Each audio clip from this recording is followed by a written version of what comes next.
Hi, welcome back guys. This is your friend, Let Us Head Fanfics, back with amazing fanfiction. This is the series of What If Deku Was in the Military. Now before starting, please give this video a like and subscribe to the channel if you want more videos like this. Now let's get into the fanfic. Please, I'm sorry, okay. I didn't know. A man said as blood ran down his nose, mouth, and forehead. We didn't know they were there. If anything, it's the hero's fault. It wasn't my fault. Those heroes are to blame. It's easy to blame others in this type of situation, isn't it?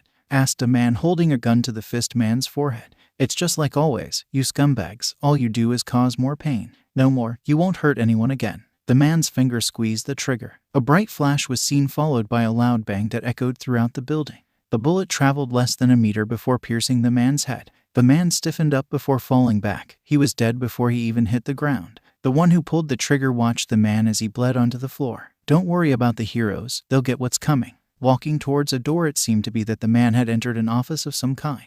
But once he stepped, it showed that it was a warehouse. And on the ground were countless bodies of men. Blood streaming down into a drain in the middle of the main floor. Each corpse riddled with bullet holes. Bullet casings scattered across the ground, and the smell of gunpowder filled the air. Just as the man walked down the middle, a hand suddenly grabbed him by the leg. He looked down to see one of the men he'd shot was still alive. This won't end well for you. The man simply stared. You'll die. Pulling out his pistol, the man shot the suffering man in the head, killing him once and for all. The day I lost them, I died. Exiting the building, the man walked the streets until he made it to the main city block. There the area was well lit. Stepping into the light was a man with messy green hair, 6 feet tall. He was muscular, wore a black jacket over his shirt. This was Izuku Midoriya, 24 years old, but to the heroes and the villains he was known as the Reaper. To truly understand why Izuku was doing this, we first have to go back to when he was just 4 years old. In this world, people have quirks, abilities that they are born with but manifest when they are around 4 years. Unfortunately,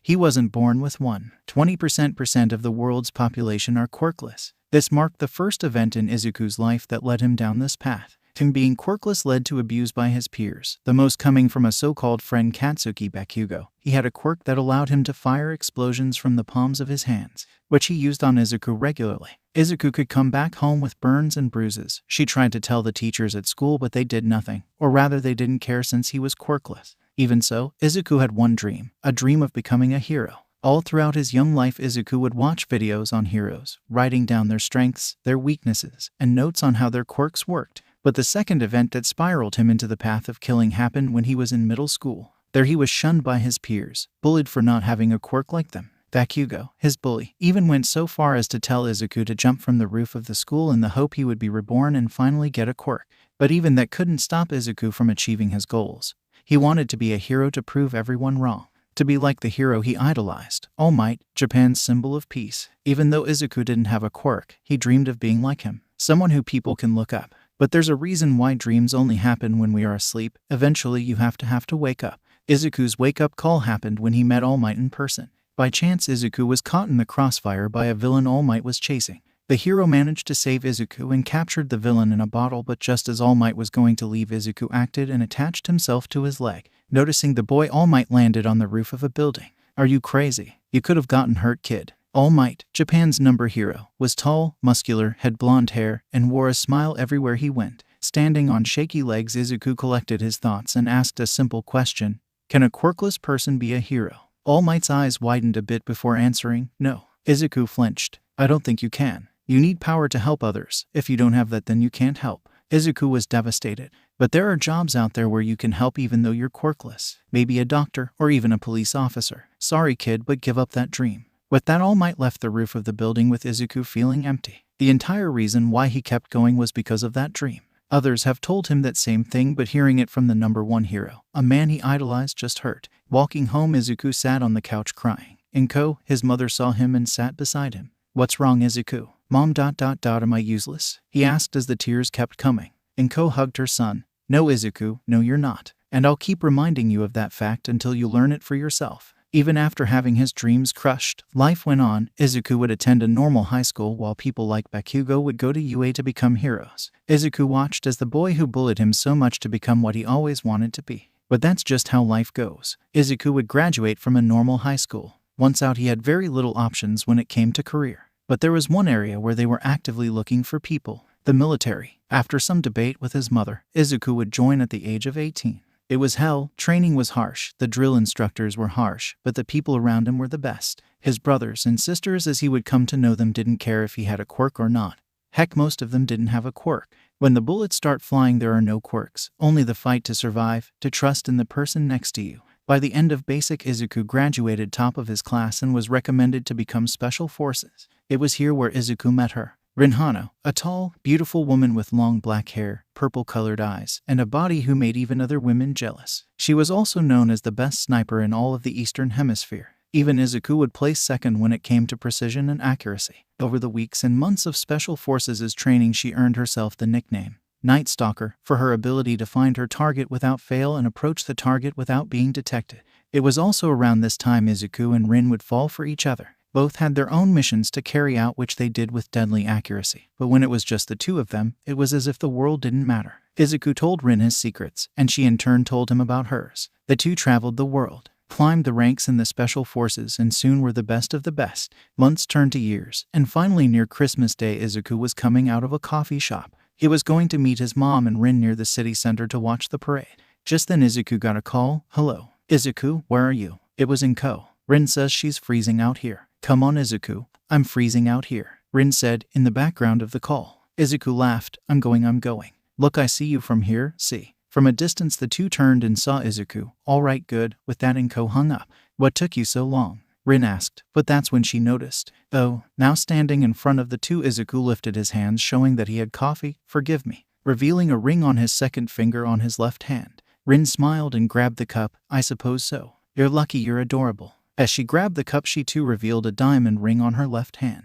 "Well, come on, you two. The parade just started," Inko said, walking towards the procession area. The couple held hands and followed Inko. They enjoyed themselves. The floats were beautiful, the people on them dressed in Christmas attire, and the people in the crowd loved them. Every once in a while Izuku would turn to Rin and see her smiling. She looked so happy, and Izuku wanted to make sure her happiness was forever. After all the floats passed by, the three now walked towards the shopping centers. But before they could, Inko nudged Rin. "It's time, Rin." Rin stopped and looked at Inko. Letting go of Izuku's hand, she got close to her and whispered, "Are you sure?" "I'm really nervous. Trust me, if you don't tell him now, he'll freak out more later." "Just go," Inko said, trying to give Rin some courage. But she was right, and Rin knew it. As a sniper, she knew that this was the perfect moment to take the shot. "Thanks, Inko." She then turned to Izuku. "Is everything all right?" he asked. Rin nervously stepped forward. "Actually, Izuku, can we talk?" Words every guy feared. Now Izuku was getting nervous. "Oh, okay." "Oh well, would you look at that? I see some items I'd like to buy. I'll just go look at those over there. Don't mind me." With that, Inko left the two alone. "Rin, you look nervous." "You're never nervous." "What's going on?" asked Izuku. Rin grabbed her arm. "Can we go somewhere else? There's too many people here." Agreeing, Izuku and Rin walked a couple blocks away towards a bridge near the edge of the city. Now on the bridge and alone, Rin put her arms on the railing. "Izuku, do you love me?" Izuku was surprised by that question. "What? Of course I do. Why would I marry you if I didn't?" That's when it dawned on him. "Do you want a divorce?" "Oh God, was it something I did? Did I forget something?" "Your birthday." "No, your parents' birthday." "No." "Did we have an argument?" "I mean, there was that one about who ate the last of the ice cream, but that's..." Izuku was rambling. Something he did when he was nervous or scared. Suddenly laughter filled the air, causing Izuku to stop his rambling. "Now that's something I haven't seen in a while. You did the same thing when we first met, remember?" Smiling, Izuku nodded. "Yeah, I remember. I was so nervous talking to you that I rambled about the range of M4 and how to dismantle it. Yeah, not to mention you scared the shit out the commander when you did." Rin covered her mouth and laughed. "He thought the training had affected your mind." Izuku rubbed the back of his head. "In my defense, you were and still are the most beautiful woman I had ever met." Rin blushed. Yeah, you always say that. But there are more beautiful women out there. For example, that Create hero. Her hero costume really shows off her body. Don't you agree?" "Nice try," Izuku said, smirking. "I know this is a trick question. I answer and I'm screwed. Don't answer and it seems like I'm imagining her." "Damn, I thought I'd get you for sure," said Rin, slightly disappointed. "One day, Izuku. Not going to happen. But I will say this. You can take those heroes, with their revealing costumes, and they still wouldn't come close to you. I'd pick you over them in a heartbeat." "I love you, Rin." The two leaned in and shared a kiss. After a few seconds they pulled away. "I love you too, Izuku. But there is something you should know." "Okay, what is it?" Izuku asked. "Don't worry, it isn't anything bad. It's just a bit hard to say. And I don't know how you'll react, and..." But that's when Rin felt Izuku grab her hand. "Whatever it is, we'll get through it," he said, reassuring her. God, I don't deserve you. Taking a deep breath, Rin composed herself. Well, the truth is, I'm pregnant. Izuku stopped for a second. I'm sorry, what did you say? Rin moved Izuku's hand towards her stomach. Now touching it, Rin smiled. I'm pregnant. Izuku sniffed the air. How do you know that I'm? But before he could finish that sentence, Rin punched him in the abdomen. Falling to his knees, Izuku held his stomach. I idiot. Of course it's yours. As Izuku groaned in pain, he suddenly got up and picked Rin up. I'm going to be a dad, he yelled out, smiling but with tears streaming down his eyes. Rin smiled at her husband. Yeah. After calming down, Izuku put Rin down. When did you find out? A few days ago, when we stayed at your mother's place. I woke up nauseous and had a headache. I thought I was just sick, but Inko was the one who recognized what was going on. Rin explained. She wanted to rush over and tell you, but I told her to wait. Yeah, that sounds like Mom, Izuku said, still smiling like an idiot. I still can't believe it. That means we're going to have to take some time off. The general won't be happy about that, Rin said. Then again, she does owe us from last time. Izuku then held out his hand. Come on, let's go back. Taking it, Rin followed Izuku back to the city. They were a few blocks away from the main area when it happened. 3 powerful explosions rocked the ground Izuku and Rin were standing on. What the hell was that? Rin asked as the windows on the building shattered. I don't know, but those explosions. Izuku's eyes widened. Mom. Without giving it a second thought, Izuku ran at full speed forwards to the shopping center. Rin quickly followed and was just a step behind him. Once they got there, the whole place was in chaos. People ran for their lives as fire raged on in the stands. We have to help, Rin said as gunfire was heard from the other side of the shopping area. Go, I'll look for Inko. Izuku turned. But, no buts. Just go, Rin said, grabbing Izuku's arm. I'll find her, trust me. Nodding, Izuku took off towards the gunfire. It took Izuku only moments to reach where the gunfire was. Jumping behind a police car, he scared the officer. Who the hell are you? A hero. Izuku reached into his pocket and pulled out his wallet. Captain Izuku Midoriya, SFG, or Special Forces Group. Sir, I'm here to help, he said, showing his ID. The officer's eyes widened. Special Forces? You're so young. Just then a bullet whizzed by the man's head. No time for that, Captain. We are taking fire from several small arms. No quirks? Izuku asked. Peeking over the car, he noticed that not one of those firing were using quirks. Strange. I need a weapon. Reaching down, the officer pulled out a .38 revolver. Here, have my secondary. Izuku took the revolver and gave it a quick inspection. 6 shots, really? There's like 20 guys out there. Hey, I'm running low over here too, the officer said. Just don't miss. Izuku smirked. I never miss. Waiting for the perfect opportunity, Izuku waited. In his head, he counted the amount of shots. When they reached 15, he jumped into action. Peeking over the top trunk of the car, Izuku aimed, pulled the trigger, and hit one in the shoulder. He quickly flicked to his right and fired another round into the villain's upper chest, missing any vitals but taking him out of the fight. Cover me. The officers nodded and quickly broke cover to provide Izuku with cover. Seeing his chance, the young man ran towards the villains he downed. Reaching one, he quickly picked up their weapon. Judging by the weight, there are 5 bullets left, including the one in the chamber. 4 in the gun the cop gave me. 9 in total. Not enough for the bad guys in front of me. Just then Izuku heard something heavy fall beside him. Grenade. Izuku quickly ran off. He needed to get 15 feet away to avoid the kill zone. With an average fuse time of 6 seconds, he could barely get out of its range. Divining at the last second, Izuku was hit with fragments that lacerated his legs and one of his arms. Sliding across the pavement, Izuku groaned in pain. Damn it. If only I had my gear. That's when a hail of gunfire hit the ground around him. Quickly rolling away, Izuku took cover behind a food stand. F these guys. Hey officers. We need to push these guys back. On my go, give them hell. With both guns in each of his hands, Izuku nodded. Now. Every officer on the scene broke cover and opened fire. Some managed to hit a target. That's when Izuku jumped in. Guns in hand, he fired. Each shot hit its target. Unfortunately, a bullet struck him in the shoulder, causing him to drop the revolver. Didn't matter. Pushing forward, Izuku still had 2 more bullets. But things were about to go from bad to worse. Appearing from black portals, several dozen more men, but these didn't have weapons. Instead, they used their quirks to attack the officers. One has the power to launch spiked vines from the tips of her fingers. Wrapping one of the officers in them, she closed her hand, causing the veins to tighten and ultimately killing him. Where the hell are those heroes? One of the villains asked. They're supposed to be here by now. It's Christmas. They're probably out celebrating right now. Stupid heroes. Don't they care about these people? Asked another villain. Izuku knew this was bad. For all his skill, he couldn't take on someone with quirks. He had to see them use their quirks to come up with a plan, but there was a chance that they could kill him before that. One by one, the officers fell. Soon it was down to only Izuku and the officer who gave him the gun.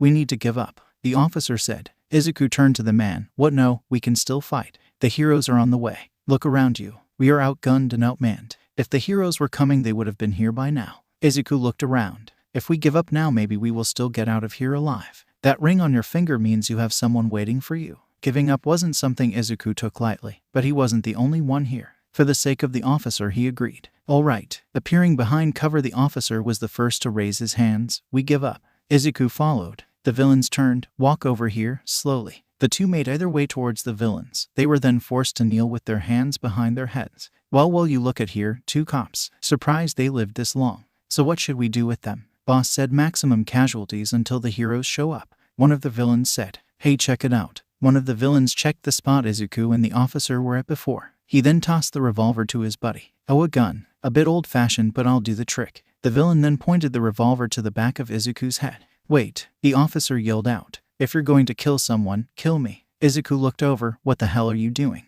I'm saving your life. The officer said. I saw you walking around with your wife. You got a lot to live for, son. But as the man was speaking, a loud bang rang out. The officer's body slumped forward as blood splattered onto Izuku's face. No, Izuku tried to get up but was forced back down with a kick to the back of his knees. You got him, animals. Don't worry about him now, the villain said as blood pooled underneath the man's body. You'll be joining him soon enough. The clicking of the hammer was heard, but right as the villain was going to shoot, ice covered the man completely. What the hell? The other villains looked around to see who did that. While they were distracted, however, Izuku sprung into action. Using a piece of rebar he found, he turned around and stabbed one villain in the thigh. The villain yelled out in pain as they hunched over. That's when Izuku grabbed him by the neck and slammed him into the ground. He quickly then turned his attention to another villain. This one had the vein quirk. You bastard. The villain shot out veins from their hand, but Izuku dodged and closed the distance. Now in their face, he grabbed their arm and struck in between the forearm and bicep. The result was a broken arm that warped in an unnatural location.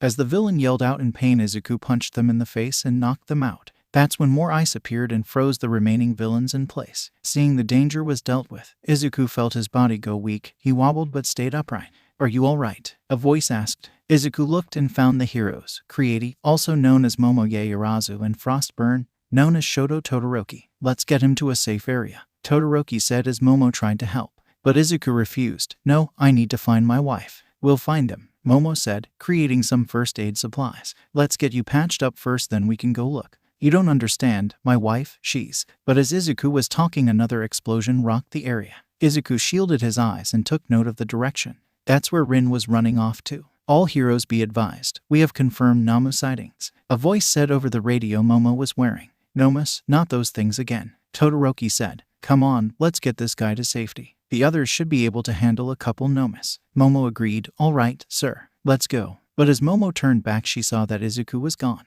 Now running away, the two heroes could see a gun in his hand. How the heck did he do that? Running through the ruins of the Christmas festival, Izuku could hear the sound of fighting. Rin, Mom, making it to the main plaza area.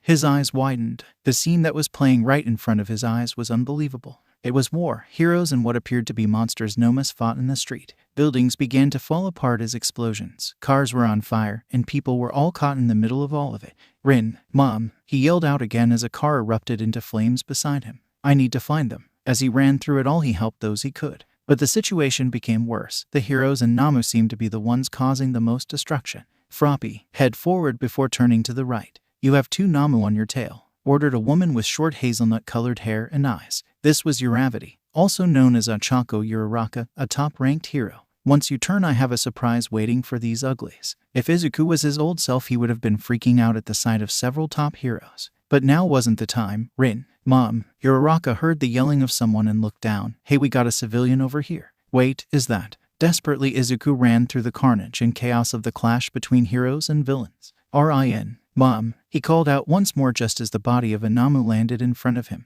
Taking a look, he noticed that it had a bird-like face, was muscular, and had razor-sharp claws. As Izuku looked, he heard a familiar voice. Izuku. Snapping his head towards a building, Izuku saw them. Rin. They looked a bit beat up but fine nonetheless. Rin turned and smiled when she saw Izuku, raising her hand and waved. Izuku. We're fine. Running towards them, Izuku could see the smiling faces of his wife and mother. Thank goodness, you're safe. But as Izuku ran towards them, something came flying into the building. Rin and Inko were near. Part of the building shattered, sending glass and debris towards the ground. Rin used her body and shielded Inko from the glass. Now with cuts on her back, Rin was hurt, but was still able to move. Inko, we need to move. Inko nodded. Come on, I'll carry you. picking up Inko. Rin was getting up when another loud explosion was heard from inside the building, this one from the second floor. Rin was hit by the shockwave which sent her into the ground head first. Now bleeding from her forehead, Rin shook it off. Inko, let's go. Rin forced herself to her knees, but as she looked towards Izuku she could see him yelling something.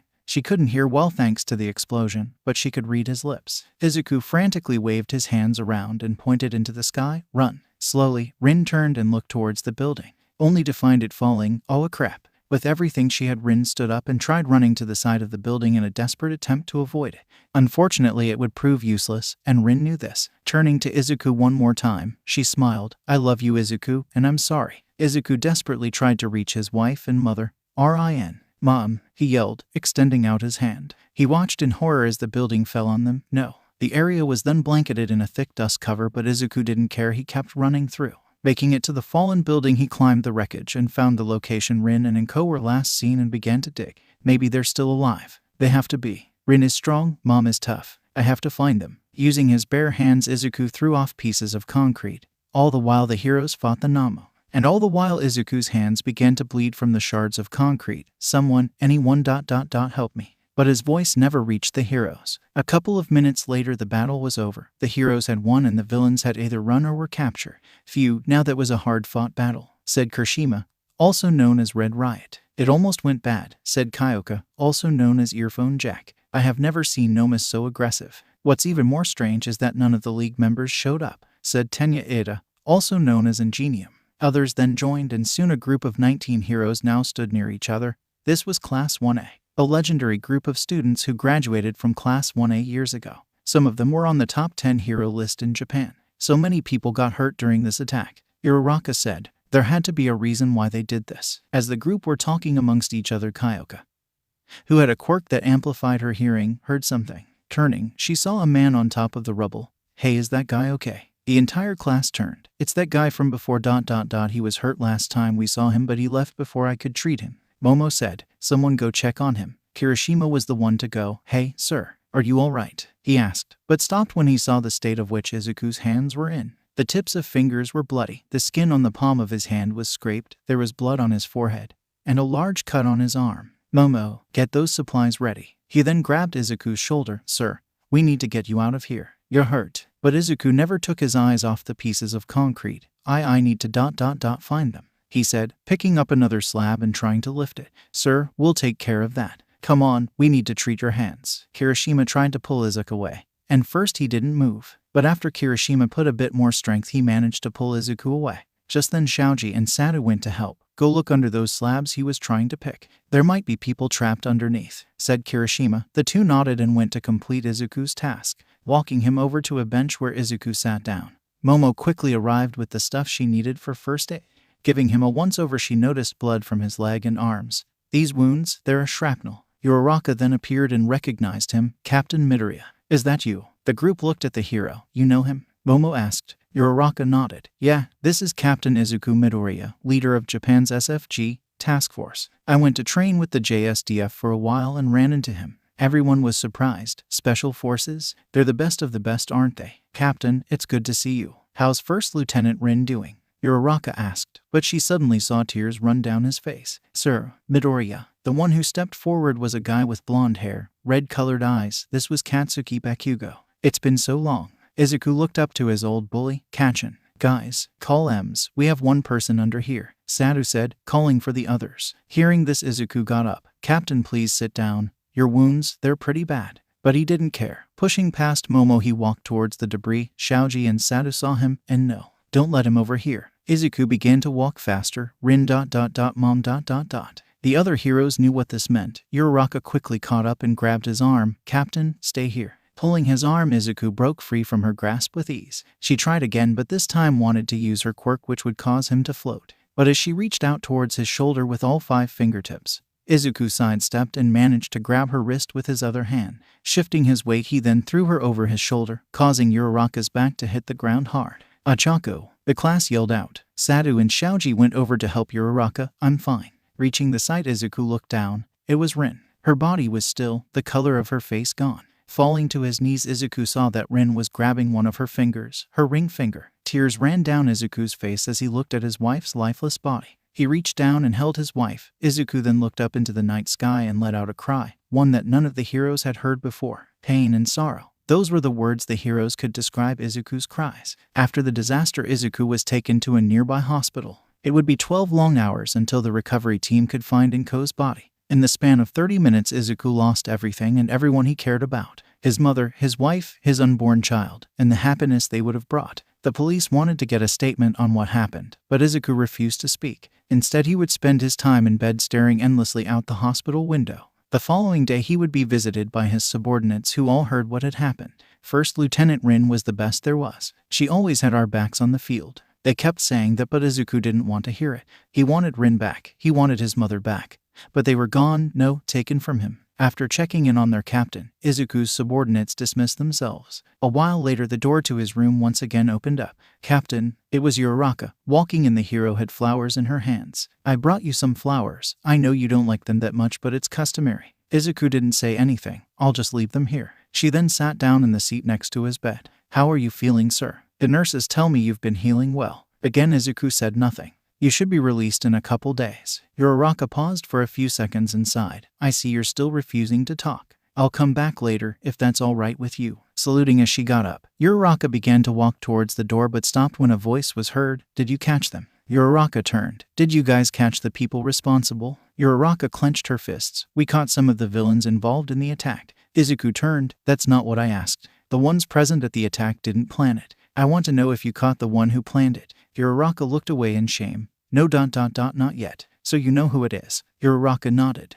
"Then why aren't the heroes gone after him?" "We are. But it's not that simple," said Uraka. "There isn't enough evidence to link him directly to the attacks." "Not enough." Izuku groaned in pain as he turned. "He killed dozens last night. He killed my mother, my wife, and my unborn child. You need to bring this dirtbag in, now." With nothing else to say, Uraka sadly bowed. "I promise you, Captain, the people responsible for this won't get away with it. I swear, we just need time." Calming himself down, Izuku nodded. "Fine, and I'm sorry, I shouldn't have raised my voice." "No, sir, you have every right to be angry." Uraka lifted her head. "Lieutenant Rin was a good friend to me. We still kept in contact on occasion. I'll miss her." "Yeah, so will I." With that, Uraka took her leave. Now alone, Izuku could do nothing but mourn. Once he was cleared, Izuku was finally discharged from the hospital and went home. Thanks to their line of work, both Rin and Izuku made well above the average compared to the typical SDF personnel. After Izuku proposed, the two bought a house, one where they could have started a family together. But that dream was gone.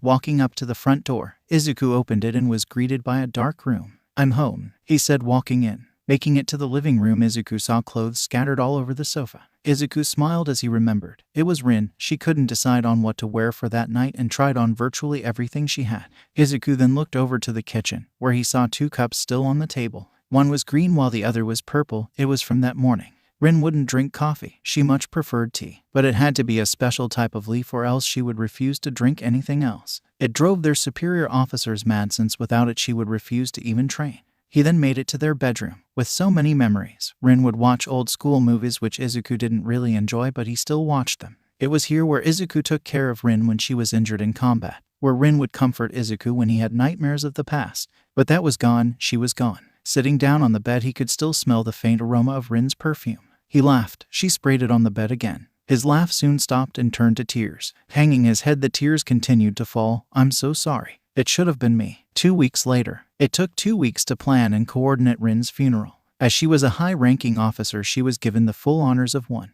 Members of her squad came all dressed in uniform to bid their final farewell to their comrade. Izuku was also dressed in his uniform, but the look on his face spoke more words than he could ever mutter. It was clear to everyone that he wasn't sleeping. The dark lines under his eyes gave it away. It was also clear that he wasn't eating properly. His face looked thinner, but most importantly, the spark in his eyes was gone. As they lowered Rin's body, her squad presented their weapons and fired. 7 squad mates fired 3 shots each. On the last volley, Rin's body reached the bottom. Izuku watched as they began to fill the hole. By the end of it, Izuku now stood beside the headstone that read, "First Lieutenant Rin, Special Forces Group 1st Squad. May the battlefield above welcome you." One by one the invited guests left, but Izuku remained. "Captain Midoriya." Izuku turned to find Uraka. "What do you want?" Izuku asked, his voice cold and empty. "I wanted you to hear it from me before anywhere else, but we caught him." The man responsible, we have him in custody. Izuku's eyes widened. Really? He asked, excited by the news. Who was it? Uraka nodded. Kaichisaki, leader of the Yakuza, also goes by Overhaul. A hero team picked him up after we gathered enough evidence. He'll be going away forever. Tears ran down Izuku's face as he grabbed Uraka by her suit jacket. Thank you. You don't know what this means to me. Now Uraka had tears running down her face. I told you, didn't I? We heroes always get stuff done. So what happens next? Will there be a trial? Izuku asked. Yes, we have everything we need to prove our case. Expect to hear about his arrest and trial on the news soon. Wiping away the tears, Uraka looked at Izuku. Don't lose hope, Captain. We'll get him. 4 months later. Not guilty was the headline of every news station. Chisaki smiled at the cameras as he walked out the courtroom with his lawyers by his side. Just then a TV remote crashed into the screen, shattering the panel. It was Izuku, his face so filled with anger. How could this have happened? Uraka said they had everything they needed. Just then Izuku's phone began to ring. He looked at the caller ID and picked up. Captain, I'm sorry. It was Uraka. What happened? You said you'd get him, Izuku said, as he clenched his fist. I don't know the details yet, but it appears that his lawyer managed to convince enough of the jury that he wasn't the one behind it all, Uraka said, as her voice became small. I'm sorry, Captain. What about his past crimes? He did some terrible stuff in the past, right? You can get him for that, for anything, right? Izuku asked, desperate for a way. That could take years. All the evidence we had won't be admissible in the new trial. He'd have to commit the crime again in order to make that happen. Upon hearing that, Izuku's heart sank. You promised me, Uraka, that the people responsible will face justice. You lied to me, gave me hope that it would happen. Izuku clenched his hand so hard that it began to bleed. Uraka stayed quiet for a few seconds. I am sorry. Yeah, so am I. Sorry that I ever believed in you heroes. With that, Izuku hung up. He tossed his phone onto the sofa and walked over to the kitchen counter. Opening up the cabinet, he saw several bottles of liquor. Reaching in, he grabbed one and went to drown his sorrow away. Several hours had passed and Izuku was drunk, apparent by the bottles around him. Shuffling around, he wanted another drink but noticed only empty bottles. I should get some more, he said, slurring his words. Barely able to stand, he managed to make it to the living room. He looked at his keys but decided against it. Instead, he grabbed his wallet and jacket. Heading out, he began to walk down the street. It was a busy Friday night, so there were a lot of people. After walking a few blocks, Izuku found a convenience store. There he picked up another case of beer and walked back home. But as he walked, he suddenly heard the sounds of someone yelling for help coming from an alley. Others could hear it but chose to ignore it and continued to walk. Might as well check it out, he said, stumbling. Just down the alley, there were 4 men surrounding a woman. Help, help, anyone, she cried out. No one is going to come, sweetie, a man said with a twisted smile. It's just us and little old you. The man then pinned the woman against the wall. Don't worry, this isn't my first time doing this, so let's just have some fun. The woman used her quirk and immediately a bright light shined from her hair. The men covered their eyes. Damn it. Seeing a chance to escape, the woman began to run. Don't let her get away. The men desperately felt around for the woman, but thanks to her quirk they couldn't see anything. The woman ran down the alley, but just as she was going to turn the corner, vines wrapped themselves around her. They covered her mouth to prevent her from screaming. Now, that wasn't very nice. We were just about to have our fun. It was the same man. Pulling the woman back, she was dragged until once again she was pinned on the wall. I like it when my meal struggles. It makes things more exciting. Just as the man was going to assault this woman, something came flying at the villain, hitting him right on the side of the head. What? He watched as the object rolled to a stop, revealing that it was a beer can. I suggest you leave her alone, said Izuku as he held another beer can. All 4 men turned to find Izuku coming out of the shadow of the alley.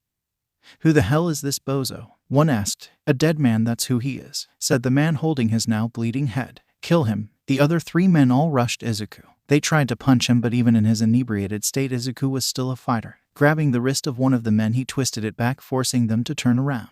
A loud pop sound was heard as Izuku kicked the man towards another. Colliding, Izuku focused on the 3rd man. Closing the distance, he managed to grab him by the shirt. Lifting him high into the air, Izuku proceeded to slam his body onto the concrete. But just as Izuku was looking up, vines wrapped themselves around his body. You got some skill, but you should have used your quirk. The man then tightened his grip on Izuku, causing him to grunt out in pain. The other men got up as Izuku was thrown to the floor. You guys deal with him while I have a bit of fun. The man then went back to the woman. While on the floor, Izuku was being kicked repeatedly in the chest, abdomen, and face. Watching from the floor, Izuku could see the man assaulting the woman. Seeing this, Izuku began to feel his anger boil. He thought about his dead mother, his wife, and unborn kid. He thought about what the villain said, that he's done this before and was now doing the same thing. It was at this moment Izuku finally realized that people like him were the reason why the ones he loved are gone.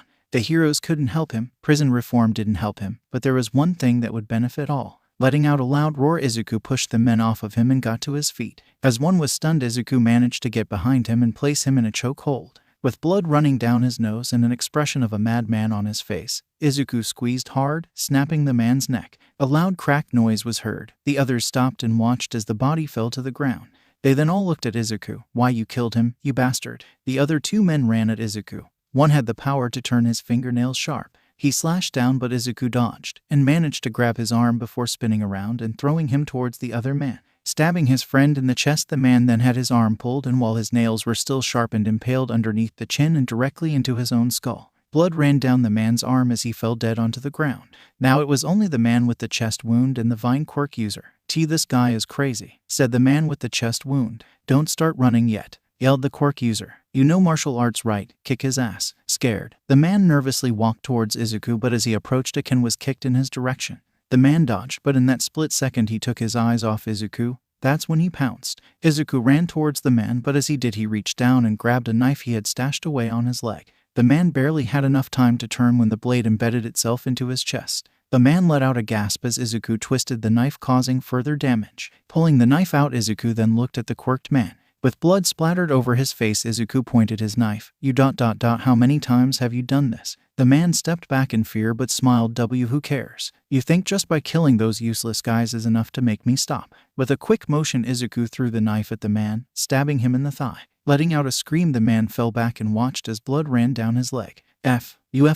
Walking towards the man, now unable to use his quirk due to the pain. While crying, the man saw Izuku stop in front of him. He then reached out, grabbed the knife and pulled it out. "How many times have you gotten away with this?" Still in agony, the man refused to answer. "Fine," Izuku said, flipping the knife in the air and catching it, blade side down, pressing it against the man's kneecap.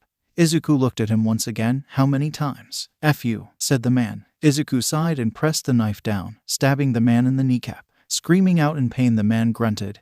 "F 15 times. 0.15 times I've done this. Been caught twice by the heroes but let go. 15 times. 0.15 people's lives that you ruined. 15 times heroes should have thrown you in jail forever." Izuku looked right into the man's eyes. "But no more. You won't hurt anymore ever again." The man watched as Izuku pulled out the knife. "And no, please. I don't want to die." But Izuku ignored him and stabbed him in the forehead, killing him instantly. Without saying another word, Izuku got up. He turned to find the woman still there, fear in her eyes. "Leave." The woman stepped back in fear. She could see the blade in his hand and the blood dripping from it, but couldn't see Izuku's face due to the darkness of the alley. Who are you?" Turning his back on the woman, Izuku put the knife away. "Nobody important." With that, he walked away, leaving the woman behind. A few minutes had gone by since Izuku had disappeared. Now the scene was swarming with cops and heroes. The woman was with an officer getting a statement while the heroes looked around at the crime scene. "Hell of a mess," a detective said. "Naomasa, what do we have?" The detective turned to find a man with black hair, a scarf, and the tiredest-looking face ever. "Eraserhead, or should I call you Aizawa?" "Regardless, it's been a while," Naomasa said as the hero walked towards him. "We got 4 victims, each with a stab wound." The hero looked at the crime scene. "Who's the girl?" "Girl says that she was about to be assaulted by these guys and someone else came along and rescued her," explained Naomasa. "Another hero?" asked Eraserhead. Naomasa shook his head. "No, the victim says it was a random guy. And here's the kicker, whoever did this didn't use their quirk." That bit of information piqued Eraserhead's interest. "Interesting. Did she get a look at this individual?" "Unfortunately, no. The alley was too dark to see, and any light came from behind, causing a shadow to fall over the man." Naomasa took out a notebook. "Fortunately, it looks like she is telling the truth. But check this out. Not a single strand of DNA can be found not already matching with those present. And no knife either. This person knew what they were doing," Aizawa deduced. "So we have 4 dead people and no leads." "Seems like it." Aizawa sighed. "It's going to be one of those nights, isn't it?" With Izuku making it back to his home, Izuku immediately grabbed the bloody knife and began to clean it. As he washed the blood off the metal, he remembered the blood on his face. After submerging the knife in bleach, Izuku went to take a shower. There he let the water run down his face and body. Scum like that shouldn't have been on the street for so long.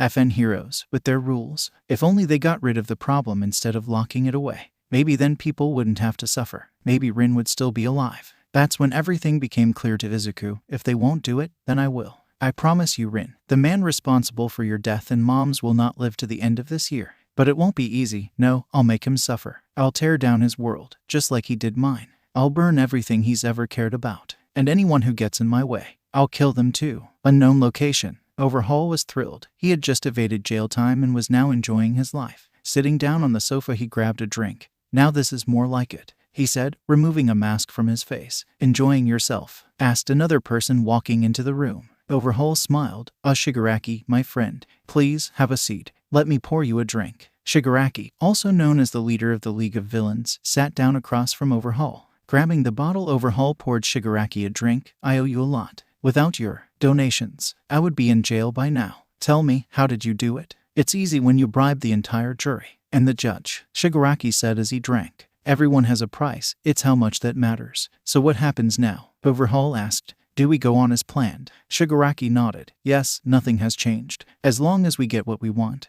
That is. Speaking of which, how's development coming? It's nearly complete. The effects are nearly permanent. However, there are still some kinks that need to be worked out, Overhaul explained. And you will work those out in due time, said Shigaraki. We are so close to achieving our goals, and no one will stop us. Special Forces Base of Operations. The next day, wearing his uniform, Izuku walked onto the base. He hadn't been seen in over a year and now he was back. I need to speak to the general, he said to the gate. After seeing that Izuku was the captain of the Special Forces unit, a car was sent to take him. After a short ride, he walked into the command center. There he made his way towards the office of said general. Making it to the door, Izuku knocked. Come in, a voice said. Entering, Izuku was greeted by a woman sitting behind the desk who was looking down and writing. She had short black hair and green-colored eyes. If this is about the report, I'm working on it. Still working on those damn reports, huh, General? Izuku said, jokingly. Rin did say you were going to work yourself to death. The general's eyes widened. She looked up and quickly got up from her seat. Captain, Izuku saluted. Ma'am. The general clenched her fist and walked over to Izuku. She inspected him. You look tired, ma'am. Just tired, Izuku said. The general nodded. I see that. At ease, Captain. Please, sit. The general went back to her desk as Izuku sat in the chair in front of her. I heard what happened to your mother and First Lieutenant Rin. My condolences. Thank you, ma'am. But as Izuku said that, the captain raised an eyebrow. Oh, sorry. Thank you, Ayano. It means a lot coming from you. Rin was the best of us. Shame her life was cut short, General Ayano said. And drop the formalities with me. We've known each other since basic. There's no need for them. I only got this position because I was good at tasking and managing. Never was the best marksman. Izuku smirked. True, I still remember the incident in basic. Ayano rolled her eyes. Don't remind me. She laughed for a bit before putting on a more serious look. I know you didn't come here just to reminisce. Izuku nodded. You're right. Getting up, Izuku reached into his jacket and pulled out a letter. I'm officially retiring. He slid the letter on Ayano's desk. I don't think I can do this again. My mind is a mess after what happened, and honestly, I don't think I'll ever get better. Ayano sighed. After what happened, I understand.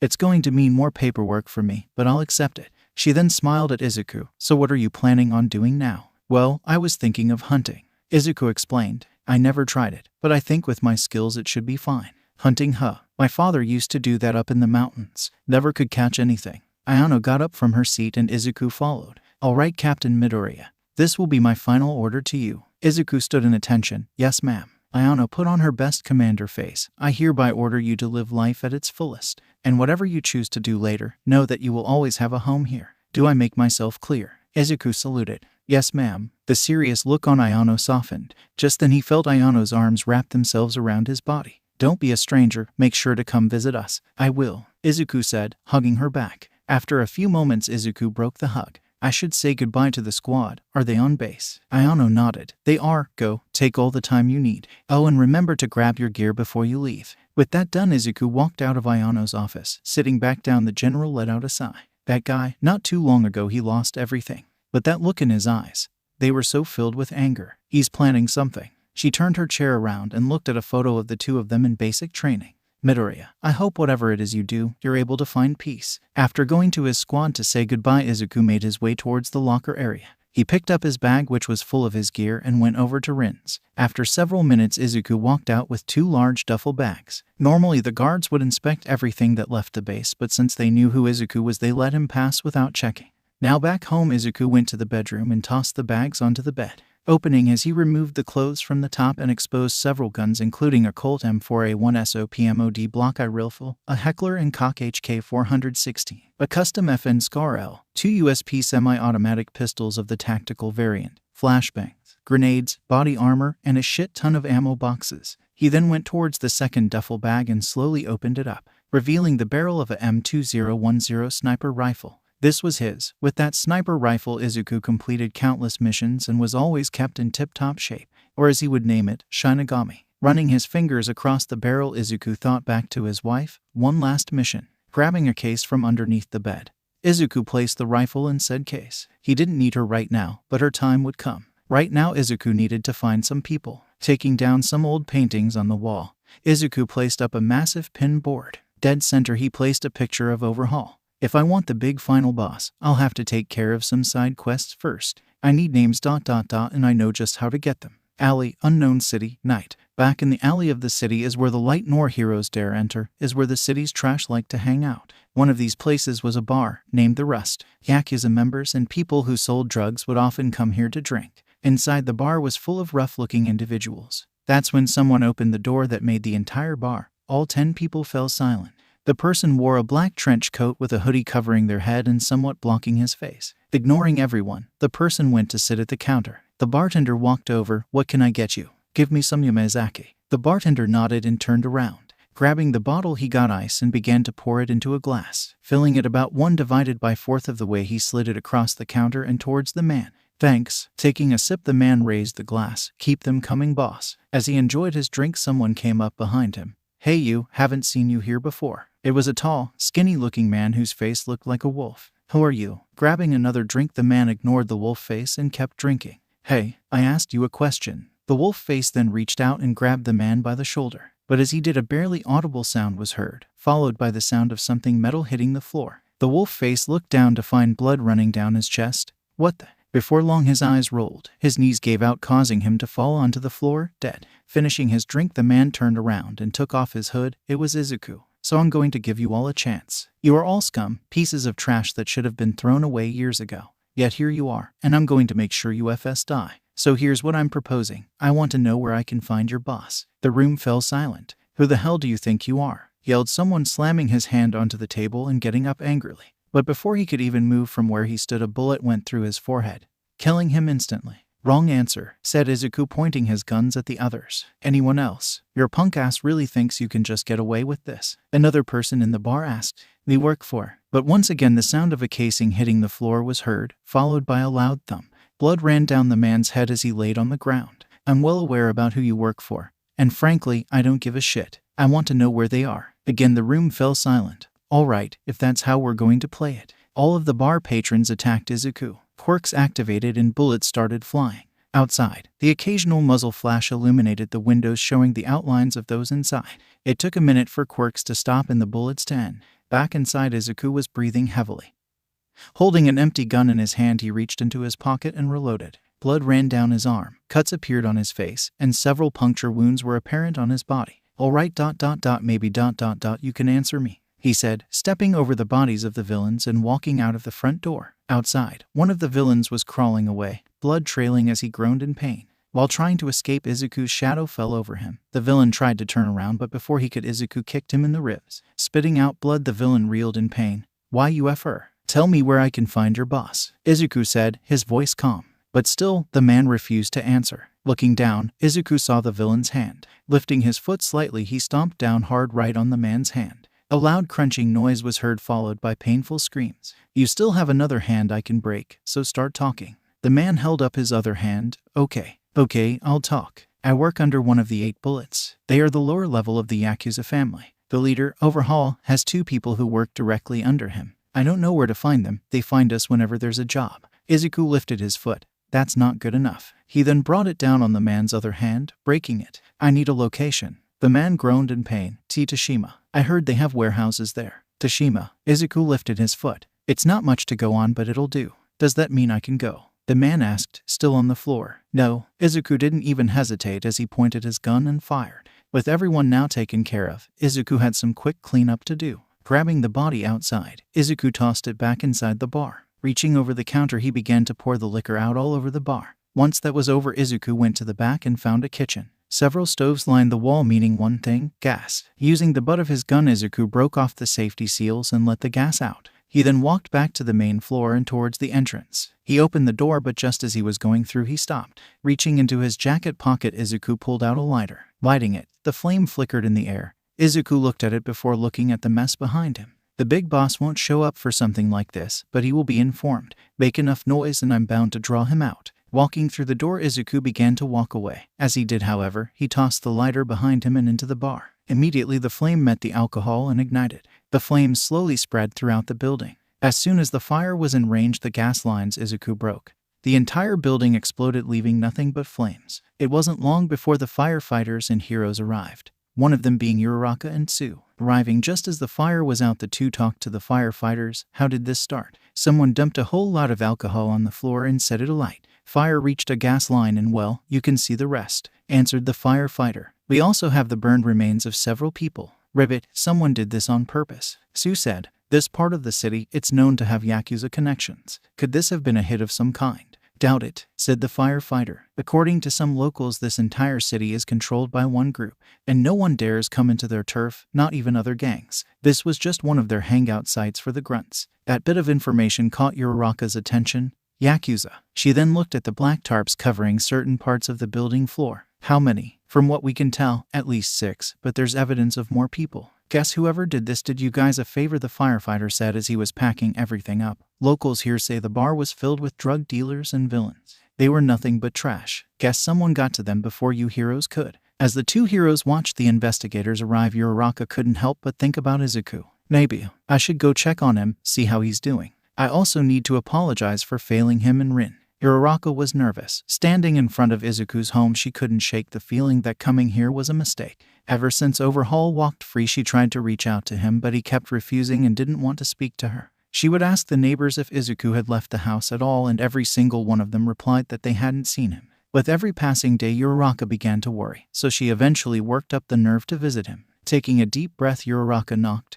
No response. Knocking again, she waited, but still nothing. Sighing, Uraka lowered her head. I guess he doesn't want to see me. She turned, but just as she took a step, the door began to move. Stopping, Uraka turned to find Izuku. What do you want? He asked, standing in the middle of the doorway. Being a pro-hero, Uraka has faced villains with a wide range of quirks. Some were strong, some were building-sized, but now, being in front of Izuku caused her to fear. Being much taller than her, Izuku towered over her. But the biggest difference was how much muscle Izuku had.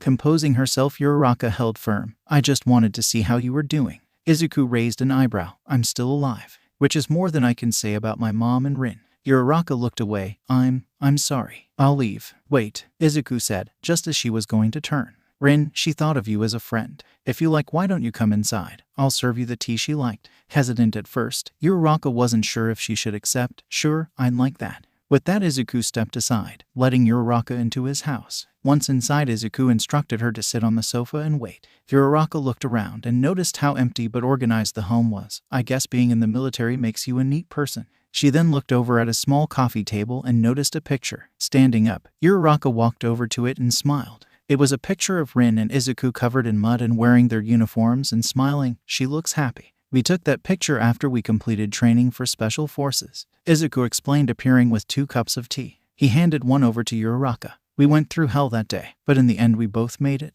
But don't get me wrong, she looked happy, but right after she started crying. Not out of pain, but for the fact that we were done. Uraka laughed. Really? Rin crying? I would have never guessed she was capable of doing that. Izuku smiled and walked towards the sofa. There were few things that made Rin cry, and since I was with her I've only seen her cry twice, which I will keep secret until the end of time. Seeing the smile on Izuku's face made Uraka happy. Not wanting to ruin the mood, she took a sip of the tea. This tea is amazing. What leaves are these? Gyokuro, Izuku said. The most expensive tea leaves in Japan. Rin loved these when she first tried it at a ceremony. Those are expensive. Uraka cried out. It's almost too much for me. That's what I said. But Rin wouldn't have any other tea. Izuku sighed. She really loved it. Uraka noticed his shift in tone. How are you holding up? Izuku looked at the teacup. I'm fine. He looked at Uraka and saw that she wasn't convinced. It's true, really, because those bags under your eyes and ramen cups, it seems to me you haven't slept or eaten properly. Izuku looked away. When was the last time you left the house? Izuku didn't answer. What about eating a proper meal? Again Izuku said nothing. Captain, I know losing someone we love is tough,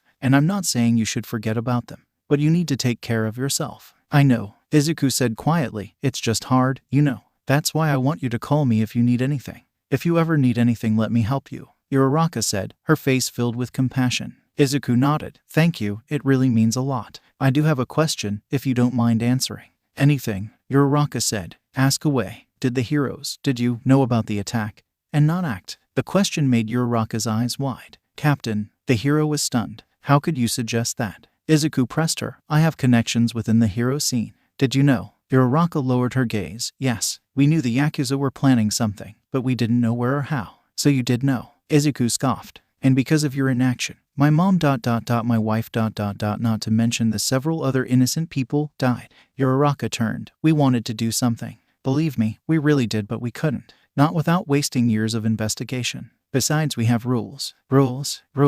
Was Rin's life not worth that much to you? Izuku asked. Rin would have taken action. She would have stopped the threat before it happened, and made damn sure they never do it again. But you heroes, where were you? At a New Year's party, laughing, drinking, and having fun. Uraka's face turned white. Yeah, I know, and I also did the math. Because of your little party, it delayed your response by 5 whole minutes. 5 minutes that could have saved them. Tears began to stream down Uraka's face. I didn't. Your heroes, for F's sake, you should have saved them. Why didn't you? Izuku stood up. I'll tell you why. It's because you're all failures. You say you care about us, but all you heroes care about is who gets the spotlight in the end. As Izuku was speaking, the door to his home was suddenly blown down. He turned only to find a very familiar face rocketing towards him. Deku. It was Bakugo. Using his explosions, the hero increased his speed and managed to grab Izuku by the arms, forcing him towards the wall. Bakugo, don't. Uraka yelled out, but it was already too late. Slamming up against wall, Izuku grunted in pain. Who the hell gives you the right to talk to her like that? Izuku gritted his teeth. Bakugo. After all these years you show up like this. Bakugo, stop. Let him go. Uraka yelled, standing up. We tried, you damn nerd. Bakugo yelled. We tried to get there in time. We tried saving them. And you think that's enough? Izuku said through his teeth. You failed. I lost my family because of you heroes. You were supposed to protect us. I don't have a quirk and I could have done a better job than you. Bakugo bit his lip, but you didn't. You're just a quirkless man who failed to protect the ones he loves. Bakugo, enough. Uraka yelled out, now grabbing his shoulder. Hearing that made something inside Izuku snap. While still being pinned, Izuku mustered up every bit of strength he had. Bakugo wasn't a pushover when it came to pure physical strength, but he could do nothing as Izuku easily overpowered him. And that's all he needed, freeing one of his arms. Izuku punched his old friend in the stomach, hunched over, and with the grip around his hands loosened, Izuku took this chance to counter. While hunched, he grabbed the hero's head and slammed it against the wall. Bakugo bounced off it and turned around more pissed off than anything. But as he did, Izuku grabbed his hand and pressed between the finger joints. The pain forced Bakugo to fall to one knee. Your whole quirk revolves around your use of your hands, Izuku said, looking down at Bakugo. I wonder what would happen if I break your fingers. Izuku then pressed down, adding pressure to the bones, which caused Bakugo to scream out in pain. Captain, please, stop, Uraka said, running in to stop him. But as she approached, Izuku kicked her in the stomach, which sent her sliding back. Shut up, he said, still holding on to Bakugo. You don't get to tell me what to do. Quickly and easily, Izuku pressed down on the bone, with enough force to break it. Popping sounds were heard as Bakugo screamed out in pain. 3 of his fingers now bent in an unnatural way. Why, you bastard? Izuku leaned close to Bakugo. You still have 2 other fingers, Bakugo. Want me to break them too? Bakugo stayed silent. I didn't think so. You come into my home, destroy my property, and you have the balls to cuss me out. Izuku scoffed. I'm not the same quirkless loser you told to kill themselves. You ever mention my wife again and I'll make sure you retire early. Do you understand? Due to the pain, Bakugo only groaned. I said. Izuku then broke another one of his fingers. Do you understand? Wincing in pain, Bakugo nodded. Why, yes. Izuku let Bakugo go. Good. Now pick your sorry ass up and both of you get the hell out of my house and never come back. I'll send the bill to repair my door to your agency. Grabbing at his hand, Bakugo quickly walked towards the door. Uraka tried to help him, but he pushed her away. Looking over at Izuku one final time, Uraka spoke. I'm so sorry, Captain. I know saying this may not mean anything to you anymore, but we will get them. We can't give up hope yet. Izuku looked away. Hope died when she died. With that, Uraka left Izuku's house without another incident.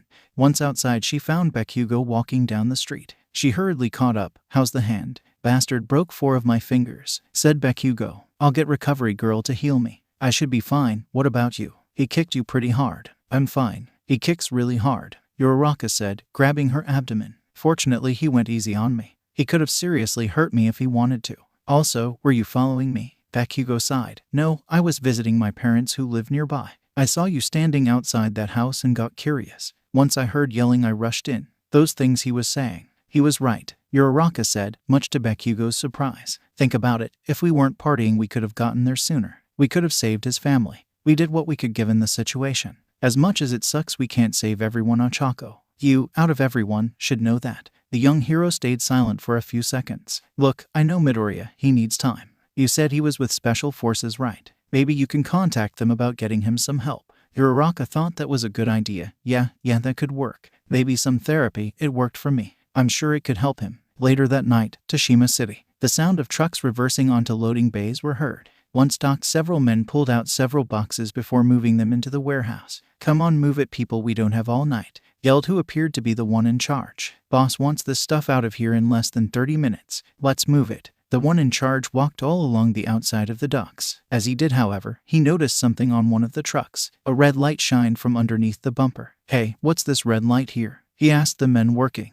Did you guys install lights? Several of the men walked over to check on whatever it was, but as they did, the light turned green. Then a sound. The worker's eyes widened. Move. It's a bomb. But before the man could finish his sentence, the device exploded, killing him and severely injuring others. The entire warehouse shook as a result of the explosion. Smoke and flames quickly filled up the warehouse. We gotta get out of here, one of the men yelled. He ran towards the exit and opened the door, but was met by the end of a gun barrel. The man looked up and wasn't able to say anything before a shot rang out. The man's body stiffened up before falling back. Hitting the floor, blood began to pool underneath his head. The other survivors all turned and saw as a shadow stepped forward, running like roaches. How typical, Izuku said, walking through the door and holding his HK-416. Still stunned by the explosion and the death of their comrade, Izuku took this chance to raise his weapon and fire. Firing in single shot, Izuku took out 3 men before they knew what hit them. Moving to his right, kill him, someone yelled. Soon everyone who was still alive pulled out their weapons from their coats and began to fire.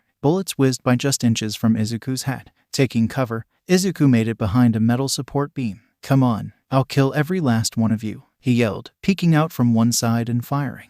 The men began to split up, trying to surround Izuku from both sides. Seeing this, Izuku pulled out a grenade from his belt. Pulling the pin, he tossed it to his right. Grenade, the henchman yelled. Seconds later, an explosion occurred, sending shrapnel through the 3 men. With his right clear, Izuku moved to his left. He fired a barrage of bullets towards the villains, managing to hit some of his targets.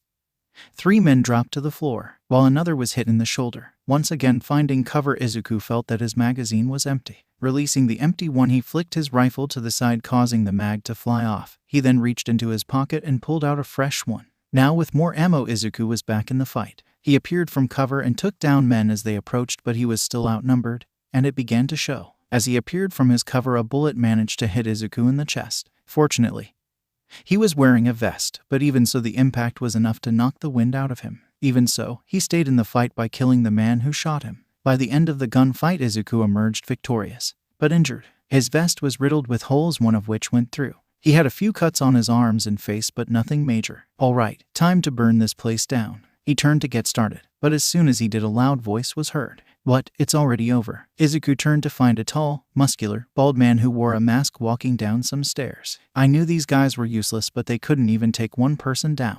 That's just pathetic. Who the hell are you? Izuku asked. Name's Yu Hojo, and I'm one of Overhaul's. But as Hojo was speaking, a bullet was shot from the barrel of Izuku's gun right at the man's forehead.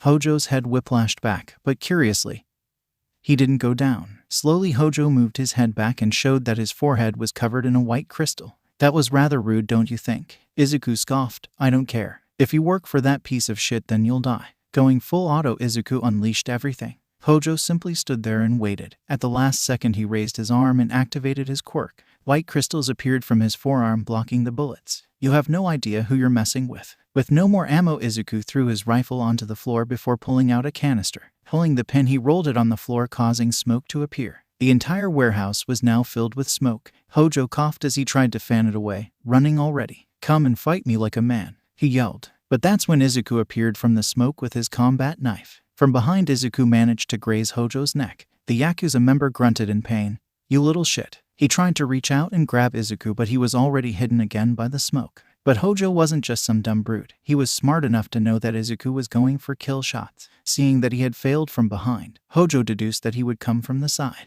Activating his quirk, he created a blade that started from the top of his knuckles and became razor sharp at the tip. Turning slightly, Hojo thrusted the blade into the smoke. As he did, sparks suddenly flew. Hojo smiled. Found you. Creating another blade in his other hand, he thrusted that one also. But once again he felt the crystal blade stop, but this time there were no sparks. As the smoke began to dissipate, Hojo's eyes widened. With one hand, Izuku blocked the blade with his knife. With the other, he caught it with his bare hand. Blood dripped down onto the floor as the crystals cut Izuku's palm. Hojo smiled. Not bad, but let's see you deal with this. The crystals on his arms suddenly grew. Izuku tried to hold them back, but it was too much. First was the crystal that he held with his hand. Knowing that it was too much, Izuku let go and dodged, but he was just a bit too slow. As he moved, the crystal stabbed into his shoulder. Stumbling back, Izuku grabbed his shoulder as blood ran down his arm. If you want to use your quirk, now's the time to use it, Hojo said as he shrunk the blades. Izuku groaned in pain but still managed to transfer the knife to his other hand.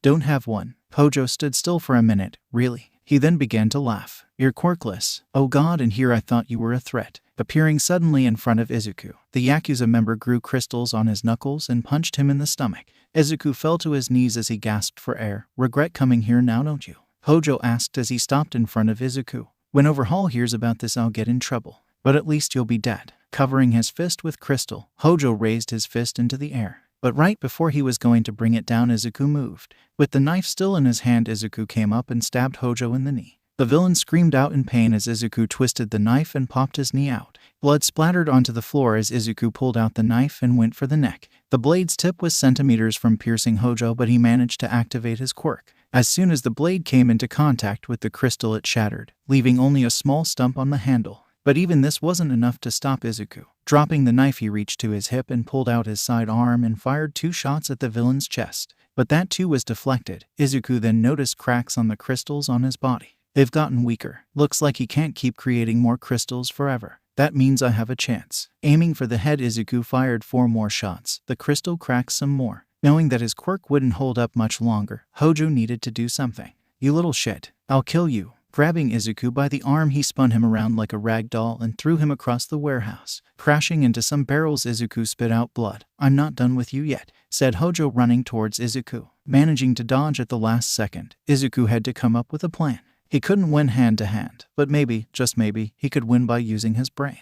Backing up against a pillar, Izuku waited for Hojo to attack. It was a punch which Izuku could dodge with ease. Hojo's fist hit the metal beam, causing it to deform. Going around to each beam, Izuku would dodge out of the way just as Hojo attacked, causing him to either break or bend the beams. Now it was just down to one final pillar. Quit running, Hojo yelled out in frustration. With one final punch, Hojo dented the beam, and that's all Izuku needed. That was the final beam. But as he dodged out of the way, the villain managed to smack him across the face. Crashing into one of the trucks, Izuku smiled. You really are all brawn and no brains. Hojo was confused. What are you on about? You never noticed, did you? Izuku laughed. I'm not the one dying today, you are. Hojo watched as Izuku took cover. He then began to hear the sound of metal bending. Looking up, the Yakuza member's eyes widened as the roof of the warehouse was beginning to fall. Oh shit. He tried to run for it, but the roof began to collapse. Soon smoke and twisted metal littered the area, and from it Izuku appeared from underneath it all. His face was covered in dirt, and blood trailed down his forehead. I think that killed him, he thought, but that wasn't true. I'll kill ...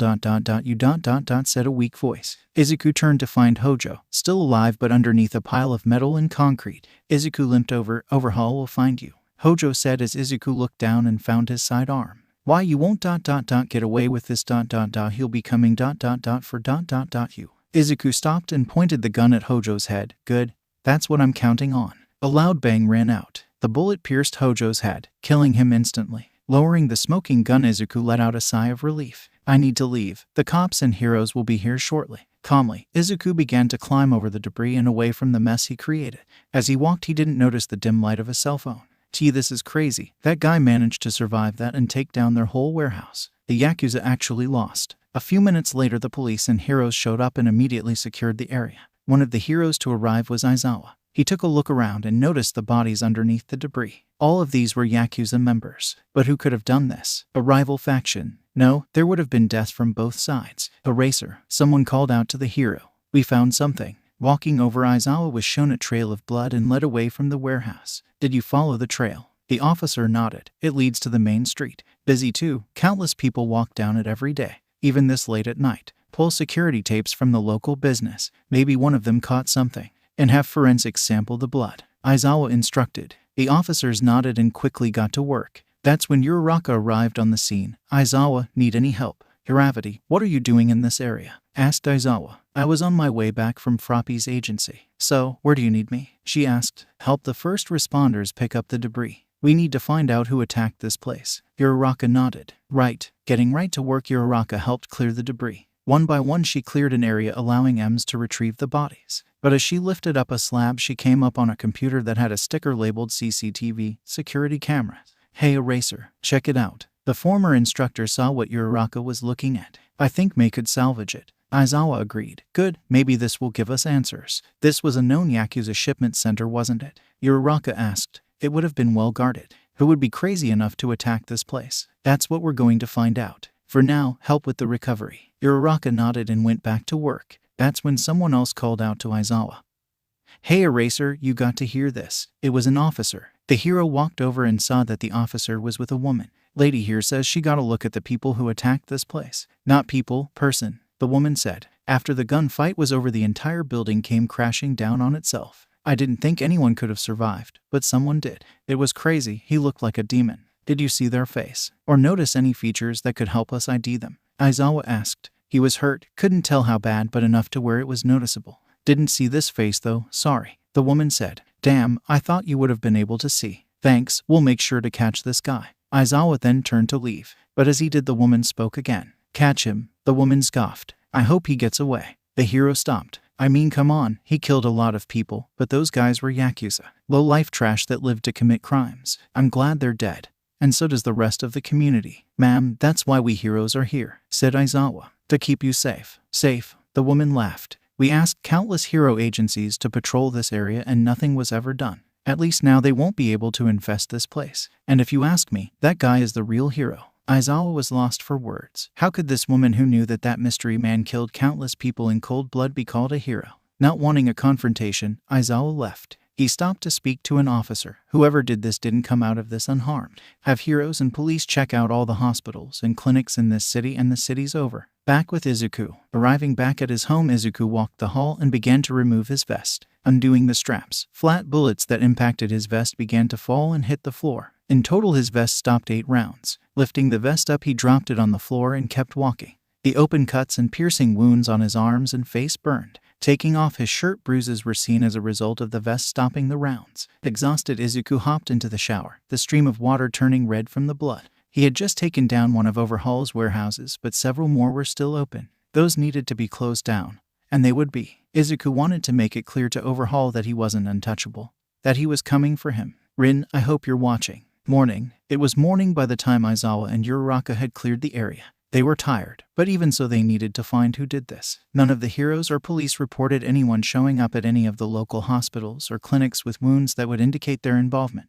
They couldn't have gone far. Now, if they were injured, they needed to get their wounds treated, Aizawa said, pondering who could have done this. Aizawa, we're all done here. Let's get this tape to May, Uraka said, holding the tape recorder box. We were here for several hours. Don't you want to go home and rest? Aizawa asked. I'm fine, really, she said, smiling. Besides, I want to be a part of anything Yakuza related. I owe it to Captain Midoriya to bring these guys in. I failed him once, I won't do it again. Now Noble, said a voice walking towards the two. Both heroes turned and found Overhaul himself. Unfortunately for you, Uravati, the charges against me have been dropped. You didn't find anything the first time, you won't the second time. But I do hope you find the people responsible for this awful destruction of my property. You mean your drug lab? Uraka questioned. We know this place was a distribution hub. I suppose that's partly true, Overhaul said. It was for my pharmaceutical company that I'm starting. We'll find who did this and bring you in too, Aizawa said, stepping in between Uraka and the villain.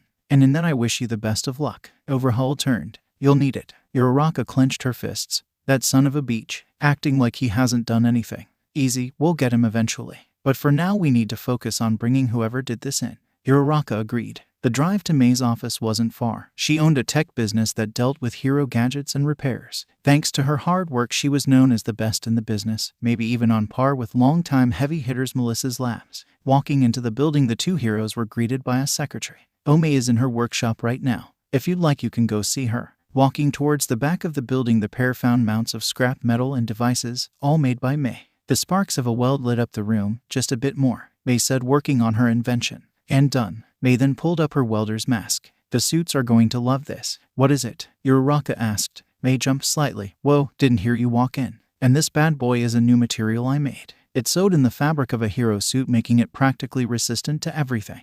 But it doesn't last long. One good hit will fry it. Anyway, what's up? We were hoping you can salvage security footage from a damaged drive, Aizawa explained, holding up the recording in question. May's eyes brightened. Oh, fire damage. Taking the drive, she inspected it. It's melted pretty good. Some of the hardware is melted too. Can you recover anything? Asked Uraka. As long as the storage wasn't damaged too much, I should be able to save everything. May turned around and placed the drive on her desk. Hopping off the underside, she inspected the device.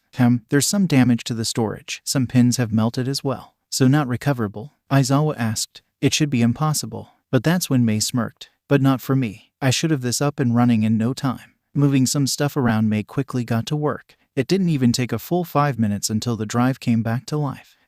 Not even fire can stop me. Although the encryption they had was pretty good. It took me a few seconds to crack that. But here we are, all the files you're looking for. Putting it up on a big monitor, May showed several video files. Awesome. Can you look up anything for yesterday? Maybe around midnight. May checked. Check this out. Clicking on the file, the CCTV video played on the screen. They watched as a truck parked into the side of the building.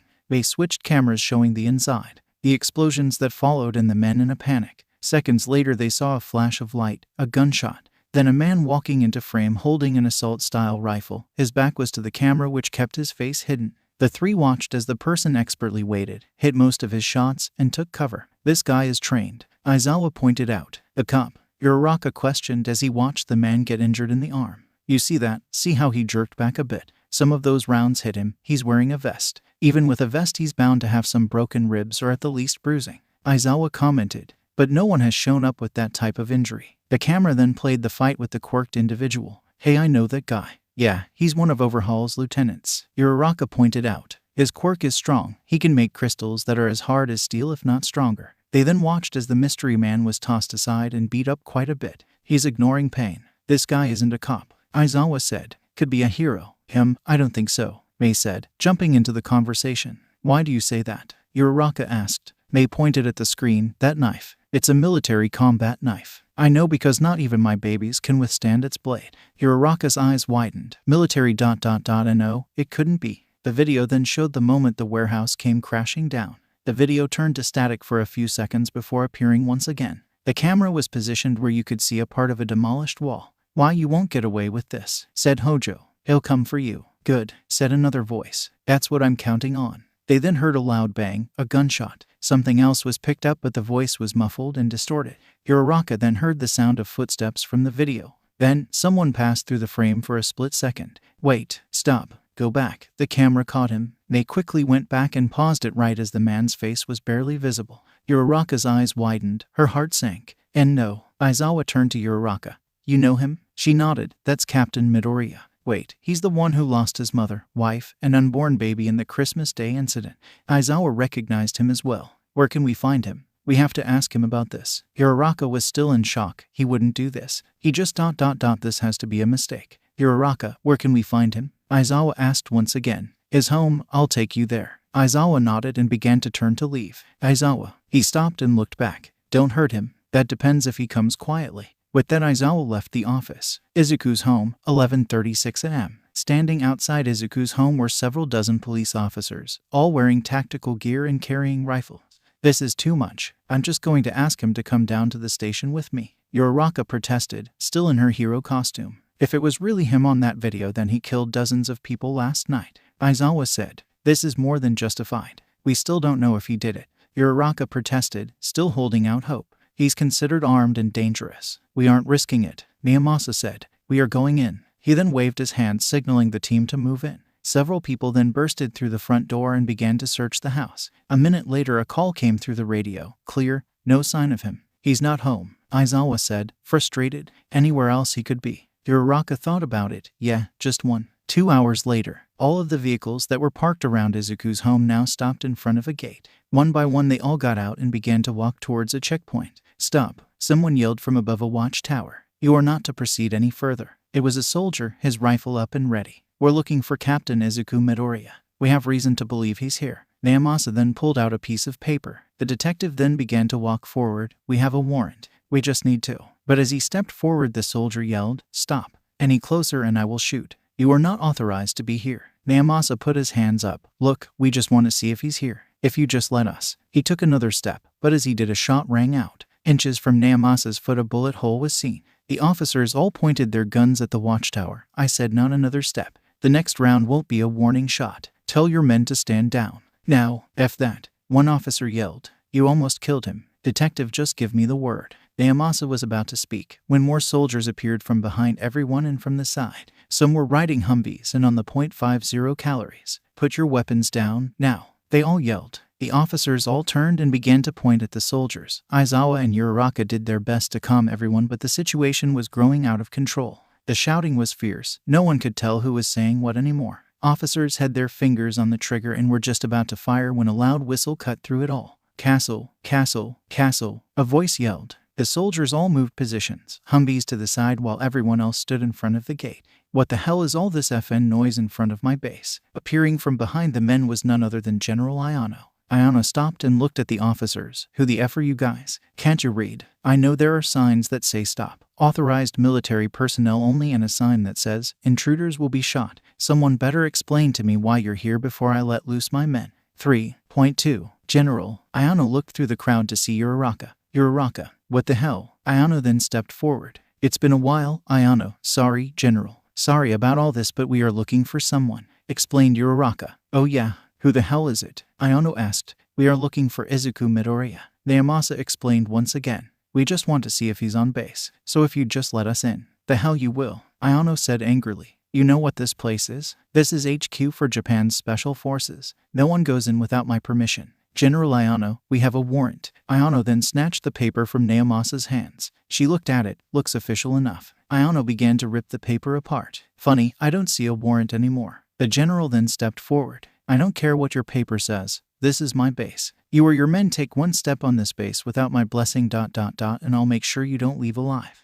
Understand me? So I suggest you leave right now." Naomasa was terrified. "General, please. We need to talk to Captain Midoriya," Uraka said. Ayano groaned. "Ugh, fine. If it'll get you to leave." She then turned back. "Yo, Captain, get your ass up here. Double time." Running towards the front, Izuku stopped beside Rin. "Yes, General." He wasn't in uniform but had on a black shirt and camo pants. "These people are looking for you. Any idea why?" Ayano asked. "No ma'am, no idea," Izuku replied. Naomasa looked at Izuku. "Cut the crap. We saw you kill those men last night." Izuku looked around, like he was confused. "Kill? What? I think you got the wrong guy. I've been here since last afternoon. We hired Captain Izuku to train the new cadets." Ayano explained. "Training starts early in the morning and ends late at night, so it's more convenient if he stays on base. It's hard driving home after a long day, so I decided to stay here a few days," Izuku explained. Aizawa narrowed his eyes. "Naomasa." The detective nodded. "He's telling the truth." Izuku smiled. "Of course I am. I have no reason to lie." "Then how do you explain the footage of you attacking Yakuza members?" Uraka questioned. "I saw you on those tapes. I don't know who you saw, but it wasn't me," Izuku said, glaring at Uraka. "Oh, I get it. This is payback for before. So who sent you?" "Bakugo." Uraka was insulted.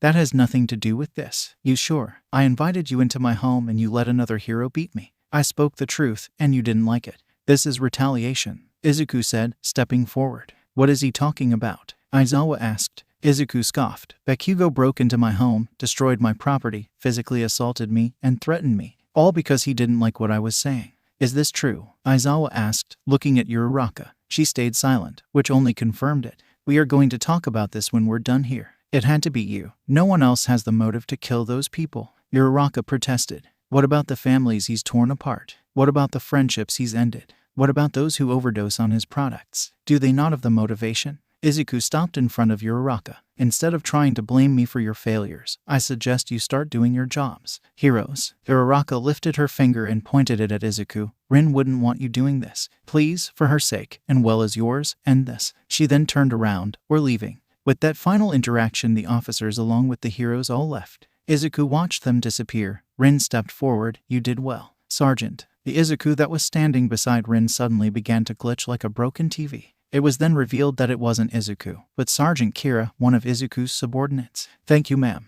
So it was all true. Everything the captain said is true. Are you having second thoughts, Sergeant?" Ayano questioned, but the sergeant shook his head. "No, ma'am, not in the slightest." "What about the rest of you?" Ayano asked, turning to the rest of the men. "If they find out about this, we could be in trouble." "No, ma'am," they all yelled back in unison. Ayano nodded. "Good, then let's keep doing our part. Remember, you are only assisting the captain in this manner. Anything else is forbidden. Izuku doesn't want us to be too much involved in this. He is on a mission, and we will help him the best way we can." "Understood." "Yes, ma'am," they yelled back. "Good. Dismissed." With that order, the men outside began to walk through the gate. Ayano then turned. "You can stand down now, Captain." Atop of the main building a few hundred yards from the main gate, the glint of a sniper scope was seen. "Copy that," Izuku replied. Pulling his finger away from the trigger, Izuku breathed a sigh of relief. "Tell me, Captain, were you really going to shoot?" Ayano asked through the radio. Clearing the weapon, Izuku picked up his sniper. "Yes, but only if they attacked you." Closing his eyes, Izuku reflected.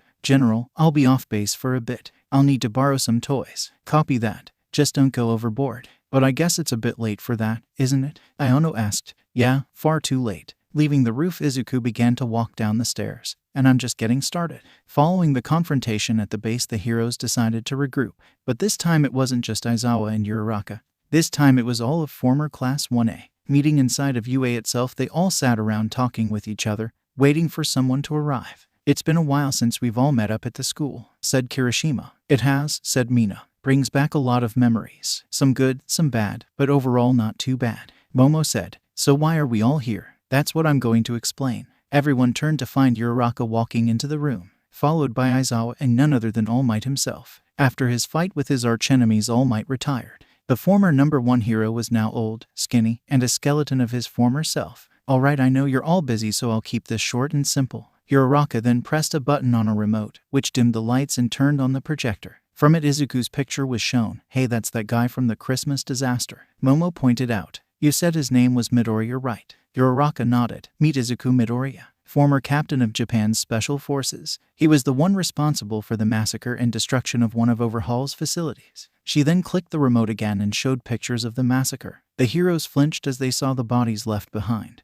"This guy's quirk must be insane if he did all that," Gyro commented. "That's the thing, he's quirkless." Everyone's eyes widened. At the age of 4, Captain Midoriya was diagnosed as quirkless. And as you know, our society isn't tailored for those without a quirk. His file says he was bullied, both physically and mentally growing up. Uraka looked at Bakugo. This is why he joined the armed forces. There he learned everything and anything about combat. He is a master at detection, stalking, target range estimation methods, camouflage, tracking, bushcraft, fieldcraft, infiltration, special reconnaissance and observation, surveillance, target acquisition, and is a master of any and all firearms. When I first met him, he already had a nickname. His squad called him the Reaper. Silent and shows himself when you least expect it. He has been on more search and destroy missions than we have villain encounters combined. Just then a hand went up. It was Gyro. "Wait, I'm confused. Why are you telling us all this?" That's when Aizawa stepped forward. "We have reason to believe that Captain Midoriya is on a revenge tour. His target is anyone remotely responsible for the death of his mother, wife, and unborn child. Unfortunately, that includes you, since you were present at the massacre." "You mean he'll try and kill us?" Mina asked. Aizawa nodded. "Yes, there's a possibility. Fortunately, it seems like he's only going after villains. But even so, we need to catch him before he kills again," demanded Uraka. "We will be patrolling Overhaul's remaining warehouses." Whoa. We have to protect the whole," Kaminari asked. "He's a villain. Why don't we just let this captain deal with him? It'll save us the trouble." "Because that's not what heroes do," said All Might. "We have a moral obligation to be better than the villains we fight. What Captain Midoriya is doing is wrong, plain and simple. But he has no quirk. How much trouble can he actually be?" Minda asked, kicking his feet on the desk. "Make no mistake, you don't need a quirk to be deadly. Captain Midoriya is a master with a sniper rifle and can kill us before we know where it came from. He's also the second most skilled person ever in the Special Forces. First place was his wife." All Might explained. "Take him seriously. If you don't, then your life is forfeit. His picture is already being distributed to all agencies and police stations. If you see him, do not fight him alone." Aizawa explained. "Wait for backup if you are alone and track him from afar." The class all nodded. "Good, dismissed." With that, everyone got up to leave, all except Uraka, who stayed behind. Uraka then looked at the table to see that there was still one person left. Bakugo. Do you really think he did all that? I saw the video. It was him. Uraka said. There's no doubt about it. Bakugo sighed. He's nothing like how I remember him. Bullying someone does that to people. They are forced to change out of fear or survival. Our society relies on quirks. The suicide rate for quirkless individuals is nearly 60%. And that's only the ones we know about. Your bullying didn't help either. I know I messed up. I want to make things right, said Bakugo, getting up. I should go see him. That might be the last thing you should do. Uraka warned. Captain Midoriya is already on a knife's edge. Seeing you might trigger memories from his past. Give him some time. Bakugo lowered his head. I said some pretty awful stuff to him. I'm sure you're sorry, but right now we need to make sure he doesn't do this again. Uraka then got an idea. I'm going back. Are you crazy? You just warned me about seeing him. He already told us he doesn't want to see us again. It could end up attacking you. Bakugo warned. I'll just have to trust that he won't. With that, Uraka left the room. Later, Overhaul was pissed off. How the hell did a FN nobody kill several of my men, destroy both my factory and my product? Just get away like that. It seems to me like you have a problem, Shigaraki said as he sat at a bar. A problem? No, this person isn't a problem. He's a flea, an insect. Overhaul paced back and forth. Calm down. Do you know who this guy is? Shigaraki asked. No, the heroes took the film and anyone who did see him is dead. Overhaul let out a sigh. It's fine, it's just one warehouse. I still got plenty. Production will be slower, but I'll make up for it. Just then Overhaul's phone began to ring. Yeah, what is it? The villain's eyes widened. When? Did anything? F. I don't care what it takes. You to find this piece of shit and kill him. You hear me? I want his head on a pole. Overhaul then threw his phone towards the wall. Shigaraki raised an eyebrow. Bad news. Another one of my factories is destroyed. No survivors, explained Overhaul. Seems like you need some help, Shigaraki suggested. I don't need your help, Overhaul said, snapping back. I can deal with my own problems. Shigaraki got up. I'm sure you can, but just to make sure, why not take a few Nomu? They will serve you well. Overhaul thought it over. Fine, but I don't need them. I'll be the one to kill whoever is FN with us. Elsewhere, entering an old worn-down building, Izuku walked towards the back and dropped his vest. It was covered in blood and bullet holes, but even so Izuku walked away. Sitting down on a rusted barrel, he let out a sigh. Another factory down.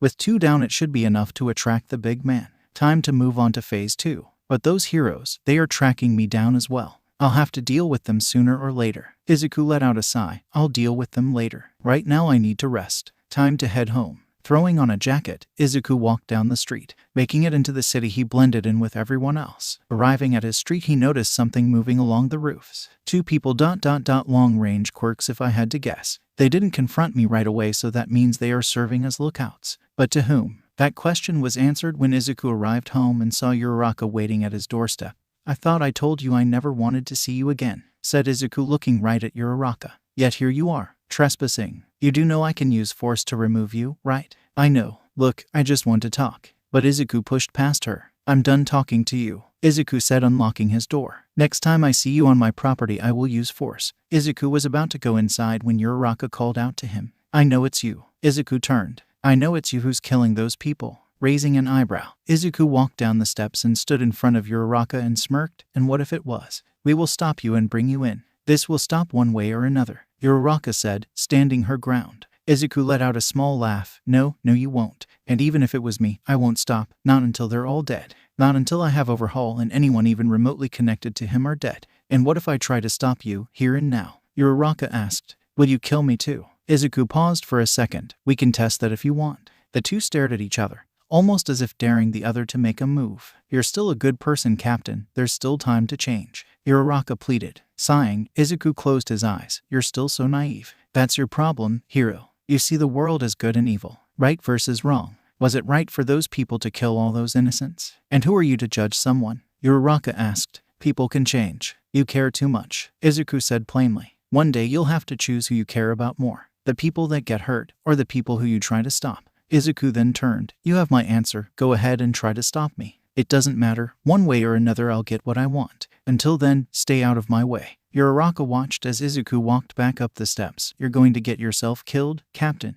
Izuku was about to close the door when he stopped, turned slightly, and gave a half smile. That's kind of the point. Uraka's eyes widened, and with that Izuku shut the door. Standing there for a few seconds, Uraka turned to leave. Once in the street, she met up with Aizawa. How did it go? He did it. I know he did, she explained. But he's also hurting. I think he's doing this because he wants to die. What do you mean? Aizawa asked. What he's doing isn't just about revenge. He wants to die. He knows this is suicide. Uraka explained. Aizawa thought about it. It makes sense. The most dangerous things on this planet are people who have everything to protect and a person who has nothing to lose. That worried Uraka. There has to be something we can do. Evidence is building against him, but until someone actually sees him in action, we can't do much. Aizawa explained, thinking about what they could do. Apart from the 2 already destroyed, where is the nearest Yakuza warehouse? It's about 4 hours from here. That's when it clicked. You want to stake out the next warehouse? Aizawa nodded. Yeah, he's going to hit that one next. If we catch him in the act, then we'll be able to bring him in. Sounds like a plan. We should also alert the others. He could try and go to another location. Overhaul will be on the lookout for the captain. With that, 2 went to plan for the next attack on Overhaul. Next night, city lights shone on Izuku as he walked down the empty streets. The location of his next target was in an industrial area. Mostly everyone had already gone home for the night. The perfect place to go all out. Izuku was atop a roof just across the building.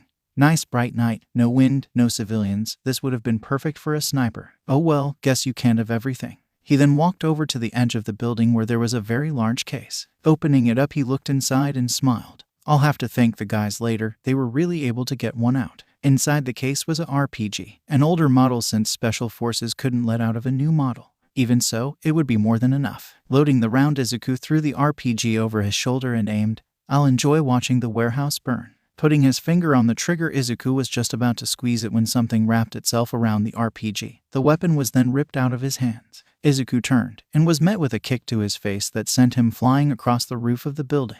Sliding to a stop, Izuku gritted his teeth. Your anger is clouding your intelligence, Captain. Getting to his feet, Izuku dusted himself off. Or maybe I knew you'd come. Stepping out of the darkness was Uraka. It's over, Captain, the hero said with a disappointed look on her face. You're coming with me. And if I say no? Izuku asked as he reached behind his back. But that's when something wrapped around his wrists, pinning his hands together. It wasn't a request, Aizawa said, landing beside Uraka and holding his capture weapon. Izuku tried to break free, but the bonds were too strong. You won't be able to break out. They have carbon fibers weaved into the fabric. Please, Captain, let us help you, Uraka pleaded. We'll check you into a hospital where you'll get mentally evaluated. From there you'll be transferred to jail where you'll await a hearing. Izuku hung his head. See, can you actually help me? Uraka nodded. Of course. It's what we heroes do. Looking up, Izuku nodded. Okay. Uraka then walked over to Izuku and smiled. Come on, let's get you the help you need. But as she approached, Izuku suddenly smiled. Oh, I got all the help I need right here. With a quick, strong pull, Izuku managed to force Aizawa towards him. Aizawa crashed into Uraka, causing her to step closer to Izuku.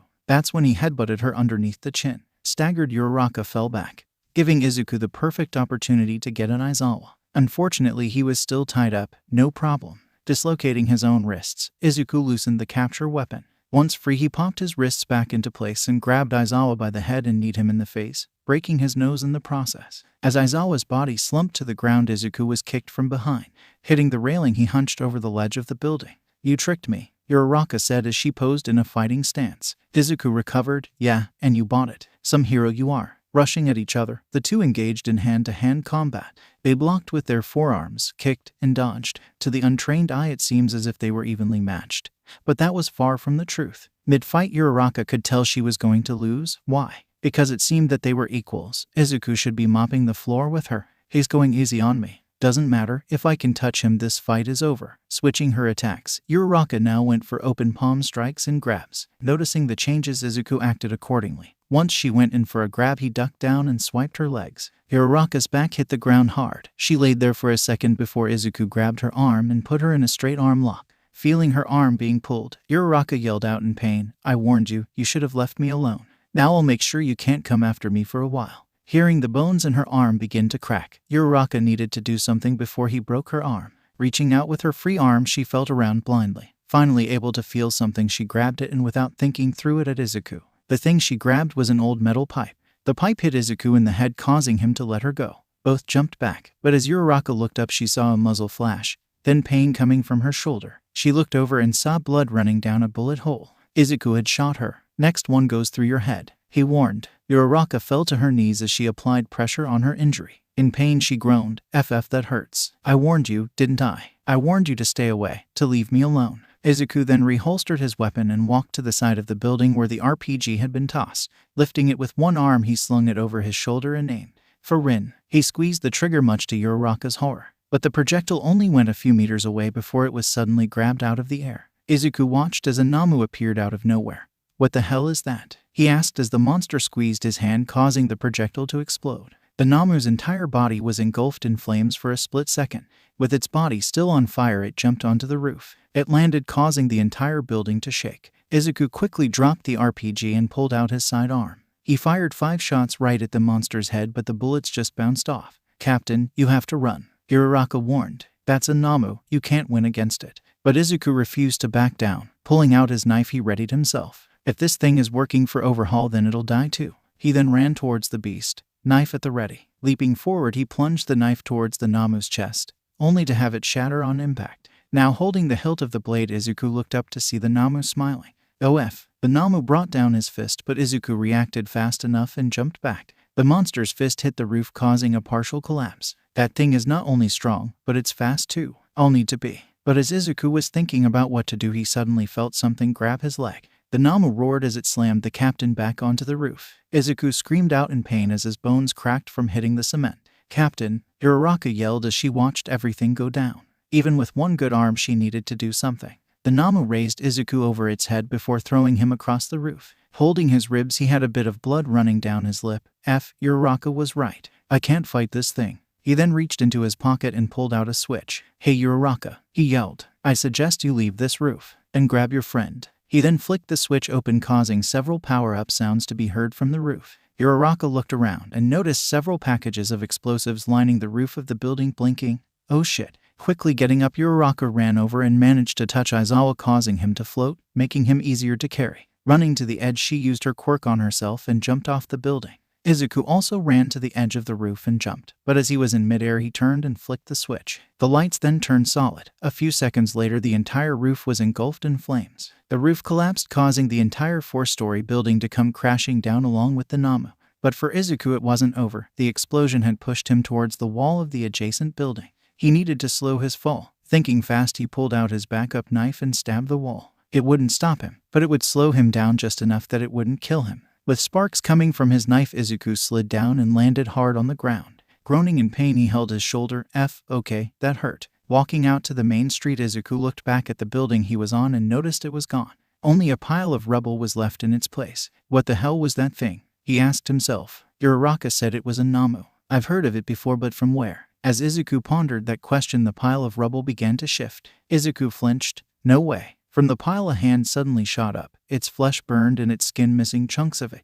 But much to Izuku's surprise, it began to regenerate. "Another day. I can't deal with him now." He turned to leave, but just as he took a step, a voice called out to him. "Captain." Izuku turned to find Uraka. "You can't run forever." "I won't," Izuku responded. "Next time you won't see me coming." Limping away, Izuku disappeared into the darkness of night, leaving Uraka to deal with the Nomu that was already practically out. Fortunately, she wouldn't have to deal with it alone. An explosion erupted right in front of its face. "Die!" Bakugo yelled out, arriving on scene. "Achako, we got here as fast as we could," Momo said, running up to Uraka. "Good, focus on taking that Nomu down," Uraka ordered. "Careful, it heals." The 3 of them then took on the Nomu. It was difficult at first, but soon more of her hero friends arrived, and with their efforts they managed to take it down. "That was harder than I thought," Gyro said as she kicked the Nomu's body. "Why is there a Nomu here anyway?" Uraka pointed to the building across from them. "Because of that place. It's the Yakuza stronghold. It was Captain Midoriya's next target before Aizawa, and I stopped him." "The killer is here?" Kaminari asked. "He's long gone by now," Bakugo answered. "Damn it. Hey, at least he didn't kill everyone this time,"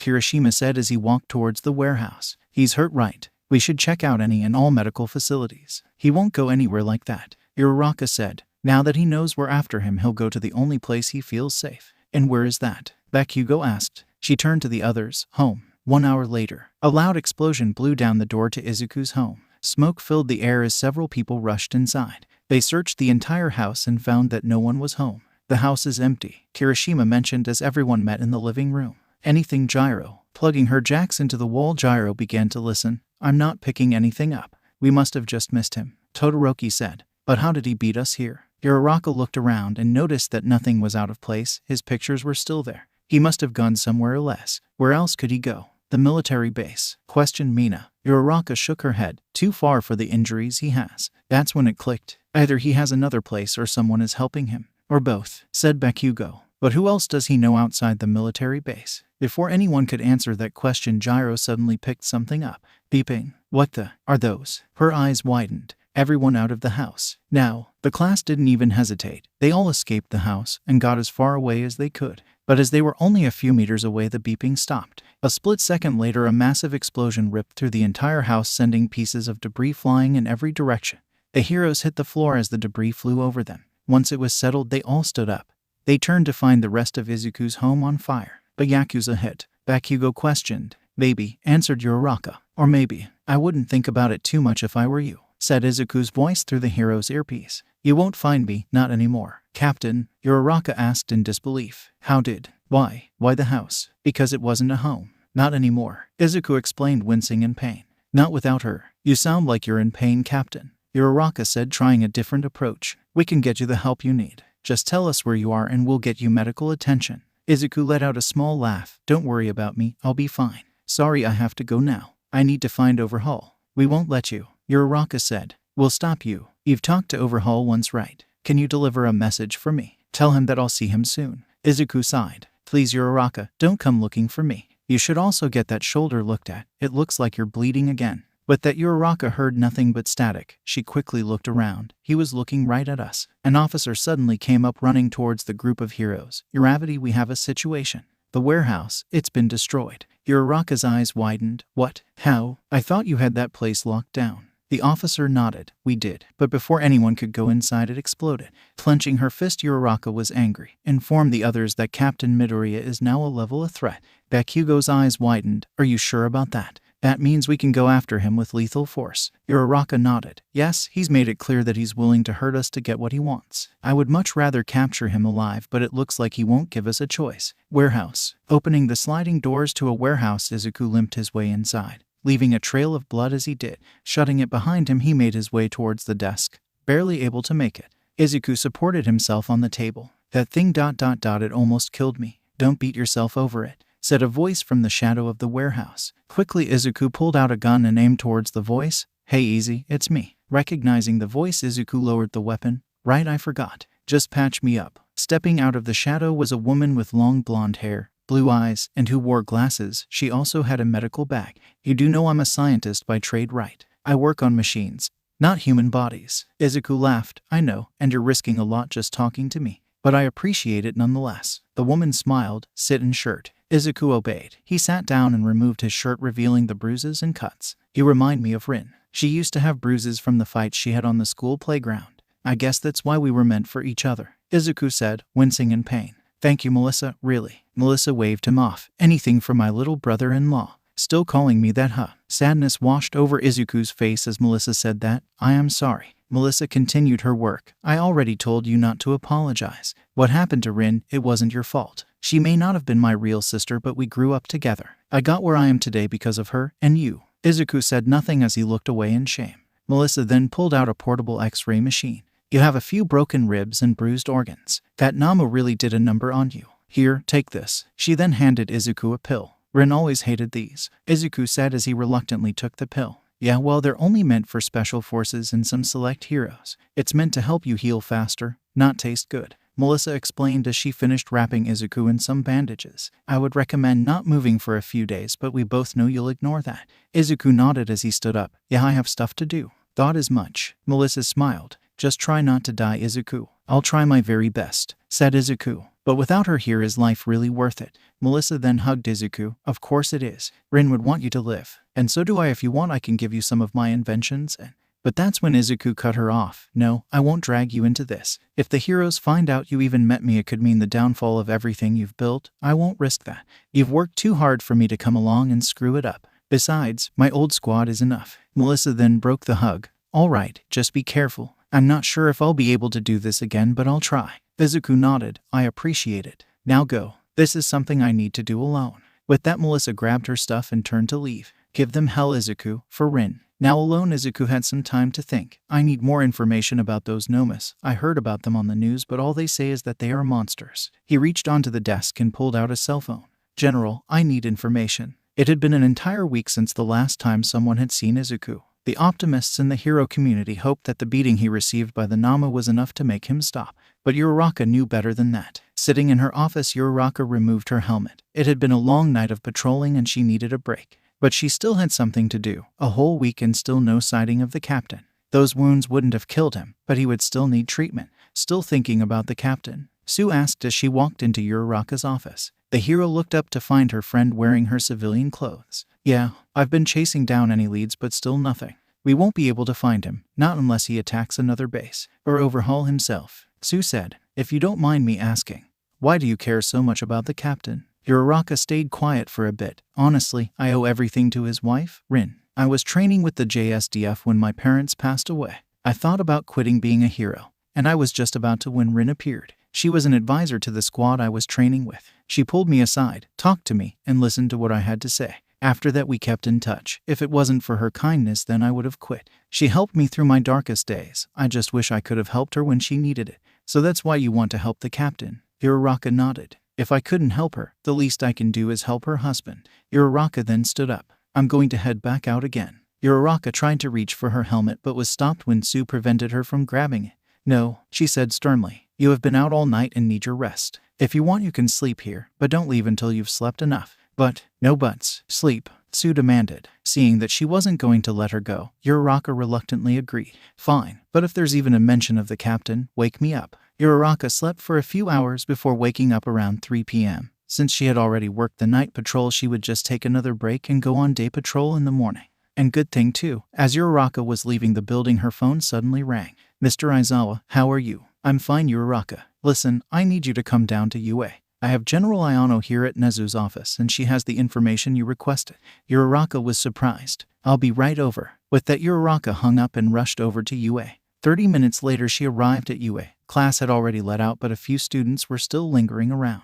Making her way towards the principal's office, she knocked. Come in, someone answered. Opening the door, Uraka was greeted by General Ayano, Aizawa, All Might, and Nezu. Good you're here, Nezu said. I got here as fast as I could, Uraka said as she stepped inside the room. She then looked over at the general. General, it's nice to see you again. This time without guns pointed at me. Ayano smiled. Of course. Now, let's get down to it. You mentioned that Captain Midoriya blew up his home, correct? Aizawa nodded. Nearly killed half of my students in the process. If Captain Midoriya wanted you dead, you'd be dead already, Ayano said, looking over to Aizawa. He knew you'd get out of the house in time. He shot me, Uraka said. He could have missed and killed me, but he didn't, Ayano said, looking at Uraka. And the captain doesn't miss. We both know he's a better shot than that. I assume he told you the next would be between your eyes. That wasn't a threat, it was a warning, a promise. Why are you here, General? All Might asked. Right, your little incident at my base has caused quite a bit of uproar amongst the ranks and the other branches of the military. Ayano then reached into her pocket and pulled out a note. This is a signed order from the Hero Commission's office that those heroes involved are to write a formal letter of apology and compensate the military for equipment used.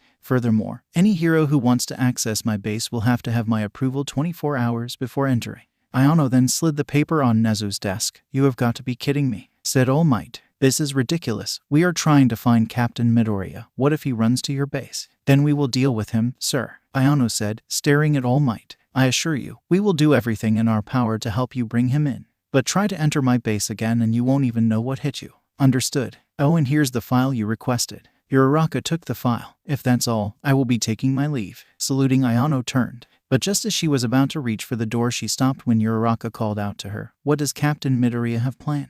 The general turned. You know him better than anyone. What's his next move? I can't say what he'll do next. We weren't trained to be that predictable. The captain will strike when it's the right time to strike. Did he say anything the last time you encountered him? Ayano asked. Uraka nodded. He told us the next time we won't see him coming. Any idea what that could mean? No, Ayano said simply. But I would start checking the shadows. I would also start looking at his target. Though, if the captain already has his sights on them, then it's far too late. With that, the general left the office. We need to ramp up our search for Captain Midoriya, Nezu suggested. We can't find him, Aizawa said. We need to wait until he strikes again. We already have people at the warehouse. Double the number of heroes in each warehouse. Captain Midoriya isn't a rank villain, and will be treated as one, Nezu explained. I rather not see him dead, Uraka said. I know I was the one who suggested elevating him to that status, but I only did that to increase the amount of manpower we can mobilize. Deadly force will be the very last resort. And what if he doesn't give us an option? Aizawa asked. Uraka stayed firm. We'll find a way, we always do. Nezu nodded. True, but we also have to prepare for the worst. Worst case scenario being we take him down. Uraka hated the idea of taking down Izuku. She didn't want to. She could still get through to him. She could still save him. Then we need to know everything about Captain Midoriya, Aizawa said, as he turned to Uraka. That file? What is it? Uraka grabbed the file on the desk. This is the captain's record. Everything he's learned, everything he's done, everything. Once we learn, we use it to our advantage. Little did they know that Izuku was also preparing, learning from his battle with the Nomu. Back in the warehouse, Izuku was doing push-ups on the concrete floor. As he got up, his shirt stuck to his skin as sweat dripped down his forehead. His prior injuries were already healed thanks to the medicine Melissa gave him. Now back at nearly 100%, he now could move on to the next step. Making his way over to the desk, you could see several files scattered across it. One of them was open and had the words confidential written across it. Looking inside, Izuku read through the first page. Ochako Uraraka, close-range fighter. Quirk, zero gravity, can cause anything she touches to float. Makes her dangerous in hand-to-hand combat. Immobilizing her, use of her fingers should do the trick. All the files on the desk were on the former Class 1A, their quirks, their work history, and amount of arrests made. But one stood out from the rest, a black folder with the words AFO. All for One, rival to All Might himself, formed the group known as the League of Villains. All Might fought and defeated this villain in the past, but he had a student, Shigaraki, now leader of the League of Villains. The League employs the help of a doctor to help create these Nomu. These monsters have quirks, ranging from useless to powerful, demonstrated by their fight with Endeavor years ago. But as special as they can be, they all have similar basic power, super strength, and super regeneration. The Nomus are capable of healing from any injury, as long as their brain remains intact. Skin is nearly impenetrable, but has been seen to not do well with piercing weapons. Overhaul would have increased security at his warehouses by now. Izuku deduced. He will also have that thing that attacked me a week ago at those locations. I'll need to take it out if I want any shot at Overhaul. But I need a location. He then turned around. Do you think you can help me with that? Muffled screams were heard as Izuku looked at two men tied up in chairs. They were beaten, bloody, and gagged. You could see a bloody knife on the floor beside the two men. Walking over to them, Izuku turned the chair away from each other, before pushing a map in the man's face. You, show me where the Nomu is. The man, cowering in fear, used his bloody nose to point out the location. Izuku looked at it. Good. Now he better point at the same location or you're both dead. Taking out another map, Izuku did the same with the second man. Show me. This man did not want to cooperate. Seeing his refusal, Izuku kicked the man in the chest so hard that he broke the chair which he was sitting on. Now laying on the ground, the man gasped for air. That's when Izuku appeared, grabbed the man by the head and forced him to look at the map.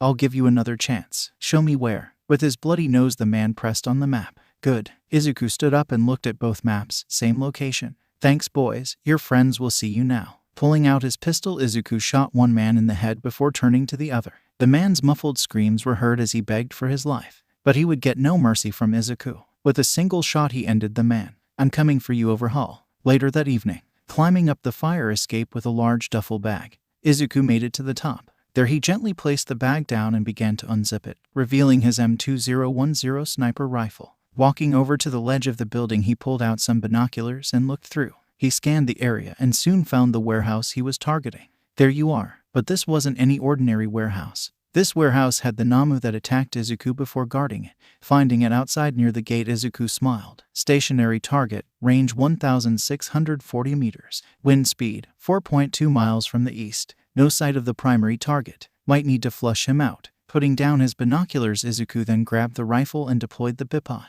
Putting it on the edge, Izuku laid down on the roof, his legs spread and his eye looking down the scope. At this distance, the shot would have been impossible, but his rifle wasn't like the others. While the normal range of the M2010 would be about 12 meters, this one was modified to have almost triple the range. But not everyone could fire it and hit an accurate shot. Only 2 people had ever been known to accurately fire the weapon. One was obviously Izuku, but the second was Rin. She was after all the best sniper in the Eastern Hemisphere, if not the world. As Izuku pulled out a magazine which would normally hold .300 Winchester rounds. But this wasn't a regular bullet. No, like his rifle, the military made specially designed rounds. This one in particular was able to fire at a much higher velocity, and was tipped with tungsten, a much stronger metal than lead. This would blow a hole right through the target. Pulling back the bolt, he loaded the first round. Once again looking through the scope, he noticed that the Nomu was still in the same spot. Taking a deep breath and he held it. He then felt his heartbeat, the rhythm, and began to time it. Finding the perfect time, Izuku squeezed the trigger. A loud bang echoed throughout the town as the bullet left the barrel. On the ground, the Nomu was scanning the area when it caught a glimpse of something in the distance. That's when the round hit the Nomu square in the head, at such speed that it seemed to explode. Falling forward, the Nomu lay dead as blood pooled under it. Seeing this happen, the men around the warehouse began to panic and run. Izuku quickly reloaded, took aim again, and began to pick the villains off one by one. As this was happening, the people radioed in, "We are under attack. That guy is here. Head to the vehicles." A few tried to reach the SUVs, but a well-aimed shot to the gas tank caused them to explode. With no way out and with fire now raging in the warehouse, the rest were easy pickings. It took 5 minutes. That's all it took for Izuku to convert the warehouse into a graveyard. With the barrel of his rifle steaming, he got up. One more on the list. Izuku began to pack up his things and was just about done when he heard something behind him. Turning, he saw that there was one person standing there. "Uraka, why is it always you?" Izuku asked. "Must be fate," Uraka said in her hero costume. "This ends now. You didn't stop me before. Why would this time be any different?" Izuku asked, reaching behind his back. "Because this time I have stronger friends," Uraka said. Izuku's eyes widened as he turned. Putting up his arm, he managed to block an explosion with his forearm. The force of it caused him to slide across the roof. With his arm now black from the burns, Izuku knew that only one person could have done this. "Bakugo," he muttered as the smoke cleared, exposing his childhood friend. "F you." With his good arm, Izuku pulled out his side arm and fired 2 shots. But Bakugo didn't move. The bullets approached, and just as they were about to hit, Kirishima came crashing down. With his quirk activated, he blocked the shots, causing the bullets to ricochet off of him. "Nice try. Some friends you have," Izuku said, holding his arm. "I assume the rest are around." "Ready and able," Uraka said, stepping forward. "It's over, Captain. Come with us. No one else has to get hurt." Izuku looked around at his current situation. "And if I say no, then we take you in by force," Bakugo said, stepping forward. Izuku smirked. "A classic Bakugo, always quick to fight. So much anger, I'm surprised you became a hero. Then again, you always bragged about becoming one. Was that before or after you were done bullying me?" Bakugo clenched his fist. "That's..." The hero looked away. I'm sorry for everything I did. It wasn't right." That apology surprised Izuku. "Sorry. After all these years." Izuku clenched his fist. "Do you honestly think that's enough?" "No, it's too late for any form of apology. But I guess in a way I should thank you. Without you, I wouldn't have become what I am today." "Please, Deku." "No, Midoriya, just stop this. We don't want to hurt you," Bakugo pleaded. "We get what you're going through." Izuku pointed the gun at Bakugo. "You don't know shit. So don't you effing dare say you understand. None of you could ever understand what I've been through." The heroes looked like they were about to attack, but Uraka stopped them. "Maybe you're right. Maybe I don't know. But I do know that you've been through a lot. The wars you had to fight, the people who you called comrades you had to bury. Like that raid in Jarikstan, where you lost half of your squad in an IED. You went there to secure intel on a terrorist organization, only to find out that the information wasn't there." Hearing that, Izuku narrowed his eyes. "Shut up," Uraka continued. "Or the time you spent captured by rebels, tortured, beaten, and starved nearly to death. PTSD. Izuku said. "That's what you're trying to paint me as?" He scoffed. "I've faced death more times than I can count, heroes. But I came through because I had Rin. I wasn't afraid then." Izuku then pulled out a switch from his pocket. "And I'm not afraid now. I push this button and this entire building comes down, taking us down with it. We can take you down before you press that button," Uraka said, narrowing her eyes. "This plan won't work a second time. Are you willing to test that?" Izuku asked, daring them to test him. Before either of them had time to even think about their next move, something came flying at Izuku. Whatever it was, it tackled him to the ground. Dropping the switch, Izuku managed to grab whatever it was that tackled him. It looked like a Nomu, but instead of a humanoid form, it had more of a dog look to it. It was dark in color, had its brain exposed, and its mouth had razor-sharp teeth. "Captain," Uraka yelled. She tried to rush over to help, but she too was attacked by one of these Nomu dogs. Soon a pack of them appeared and began to attack everyone in sight. With the Nomu trying to bite his face, Izuku had to use everything he had just to hold it back.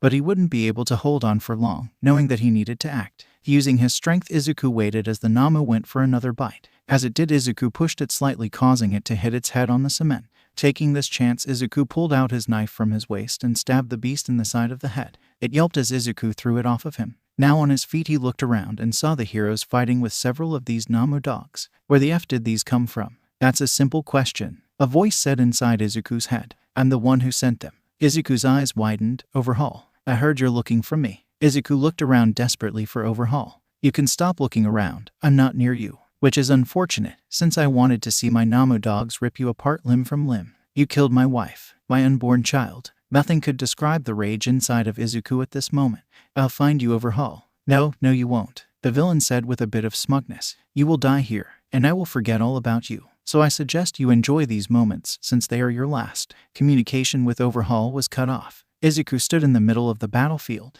Just then a Nomu dog jumped at him. Izuku dodged by rolling away. As he stopped, he grabbed his sniper rifle. With one quick motion, he pulled the bolt back and fired another shot. The bullet traveled through the Nomu dog's head. The heroes all stopped as they heard the shot ring out. Even more Nomu dogs then appeared. Using his marksmanship, Izuku took out several as they tried to attack him. But he had limited ammunition, and by the third magazine he now had an empty gun. Shit. He tried to use the rifle itself to defend himself, but the Nomu dogs jumped him from different angles. One managed to bite him on his forearm. Izuku tried to shake him off by using a knife to kill it, but as he did, another one bit him in the shoulder, drawing blood. He managed to get it off before stabbing it in the head, but Izuku knew this was a losing fight. Looking around, he saw that the heroes were also having trouble with the large amount of Nomu dogs, and more were climbing the building. So be it, he said, pulling out the detonator. As Uraka was fighting, she saw from the corner of her eye Izuku holding the detonator. Captain, no, she yelled. Pointing her fist towards him, Uraka fired wires from her gauntlets. The wires attached themselves around Izuku's arm, but it was too late. He had already pressed it.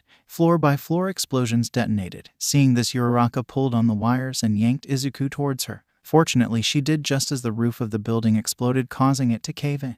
Now on the roof of the adjacent building, Izuku rolled to a stop in front of Uraka. You idiot. Izuku turned. You could have died. Izuku grabbed the wire with his free hand and snapped it. Well, I didn't. And don't expect me to thank you. The two stared at each other, but as they did, Izuku suddenly pulled out his pistol and aimed at Uraka. Surprised, the hero's eyes widened, then two shots rang out. Uraka flinched as the two bullets flew by her head and hit a Nomu dog that was going to attack her. The body flopped down in front of her. Looking at it, she turned towards Izuku.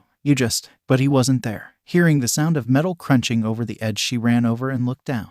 Izuku was using the wires he snapped as a rope to climb down. Landing on the ground, he looked up and saw Uraka. Without saying a word, he took off. But she wouldn't let him go that easily. You're not getting away that easily. Using her quirk, Uraka landed softly on the ground and gave chase. But when she landed, three Nomu dogs appeared. I don't have time for you. Izuku ran towards a convenience store where he found a car. Quickly breaking the window, he opened the door and unlocked it. Going underneath the steering wheel, he grabbed two wires and began to hotwire the vehicle. Once on, Izuku kicked it into gear and took off. 4 minutes later, Uraka arrived with Izuku nowhere in sight. Damn it, where did he go? Just then a large car pulled up. It looked like a modified tank. The window slid open, revealing none other than All Might himself. Get in, he said. Without a second thought, Uraka jumped in. All right, hold on, I'm tracking him now. What are you doing here? She asked, confused as to why All Might himself was driving the car. I'm helping, he said as he activated his boosters. Now hold on. Driving down the streets, All Might weaved in and out of traffic. He's almost out of the city, the hero said, looking at a monitor. He's heading towards the base. Uraka deduced. He knows we can't touch him if he gets there. Not if we can stop him. Stepping on the gas, All Might accelerated. With Izuku focusing solely on driving, he took every turn aggressively and ran every red light. Soon sirens were heard behind him. Looking in the rearview mirror, he saw several cop cars chasing him. Pulling out his pistol, he began to fire from inside the vehicle and towards the officers. Several shots hit the police car's tires, causing them to spin out and crash. This forced the others to back off. But that's when All Might appeared. Izuku tried to shoot the window out but found that the hero's vehicle was bulletproof. Speeding up, Izuku took a turn.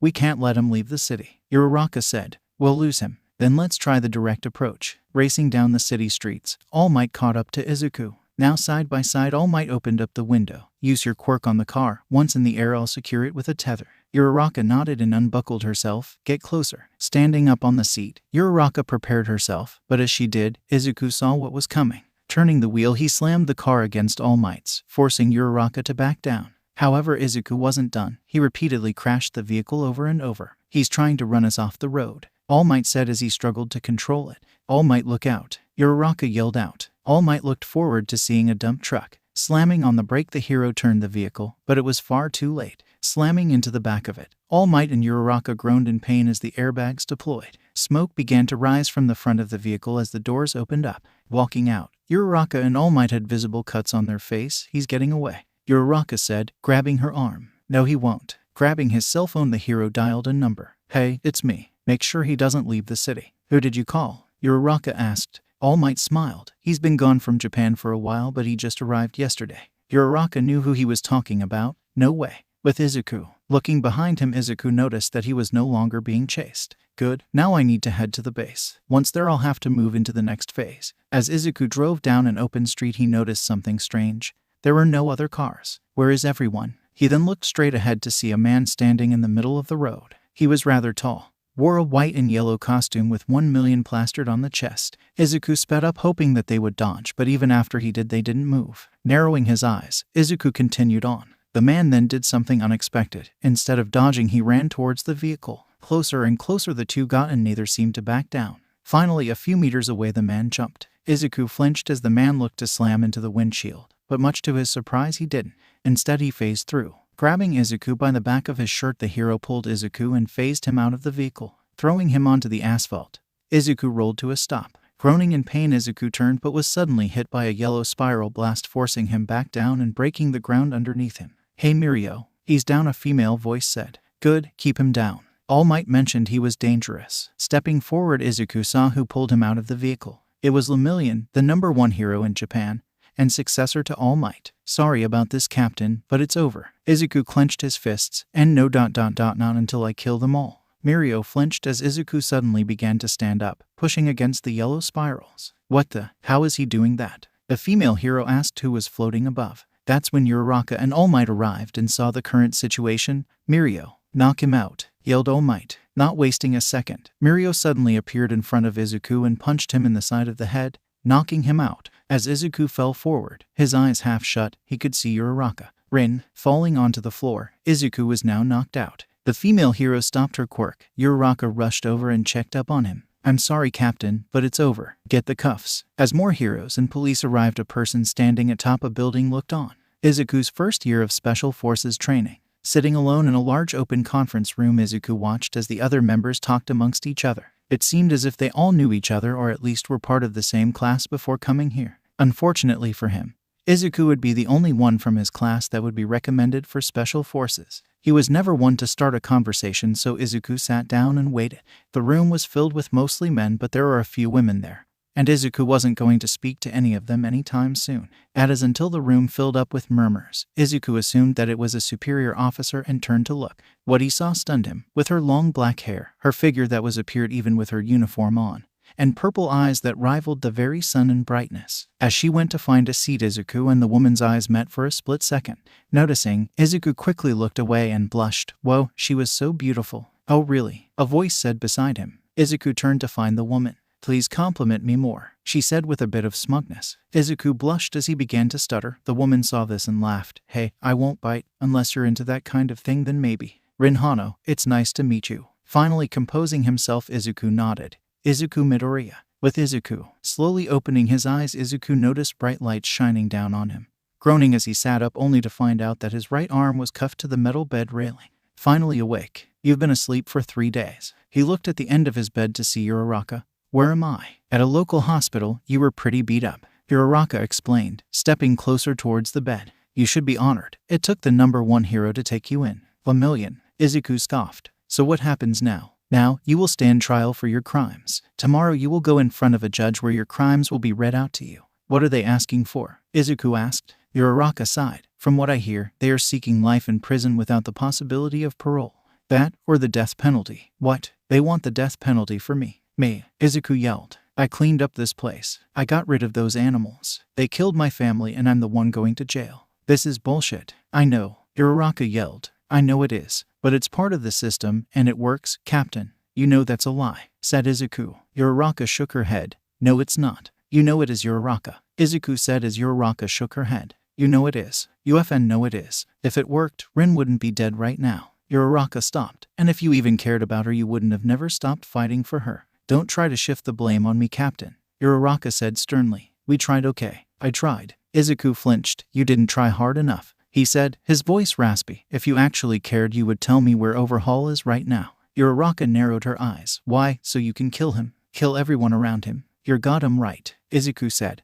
Those animals don't deserve to live. You know where he is, don't you? Yeah, I see it in your eyes. Tell me. Rest up, Captain. I'll be in court tomorrow. With that, Uraka turned. Tell me, Izuku yelled. Tell me. I'll kill him. I'll FN kill him. He then began to thrash around. Why are you protecting that dirtbag? Huh, come on, aren't you supposed to be a hero? Make yourself useful and tell me." Closing the door behind her, Uraka left the room and was now standing in the hall. Slamming her fist onto the wall, Uraka was frustrated. "Damn it, Captain." Walking into the adjacent room, Uraka could see through into the room with a one-way mirror. Inside she found Aizawa, All Might, and Naomasa. "Make sure he's restrained and monitored every minute. We have guards waiting outside and his movements are being monitored. If he even touches the cuffs on him, we'll know," Naomasa explained. "How are you holding up?" Aizawa asked. Uraka sighed. "Barely holding up, but I'll be fine. Let's just make sure Captain Midoriya gets a fair trial. Once this is over, my only goal is to bring in Overhaul. I won't fail him again." It was now the next morning, and Izuku was woken up by the sound of metal hitting the bed. Opening his eyes, he saw several police officers in full riot gear waiting for him. "We have orders to shoot to kill if you try to resist us," the officer said. "I would rather not, so what do you say?" Izuku nodded. The captain then sat up where they put on a bigger pair of cuffs. "Come on." He was then led out of the hospital room and into the back of an armored police van. As he was being placed in the back, he noticed several heroes on the rooftops above. "All right, stay alert. He's on the move," Momo radioed in. She watched as the van began to drive off. Once out of her section, another hero took over watch. This went on all the way to the courthouse. Once they arrived, Izuku was greeted by the bright flashes of cameras. "Captain, a word please. What do you have to say to the victims' families? Why did you do this?" Inside the building, Izuku met his defense attorney, Yu. Several dozen reporters and cameras all lined the steps to the courthouse. Izuku said nothing as he was led inside. Even inside the courthouse, more police were seen, all with their weapons at the ready. Inside a courtroom, Uraka stood in front, right behind where the defendant would be. She was accompanied by Todoroki and Bakugo, who were there to make sure Izuku wouldn't try anything. The courtroom was packed. Officers with shotguns lined the side of the wall. "Who is going to be his defense?" Todoroki asked. "Don't know. I heard someone volunteered." "Private sector," Bakugo answered. "Whoever it is, I sure hope they don't mind the publicity." Uraka then got a word through her communicator. "Hey, they are bringing him in." The doors at the end of the hall opened up. This caused everyone inside to fall silent. "Remember, he tries anything, take him down. We can't risk anything right now," Uraka said, as she heard the rattling of chains. But as soon as the captain came into range, her eyes widened. "No way." Standing right beside him was none other than General Ayano. "Don't worry, Captain, I'll get you out of this," she said, assuring him. The two walked to their designated area and waited for the judge to walk in. "All rise." Judge Kaido is now entering the room. Taking a seat, the rest of the room followed suit. "Well, this is rather a strange case. Normally the public isn't allowed at the arraignment, but it seems like you, Mr. Izuku Midoriya." "It's Captain, Your Honor," Ayano said, cutting off the judge. The judge raised an eyebrow. "I'm sorry. It's Captain Midoriya. I believe his past military service to this country has earned him the respect of the title. So I ask that you refer to my client as Captain Midoriya or simply Captain." "Your Honor," Ayano said, much to everyone's surprise. The judge blinked a couple of times before nodding. "I see. I suppose that's fair. Very well then. Your client, Captain Midoriya, is being charged with several dozen counts of murder in the first degree. How does the captain plead?" Ayano stood up. "Not guilty, Your Honor. And we are immediately asking for the court to dismiss all charges. Under Section 34A of the Military Code of Conduct, any and all present military personnel are subject to military law. Therefore, we are asking for Captain Midoriya to be released into Special Forces custody until he is able to stand trial in a military setting." The judge took off their glasses. "And why would you find it important to do something like that? Is my courtroom not enough? The court has already failed to protect my client and his family once. This trust that is meant to be with the public is now shattered. Therefore, a military court will be more fitting." The entire courthouse was in shock. "I heard of the tragedy of what happened to the captain's family, but that doesn't excuse what he's being accused of," the judge said. "But he also has a right to be judged by his peers. In this case, it's a military matter," General Ayano said. The judge then began to think about it. That's when the prosecution stood up. "Your Honor, you can't let this happen. Military law and civilian law are very different. If he is placed in Special Forces custody, he could walk free. Captain Midoriya committed these crimes in a civilian setting, therefore he should be judged by the state, not the military." "That would be true if he was a civilian," Ayano explained. "At the time of these alleged crimes, Captain Midoriya was still a part of the military, therefore subject to military law." Closing his eyes, the judge thought long and hard about this, but ultimately couldn't decide on the spot. "We will reconvene in 3 days. However, due to the nature of the crimes, I am ordering Captain Midoriya to be held at Tartarus." With a strike of the gavel, the judge got up and walked out of the courtroom. Ayano and Izuku talked amongst each other as everyone else was escorted out. That's when the prosecution came over. "So you must be General Ayano. I've heard a lot about you." Ayano turned. "Why, thank you. So, how do you want this to go down?" The prosecution asked. We are willing to take a plea deal of life in prison to avoid the death penalty. Oh, we aren't accepting any plea, Ayano said with a smile. If this does stay in civilian court, we are willing to send this to trial. Besides, it's not like he will be here much longer. I'm certain that the judge will rule in our favor. But you can drop the charges if you like. That won't be happening, Uraka said beside them. Captain Midoriya will face justice. Maybe, maybe not. But one thing is for certain. Once a jury or military panel hears about what happened leading up to these events, there's not a single person who would condemn him for it.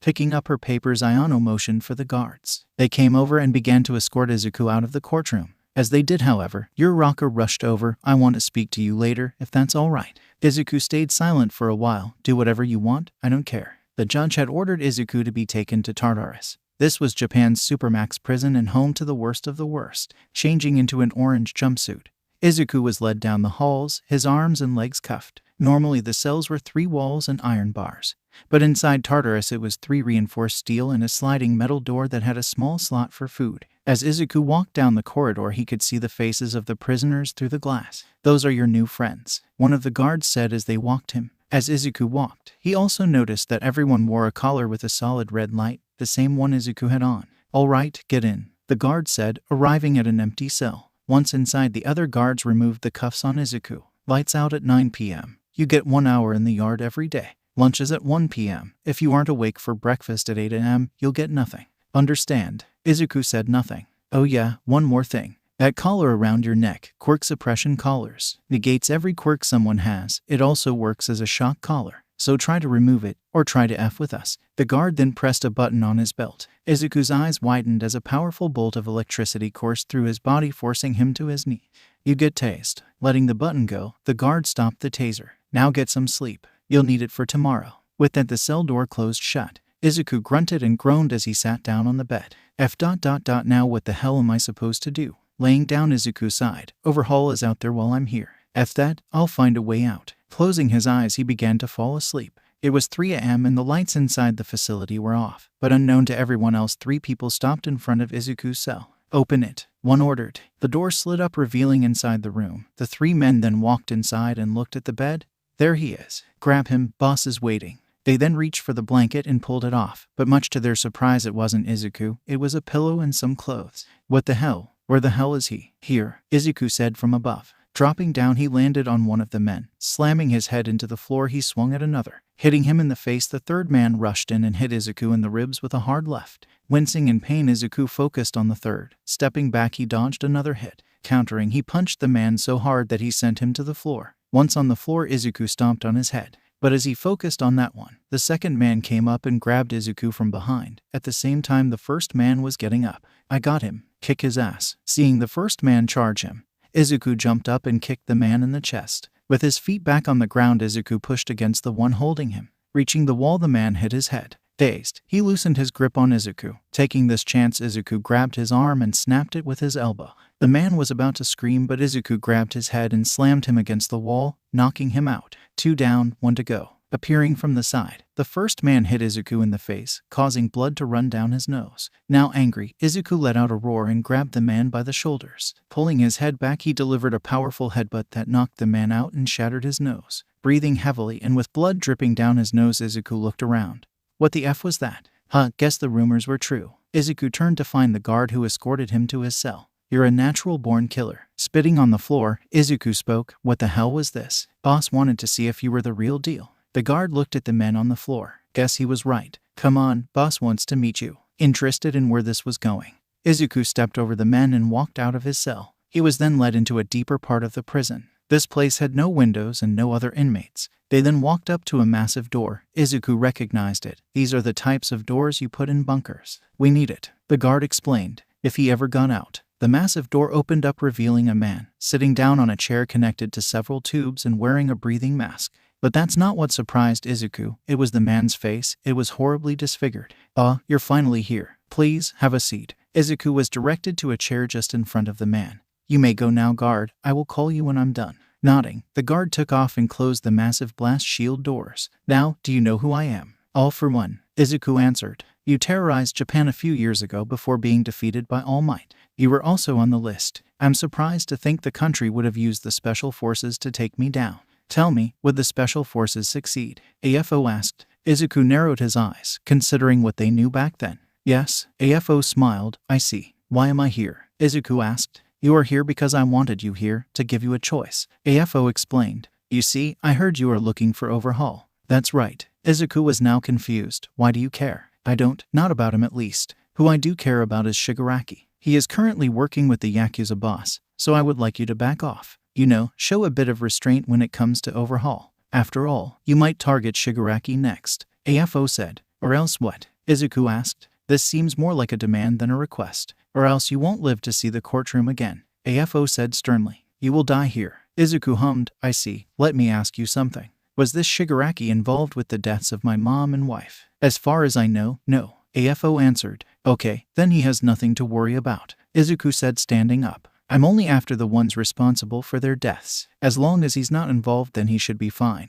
Nothing else matters to me. AFO smiled. Very well, you may go. Izuku turned and was escorted out of the cell. Once he was gone, AFO called over another guard. Kill him. The guard was surprised. But sir, he said he would leave Shigaraki alone. He won't, said AFO. He already knows Shigaraki was involved. If we don't kill him now, he will go after him. And that is something I cannot allow to happen. Make it grand. I want the world to see it. 3 days went by fast, and it was now time for a decision from the judge. But the crowd outside the courthouse grew. People were now holding out signs and chanting, "Let Captain Midoriya free." There were at least several hundred people, and the police needed help. The local heroes were called in to help with crowd control. Those included all of former Class 1A. That's a lot of people wanting him to go free, Kirishima mentioned. Why though? He killed people. It's who he killed that made people like this, Gyro said. Think about it. By killing those Yakuza, he made that area a bit safer than it was. They had control over ghettos and poor areas. Those people are struggling, but they still want and need the basic protection we heroes give.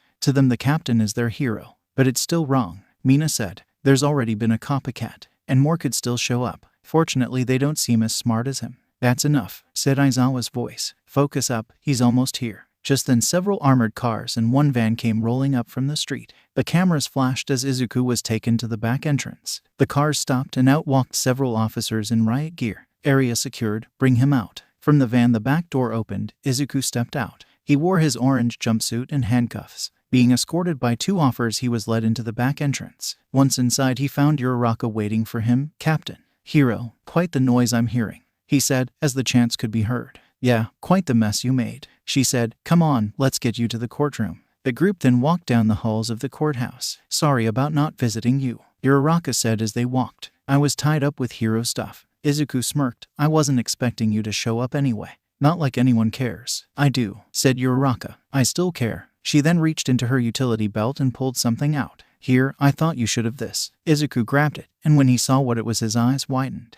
How did you? It was a picture of himself and Rin. That stuff I was doing. I went through the remains of your house and found that. It was the only thing that survived, Uraka explained. Holding the picture close, Izuku looked up at the hero. Thank you. Izuku was then led into the courtroom where General Ayano was waiting for him. Good to see you again, Captain. General, so how does it look? He asked. Can't say. There's a chance this moves to military court, but there's no guarantee, Ayano said. Don't worry if it doesn't. I'm still a damn good civilian lawyer. The judge then walked in. Once at his seat, the rest followed. Thank you all for coming. I know these last couple of days haven't been easy for everyone. To the topic at hand, should Captain Midoriya be tried in civilian law or in military law? I've thought long and hard about this. While it is true we owe the captain some debt for what he has done for this country, I believe that doesn't make up for the crimes he has been accused of. So that is why we will be keeping this trial where it is. Captain Midoriya will face a civilian jury and be judged by them. Ayano stood up, but before she could say anything, the judge lifted his hand. I know what you're going to say, General. I'm sorry, but this trial will stay here. We will make opening arguments in 1 week time. During that time, the captain will remain in prison. That is all. With a strike of the gavel, the judge stood back up and walked out. Izuku sighed as the judge left. Don't worry, I'll bring in the very best. You will get through this, Ayano said, trying to reassure him. I don't deserve to be here, General, Izuku said, growing frustrated. Ayano agreed. I know, Captain, just hold on a bit longer. I have some favors I can cash in. I will get you out. But that the guards came to pick up Izuku, leading him out of the courtroom and into the halls. They were immediately swarmed by reporters and cameras. Captain Midoriya, is it true you are doing this for revenge? Do you have any words for the people saying you do more good than the heroes? The guards quickly escorted him to the back entrance, as the heroes were seen following close behind. Once inside the truck, they began to drive off. For this route, they had to pass in front of the courthouse where all the news stations were. "All right, you guys know what to do," Uraka said through everyone's earpiece. "Don't lose sight of that truck." But as soon as she said that, a massive explosion took out the lead car. The caravan of cars and trucks came to a screeching stop. They tried to reverse, but the truck at the end was also blown up. They were now trapped. To make matters worse, several Nomu suddenly turned the corner and were heading straight towards the van Izuku was in. "We got an ambush. Gyro, Kirishima, Kaminari, Zero, protect the civilians and move them out of harm's way. The rest of you follow me, we're going down there." With their assignments, everyone took off. Uraka and the rest went down to check on those who were caught in the explosion. "Bakugo, Mina with me. Head towards the transport and secure the inmate." The two nodded and ran towards the transport truck. Reaching it, Mina used her acid on the door and easily broke in, helping the guard out. Mina then moved to the back where Izuku was being held. Opening the doors, they saw Izuku upside down with blood dripping down his head. "Captain, you alive?" Izuku groaned in pain. "Yeah, get me out of here." Crawling inside, Uraka cut him free. Once out, the captain stood up straight and was now face to face with Bakugo. "Huh, surprised you're here. You two can talk later. Right now we got several Nomu heading our way." Mina warned. "We need to move." "Mina is right. Head back to the courthouse," Uraka ordered. But as they were about to move, several Nomu came crashing down around them. The three heroes formed a circle around Izuku. "Looks like I'm their target," Izuku said as he looked around. "Any ideas?" "Yeah, break out of here," said Bakugo as explosions appeared on his hands. "Iravati, stick with the prisoner." "Tenki," Mina nodded. "Already ahead of you." "Get down." Bakugo ducked. Uraka grabbed Izuku and forced him down. "Acid, 100%. That's when Mina gathered acid and spun around. The acid sprayed all over the Nomu, causing them to melt. With their path now free, Uraka pushed Izuku up and towards the courthouse. As they ran, they passed several other heroes fighting off Nomus, police officers firing their weapons, and civilians running. "Is the Yakuza working with the League of Villains again?" Mina asked as they continued to throw acid. "Has to be," Bakugo yelled as he blew away a Nomu. "We can worry about that later. Right now we have to get to But as Uraka was talking, she suddenly felt lightheaded. Grabbing her head, her vision began to blur. What? And drunk. She looked behind to see Mina already on the floor asleep. Bakugo was still up but was wobbling. I remember. One of the 8 fingers had a quirk to make us act drunk." "Captain." Izuku was on his knees, barely able to keep himself from falling over. Damn it. "Damn it is right," said a voice. Izuku looked up and saw a man wearing a plague doctor's mask and a gray coat. "Overhaul?" Izuku questioned. The man scoffed. "No, the boss wouldn't waste his energy on you. Although, you did mess with our operation for a while. But rest assured, you were nothing but a bump in the road." Guess Overhaul is too much of a coward to kill me himself," Izuku said mockingly. Hari took a knee in front of Izuku. "No, he just wanted you dead and the world to see it." Izuku watched as what seemed to be a needle appeared from the man's forehead, aimed for the space between his eyes. Izuku could do nothing as he awaited his death. But just as the needle was going to hit, Izuku's dizziness suddenly went away. Izuku turned and rolled to his right. The spike still managed to cut him, but the damage was minimal. "What?" The Deidoro's quirk stopped. "What happened?" Hari asked as turned. But before he could, a blade pierced his abdomen. Grunting in pain, the Yakuza member fell to his knees as the blade was pulled out of him. Hitting the floor, Hari now laid dead beside Izuku. "All this just for you." The captain looked up and couldn't believe his eyes. "Why you? Reports said you died years ago." A sword then came thundering down, slicing the chains on Izuku's arms and legs. The hero killer, Stain. Stain wore black and red ragged clothes with a black mask. He had 2 swords, both seemed to be rusted and old. "I was dead. That is until I saw you." He then reached out. "On your feet. It's time for you to go. If you're really worthy, then you can escape from here." Izuku took his hand and stood up. Why help me?" Stain put his sword away. "Because the world needs to see that the heroes aren't willing to do what we do. We have to show them." He then tossed something to Izuku. "Take that. You'll need it if you want to kill Overhaul." The captain noticed that it was a USB drive. "I know what you've done in the past. Those heroes you killed. If we cross paths again, I will kill you." Stain smiled. "I guess we really are villains in other people's stories. Oh, and you should tell your friends to not be so obvious." With that, the hero killer ran, leaving Izuku to his own. Now free from his chains, Izuku could now move more freely. But with the quirks causing them to stumble now gone, the heroes too began to get up. Knowing he couldn't take them on in a fair fight, Izuku did the only thing he could think of. As Uraka was getting, she grabbed her head. "Ooh, that quirk sucks. It feels like I'm hungover." "Mina, Bakugo, are you two all right?" she asked, her vision returning to normal. "Sorry about this," the captain said, appearing behind the hero, grabbing her arms and pulling them behind her back. Izuku then grabbed a sharp piece of metal and held it up to the hero's neck. Both Mina and Bakugo finally returned to normal, but as they looked around they noticed the situation they were in. "Achaku," they yelled out. They tried to step forward, but the captain pressed the metal against her neck. "Don't move. Another step and she dies." The heroes froze in place. "Midoriya, let her go," Bakugo demanded. "No, now back away. I tried playing nice with you heroes, but you guys keep getting in my way. It seems like you care more about Overhaul than my wife. But no more. Playtime is over." Izuku began to take a few steps back. "Maybe now you'll leave me alone. Now she's coming with me. Don't try to follow me or she dies." Just then several Nomu dogs appeared and began attacking Bakugo and Mina. Taking this chance, Izuku quickly began to escape with Uraka as his hostage. As he was escaping, several Yakuza henchmen chased after them.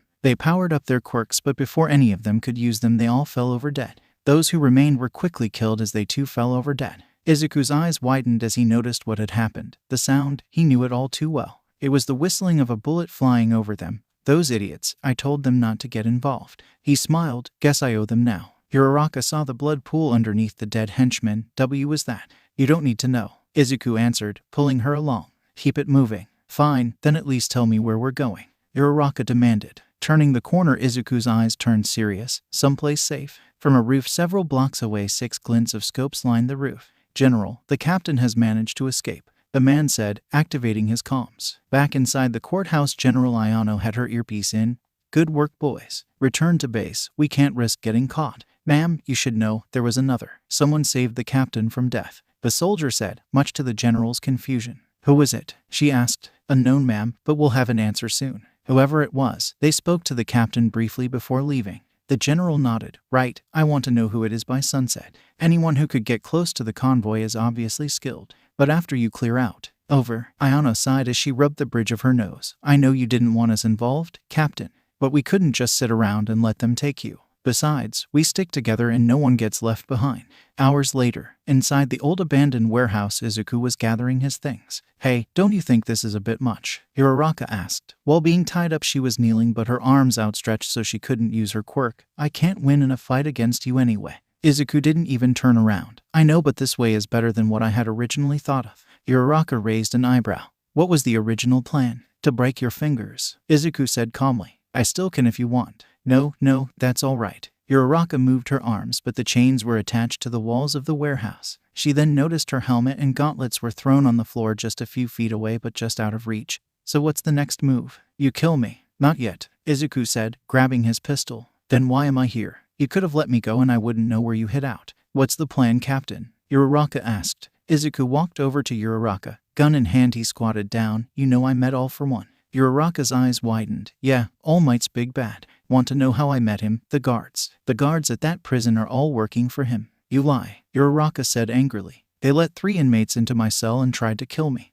The only way to open cells is through the guard station. That prison isn't a prison, Uraka. It's a goddamn resort." He then sighed. "And now I know he was in on it too." "Who?" questioned Uraka. "In on what?" "The League of Villains. They were involved in Rin's murder. The Yakuza and the League are working together." He then stared at Uraka. "But you knew that already, didn't you?" The hero looked away. "And there it is, that guilty look of yours." "How long?" "Captain ...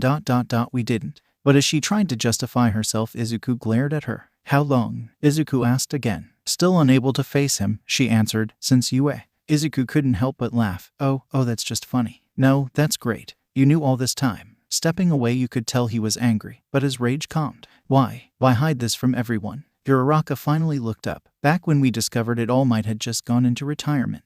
If the public knew, then there would be chaos in the streets. We had to give the people hope that everything would have been fine.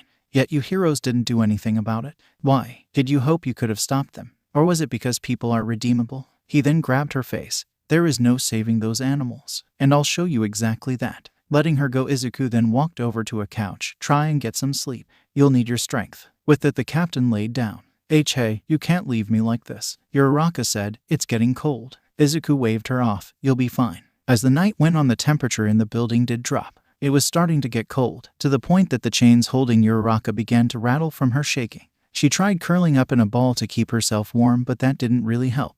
Waking up the next morning, Uraka noticed that a blanket was placed on her as she slept. She looked around and noticed Izuku on a laptop. "Good, you're awake," he said, noticing her. "You're all over the news." He then turned the laptop around and showed Uraka the headlines. "Hero missing, escaped convict. Coincidence or Bonnie and Clyde scenario? Funny, can you blame them?" If only they saw this current situation I'm in. Uraka said. Izuku stood up. Don't worry. I won't hurt you. Uraka scoffed. Oh yeah, then what was shooting me in the shoulder about? Or putting a sharp piece of metal up to my neck? If I wanted you dead, you'd be dead. The only reason I don't kill you is because you rem. Izuku stopped himself. Uraka saw the shocked look on Izuku's face. Captain? Biting his lip, the captain turned. It's nothing. He then got up. I'll be back later. Try not to cause any trouble for me. With that, Izuku grabbed a duffel bag and put on his jacket. Sliding the door open, he was just about to leave when Uraka called out to him, "Thank you for the blanket." Without saying a word, Izuku left the warehouse. Once he was gone, Uraka looked at her helmet. If I can reach it, then I can activate the tracker. Better yet, if I can reach my gauntlet, then I can break out of here. Unable to use her hands, Uraka used her legs to try to reach her gauntlet. She tried rolling it toward her, but the angle was wrong, which would have only moved it further away. She needed to somehow move it towards her. The tips of her feet managed to touch them, but without that extra room to wrap it around and kick it towards her, it could prove to be difficult.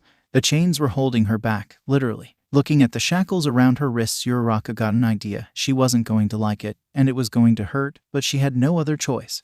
How did the captain do it? Moving her wrists around, she tried the same trick Izuku used to break free from the cuffs. With one good twist of her wrists, a loud pop sound was heard as she dislocated her wrist. Uraka groaned in pain as she tried to control her breathing. That hurts. But that gave Uraka just enough reach to move her gauntlet. Using her leg, she pushed it towards her. Once near her thigh, she squeezed it, pointing then front towards where the chains meet the wall. If I can aim this right, then. Squeezing her thighs together caused the gauntlet to fire its grapple wires. The wires hit the part where the chains meet the wall and managed to move it slightly. Enough times and I can probably loosen it from the wall. Problem is, this might take forever and I don't know when the captain will be back. Still, I can't waste time. For 3 long hours, Uraka kept it up, missing her target several times, but slowly and surely she managed to loosen the part attached to the wall. With one hard tug, the metal plate was ripped off the wall, freeing her. Finally, with one arm free, she could finally free herself from the other chain. Once off, she was able to remove them both. Popping her wrists back in place, Uraka looked around. I have to get out of here. Captain Midoriya could be on his way back. Quickly grabbing her helmet, Uraka turned on the tracking beacon. Base command, this is Uravity. Does anyone hear me? Static was heard on the other side for several seconds before finally a voice. Uravity, is that you? Yes, it's me. Uraka said, happy to hear a voice. I need all available heroes at my location. Roger that, we have your location. Froppy and Pinky are 8 minutes out. Hold tight. The voice said, are you hurt? I'm fine. I was being held at an unknown location by Captain Midoriya. He stepped out a couple of hours ago and hasn't returned since. Uraka explained. If you hurry, we can catch him once and for all. Understood, heroes are on the way. But that the person on the other side relayed the information to the others. With nothing to do but wait, Uraka decided to take a look around. She noticed his little workbench and walked over. There she found a Glock 19 that she held onto. She then found the laptop Izuku was using beforehand and a flash drive attached to it. What's that? Clicking the drive, Uraka opened the contents of the USB drive. Inside, she found a list of names and locations. Some were crossed out while others weren't. These are known Yakuza members. The ones who were crossed out must have been killed by Midoriya. Wait, there's something else. Uraka dove deeper into the files. What's Project Correction? Wait, quirk erasing bullets, like the ones back at you at ... No, the composition is different. The effects of the drug can be permanent. How did you get out? A voice asked behind the hero. Turning around quickly, Uraka found Izuku, holding a duffel bag. You weren't supposed to be free yet. He took a step forward, but as he did, Uraka pulled out the Glock 19 she found on the desk and aimed directly at Izuku. Stay right where you are. Izuku stopped. I already called for backup. You're coming with me, Captain. It's over. Izuku dropped the bag. Is that so? Then I have nothing left to lose. He then took a step forward, and then another. Uraka held the gun in place. Stop, she ordered. Don't make me shoot you, Captain. But he wouldn't stop. You better aim right at my head, Uraka, because I'm not stopping. Uraka then fired a shot towards Izuku, which fortunately missed, but just barely. I will shoot you, she said, her hands now trembling. Hold it with 2 hands, you'll have better aim like that. Izuku said, now only a few steps away. I told you before, Uraka, that you will have to choose. And right now, you have a chance to stop me for good. It's what some people want, isn't it? I mean, you're the one who elevated my villain rank today, meaning you authorized the use of deadly force. So come on, deal with the threat, Uravity. He then stopped in front of Uraka. Take the shot. Come on, take the shot. And the threat. The gun trembled in Uraka's hands. Please, don't make me do this. Izuku then reached out and grabbed the gun and pressed the end of the barrel to his forehead. Come on, do it. Even with Izuku yelling at her, Uraka looked away and lowered the gun. I can't. Why not? It's easy. Izuku then took the gun from her hands and pointed it at the side of his head. Let me show you. Uraka's eyes widened. No, she yelled, reaching out to stop him. But she was too late. Izuku squeezed the trigger. A single shot was heard as Uraka tackled Izuku to the ground. Izuku looked up to see Uraka's face over his. Why, you idiot? She barely managed to knock the gun away in time. Izuku sighed. Why did you jump to stop me? You could have let me die and saved dozens of people from dying. Tears then began to run down Uraka's face. She then suddenly punched Izuku in the face. Because I effing care about you, she yelled out, punching him again as her tears fell on Izuku's chest. I want you to stop. I want you to live. This crusade you're on, you have to let it go. Are you telling me I should forget about Rin? Izuku questioned. No, that's not what I'm saying, she yelled, now grabbing him by his shirt. We all have our own way of grieving. But this, all the killing, when does it end, Captain? It ends when Overhaul and all those pieces of shit are dead. Izuku then looked into Uraka's eyes. Or I am. The hero gritted her teeth and punched him again. UFN. Killing him won't bring Rin back. She's dead, Captain, dead. Now it was Izuku's turn to get pissed off. Grabbing her by the arms, the captain got up and slammed the hero into a nearby wall. I know, he yelled, as blood ran down his nose. Uraka could feel his grip tighten, but then much to her surprise, he hung his head. I know she's gone. And killing Overhaul won't bring her back. Tears then hit the floor by Uraka's feet. But what am I supposed to do? If I can't even avenge her death, then what am I supposed to do? That's all I have left. Water welled up in the hero's eyes. Here was Captain Midoriya, the leader of Japan's special forces and possibly the deadliest person on the planet, crying in front of her. Without saying anything else, Uraka wrapped Izuku in a hug. The tears that filled her eyes were now falling. You still have me, Captain. Please, I don't want to see you turn into something you're not. So I'll ask one more time. Izuku wiped away the tears and broke the hug. The two now looked at each other. Uraka extended out her hand, and Izuku looked at it. Will you let me help you? The captain took a second to think, but as he did, his body reacted and slowly began to raise his arm. Uraka saw this and was happy. His hand was just a few inches away. If he just took her hand, she could help him. Unfortunately, that wouldn't come to pass as Izuku stopped his hand just as he was going to take hers. I'm sorry, he said, sadness in his voice. But no, the captain dropped his hand. Uraka was shocked. Captain. But before she could ask why, the wall on the far end exploded. The explosion sent several pieces of debris flying everywhere. This forced both of them to take cover. Are you sure this is the place? A woman asked, walking into the warehouse from the blown-away wall. From what Shigaraki told us, yeah, this should be the place. A man's voice said. All right then, Nomu. The woman yelled. Just then several Nomu appeared behind her. Search this place. If you find the guy, kill him, along with anyone else in this place. The Nomus all nodded before entering the area. Izuku and Uraka were hiding behind the table. How did they find this place? Izuku asked, picking up the gun, duffel bag, and laptop. The hero saw the gun. You know as well as I do that gun won't do anything to a Nomu. The heroes are a few minutes out. We have to wait for them. We can't stay, we die. Izuku said, come with me. Taking her hand, Izuku led Uraka to the back of the warehouse. There on the floor there appeared to be a manhole cover. Grabbing it, Izuku lifted it up and tossed it aside. Come on, we can get out through here. The two were about to climb down, but before they could, they heard the sound of breathing behind them. Izuku didn't even turn to look. Instead, he grabbed Uraka and went down the manhole. The Nomu swung but just missed. Hitting the floor, Izuku groaned in pain as he took the brunt of the fall. Captain, come on, Uraka said, picking him up. The entrance was small enough that the Nomu couldn't fit through, but they couldn't stay. Running through the tunnel, they eventually got out and were a few blocks away. Finally able to take a breath, Uraka breathed a sigh of relief. Finally, some fresh air. Yeah, Izuku said, in pain. Uraka turned to find Izuku grabbing at his side. Captain, what's wrong? She asked. Removing his hand, he showed a massive gash wound on his side. It seems like the Nomu didn't miss. Guess I wasn't fast enough. He then looked at Uraka. Last chance, hero. What are you going to do? Uraka was concerned, but knew that this would be the perfect chance. He's hurt. The others are on the way. If I can capture him, then this would be over. What if I do that? Several thoughts began flooding into her mind, but after a few seconds she made her mind up. Leave, she ordered, much to Izuku's surprise. Go, before I change my mind. Izuku nodded. I'll be seeing you around, hero. Both Izuku and Uraka turned to leave, but after a few steps Izuku stopped. Uraka, he called out. She stopped and looked back. Thank you for trying. With that, they both went their separate ways. Izuku went off to regroup and replan everything, while Uraka left to think about the decision she just made. Back inside the warehouse, the two villains and Nomus had finished searching for Izuku. They left. The male villain said, should we follow them? Of course we should. Let's go, Toga. But Toga shook her head.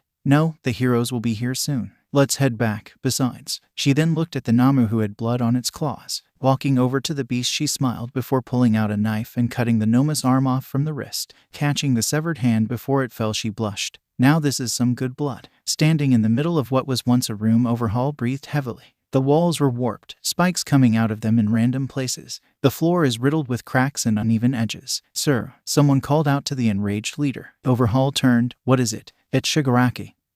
He's here to see you. Overhaul nodded and took a deep breath. Okay. Walking past the man, Overhaul made his way to the meeting room. There he found Shigaraki sitting down on a couch. What brings you here? You know exactly why I'm here. Shigaraki said, your little problem is now my problem. And why do you say that? Overhaul asked, sitting across from Shigaraki. Shigaraki hunched over. Because my master has deemed it so. Apparently before his escape and your failure. Master talked to the soldier boy. This surprised Overhaul. About what? The man, the Reaper as they are calling him, knows of my involvement with you. And now that he knows, he'll come after me as well. So, what do you know about him? Shigaraki asked. Everything. He's ex-special forces, a master of all forms of combat, and that he's already killed my second-in-command and other top leaders. Overhaul clenched his fists. I underestimated him because he was quirkless, but now I see what I have to do. Oh, and what's that? Shigaraki asked. I'll kill him myself. Dedicate every single second of my life to finding and killing him. Our plans will not be set back any longer. He then looked at Shigaraki. Give me everything you can,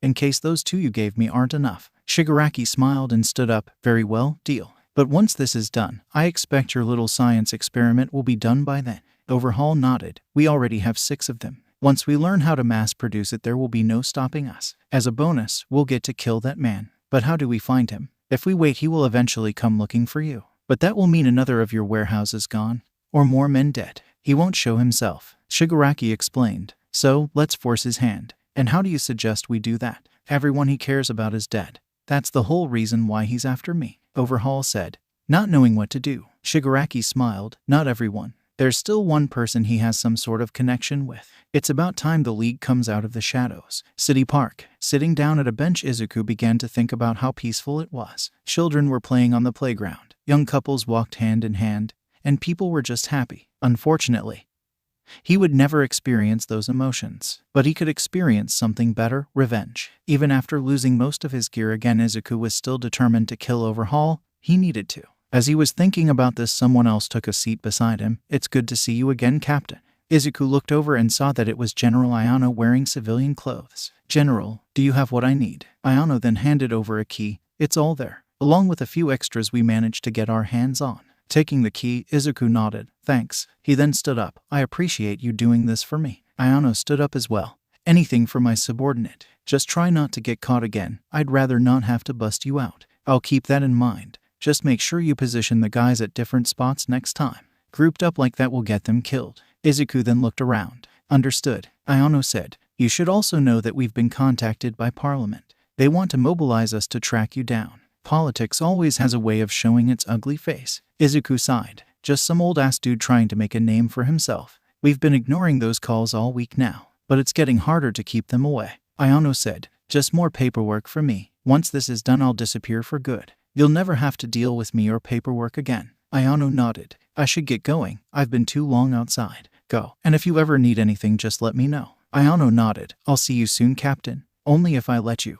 He then turned to leave. Later, General. With that, Izuku walked away from the park and into the city. Down at the city center, he was walking by a group of people all looking at a large screen. We have reports that the female hero Uraka has been kidnapped. Izuku stopped dead. Police found evidence of an abduction. Could this be the work of the Reaper? Or is it something else? But as the reporter was talking, they suddenly got a communication through their earpiece. What? Now? Alright, run it. Sorry about this, folks, but it seems those responsible for the hero's kidnapping have released a video. Here it is now. But be warned, these images may be hard to see. The images then changed to one of Shigaraki. Greetings everyone, my name is Shigaraki, leader of the League of Villains, and today I have a very special guest. Meet Uraka. He then moved out of frame and showed Uraka. Bound to the chair, she was seen with cuts and bruises. As you can see, she's a bit out of it right now. But she is alive, for now that is. And if the hero community wants to keep her that way, then I would listen closely. Recently there has been a man hindering my operations. You may know him as the Reaper or Izuku Midoriya. And for all of the hero's strength, it seems he is able to escape them time and time again. But now, if the heroes want to see Uraka alive, then they will find this vigilante and give him to me. Then and only then will I release your hero. However, this deal has a deadline, 24 hours. If Izuku Midoriya isn't captured and handed over to us in 24 hours, then I will kill this hero for the world to see. Or, if the captain wants to do the right thing, exchange his life for hers. He knows where to find us if he chooses this path. The choice is yours, Captain, and time is running out. The screen then cut to black. Izuku clenched his fists. Those bastards. He quickly turned into the crowd as he walked. His cell phone went off. General, I just saw. Captain, I know what you're thinking, but don't let the heroes deal with this. Ayano said, General, I need a favor. Uraka's apartment. Coming home from a long day of patrolling, Uraka walked inside her apartment and sighed. Man, this week has been harsh. I need a break. But she quickly shook her head. No, the captain is still out there. I need to find him. But first, I need a drink. After throwing down her stuff, Uraka changed into some shorts and a tank top. Making her way towards the fridge, she grabbed a cold one and cracked it open. Man, that hit the spot. I don't drink often, but when I do, it's nice to unwind sometimes. She then walked over to the sofa and turned on the TV. The news was on. They were talking about the stocks, hero news, gossip, and of the captain. Wanting to forget about everything, she turned the TV off and relaxed on the sofa. Sometimes I wonder if I'm doing right by Rin's name. If I had someone I loved and they died, would I be doing the same as the captain? But before she could ponder that question anymore, something came crashing through her window. Without giving it a second thought, Uraka jumped behind her couch. Whatever it was, it let out a roar, a Nomu dog. Touching the couch, she caused it to float. Now with its zero weight, she kicked it towards the Nomu. Crashing into the beast, it launched the creature back out of the window it came from. Uraka looked at the mess it caused. What the hell was that? Why did a Nomu attack me? It was a distraction, someone said behind her. Uraka tried to turn quickly but was suddenly hit in the ribs by something big. Uraka's body slammed up against the wall before falling to the floor. Grunting in pain and with blood running down her mouth, she turned to find a Nomu. Uraka then slowly looked up to see Toga herself. It's been a while, Uraka, Toga said with a smile. Uraka struggled to move. Not long enough. So much for the straight and narrow. Toga shrugged. It was boring. All those meetings, sessions, and therapy. It was so boring. I much preferred this life. How did you even get in here? Uraka asked. Portal, she answered simply. We already had an address. All we needed was access to the inside. Fortunately, I had that covered. Toga then changed into a middle-aged man. It was easy. Uraka's eyes widened. What did you do to Mr. Lee? Don't worry, he's safe, for now. It really all depends on you and how you respond. Toga then turned back to herself. I've been told to bring you in. Alive is preferred, but they never said I couldn't break a few bones. Getting to her knees, Uraka grabbed her side. Why, you won't get away with this ... The others will come looking for me. Toga smiled. We know, but they aren't who we are interested in. It's your little soldier friend, Captain Midoriya. Uraka questioned, why would you? But before she could say anything else, Nomu punched her across the face, knocking her out. Waking up after some time, Uraka looked around and noticed she was sitting in a chair, her wrists and legs bound, preventing her from moving. I really need to stop getting kidnapped. First the captain, now this. A door then opened up, revealing Overhaul and Shigaraki. Yes, but unlike the captain, we won't treat you so kindly. Well, look who it is. Kill any innocents lately? Uraka asked in a condescending tone. Overhaul chuckled. She has a sense of humor. Let's see how long she can keep that up. In time, friend, in time. Shigaraki then approached Uraka. Now, let's get to why you are here. You can bring us the captain. Uraka narrowed her eyes. And what makes you think I can? I'm pretty sure he hates me. That's where you are wrong. Shigaraki said. He cares, otherwise he would have killed you. He just needs some incentive to come and save you. Overhaul, if you will. Smiling, Overhaul removed his glove. Uraka's eyes then widened. Don't worry, I've learned how to control my quirk well enough that I don't fully destroy the target. But I'm afraid it's quite painful. Touching Uraka's forearm with all 5 fingers, he began to tear apart and reshape her hands. She tried to power through it by gritting her teeth, but the pain was too much. The room was quickly filled by the echoing screams of the hero. Yue, former Class 1A, was in a panic. What do we do? Mina asked. Should we find the captain? But they'll kill him. Momo argued. We have to coordinate with the other heroes and launch a rescue mission. What if they decide to kill her while we try to rescue her? Gyro asked. We need to make a plan. The captain could surrender himself to them. Kirishima commented. But that would mean he would die. Achako wouldn't want us trading her life for his. Sue mentioned. The heroes began to argue back and forth until an explosion was fired inside the room they were in. Everyone went quiet and turned to Bakugo. Enough. Yelling at each other won't help. We need to start thinking straight before saying anything. Understood. Everyone nodded. Good. Okay. We can't launch a rescue operation since we have no idea where she is being held. May is working on tracing the video to a location but warns it could take hours. We also can't rely on the captain surrendering himself to the League. His personal vendetta against Overhaul won't let him. So what? We do nothing and let her die? Momo asked. No, Bakugo answered. We spread out all around Japan. May will find the location, and once she does, we'll go in. The others then again started to argue. Bakugo didn't like the idea, but what else could they do? As they argued again, Aizawa walked into the room. Everyone listen up. We just got orders from the Hero Commission. We are to not move against the League or Captain Midoriya. Sue's eyes widened. What? So they want us to do nothing? What the hell? It's what the higher-ups have voted on. We don't have a choice. Aizawa explained. There's always a choice, Bakugo said, slamming his fist onto the table. We're heroes for F's sake. We have to do something. Not this time, said Aizawa. The risk of losing Uraka is far too great this time around. We keep our asses parked until they tell us otherwise. The class then began to argue with each other, but as they were, Bakugo began to plot. To hell with that, we have to save her. We have to. Elsewhere, still strapped onto the chair, Uraka hung her head. That is until someone walked over and kicked her in the shin. You still alive? Uraka groaned in pain as she looked up. The person saw the state she was in. Good, you're not dead. Her face was swollen. Cuts were seen on her face, and blood, both dried and fresh, trailed down her nose and lip. Let's go. Boss wants you in a cell. Loosening the restraints, Uraka showed little movement. She was then forced to stand up and walk towards another area. Eventually, they made it to a door. It opened. All right, get in, the man demanded, but Uraka refused. I said get in. He went to push her, but as he did, Uraka sidestepped, dodging his arm. Once to the side, Uraka then kicked the man on the side of the knee, causing him to fall to his knees. You stupid. Grunting in pain, the man quickly reached out and grabbed Uraka by the neck. All you had to do was listen, but no, you had to fight back. Getting back to his feet, the man tossed Uraka inside like she was nothing. Hitting the wall, Uraka groaned. Enjoy your stay? Hero. The man then slammed the door shut. Uraka then sat down on the floor and leaned against the wall. Spitting onto the floor, she let out a sigh of relief. Effin' assholes. What is this place? My own cell. Looking around the room, she found an old mattress. Guess it's better than nothing. She got up, but as she did, something moved from the corner of the room. Who's there? Uraka asked, flinching. The room was dim, so it was hard to see. Uraka approached cautiously. Please, don't hurt me. The voice cried out. Her eyes, now adjusted to the dark, now found what appeared to be a girl curled up in the corner. Hey, it's all right. I won't hurt you. The girl peeked out from behind her arms. Uraka could see the red color of her eyes. Really? The hero nodded. Really? Say, what's her name? The girl, now a bit more trusting, removed her arms, revealing her silver-colored hair and a small horn on her head. Eerie. Uraka smiled. Hi Eri, I'm Uraka. It's nice to meet you. With Izuku. Izuku was busy trying to pinpoint the Yakuza's main hideout. He knew that it was most likely the place they would have taken Uraka. Up until this point, he had trouble finding it due to lack of clues to point him in the right direction. His phone then rang. What do you got? Nothing solid yet, but we are looking into a hero who might have an answer. Ayano explained. Who? Izuku asked, still typing away. A hero called Night Eye. Apparently he's been looking for them too, but for other reasons. Izuku hummed. According to our findings, he's been looking for someone under the Yakuza's control, a girl. Night Eye believes that this girl is the reason how the Yakuza is making the quirk erasing bullets. That bit of information made Izuku stop, so that's what those files meant.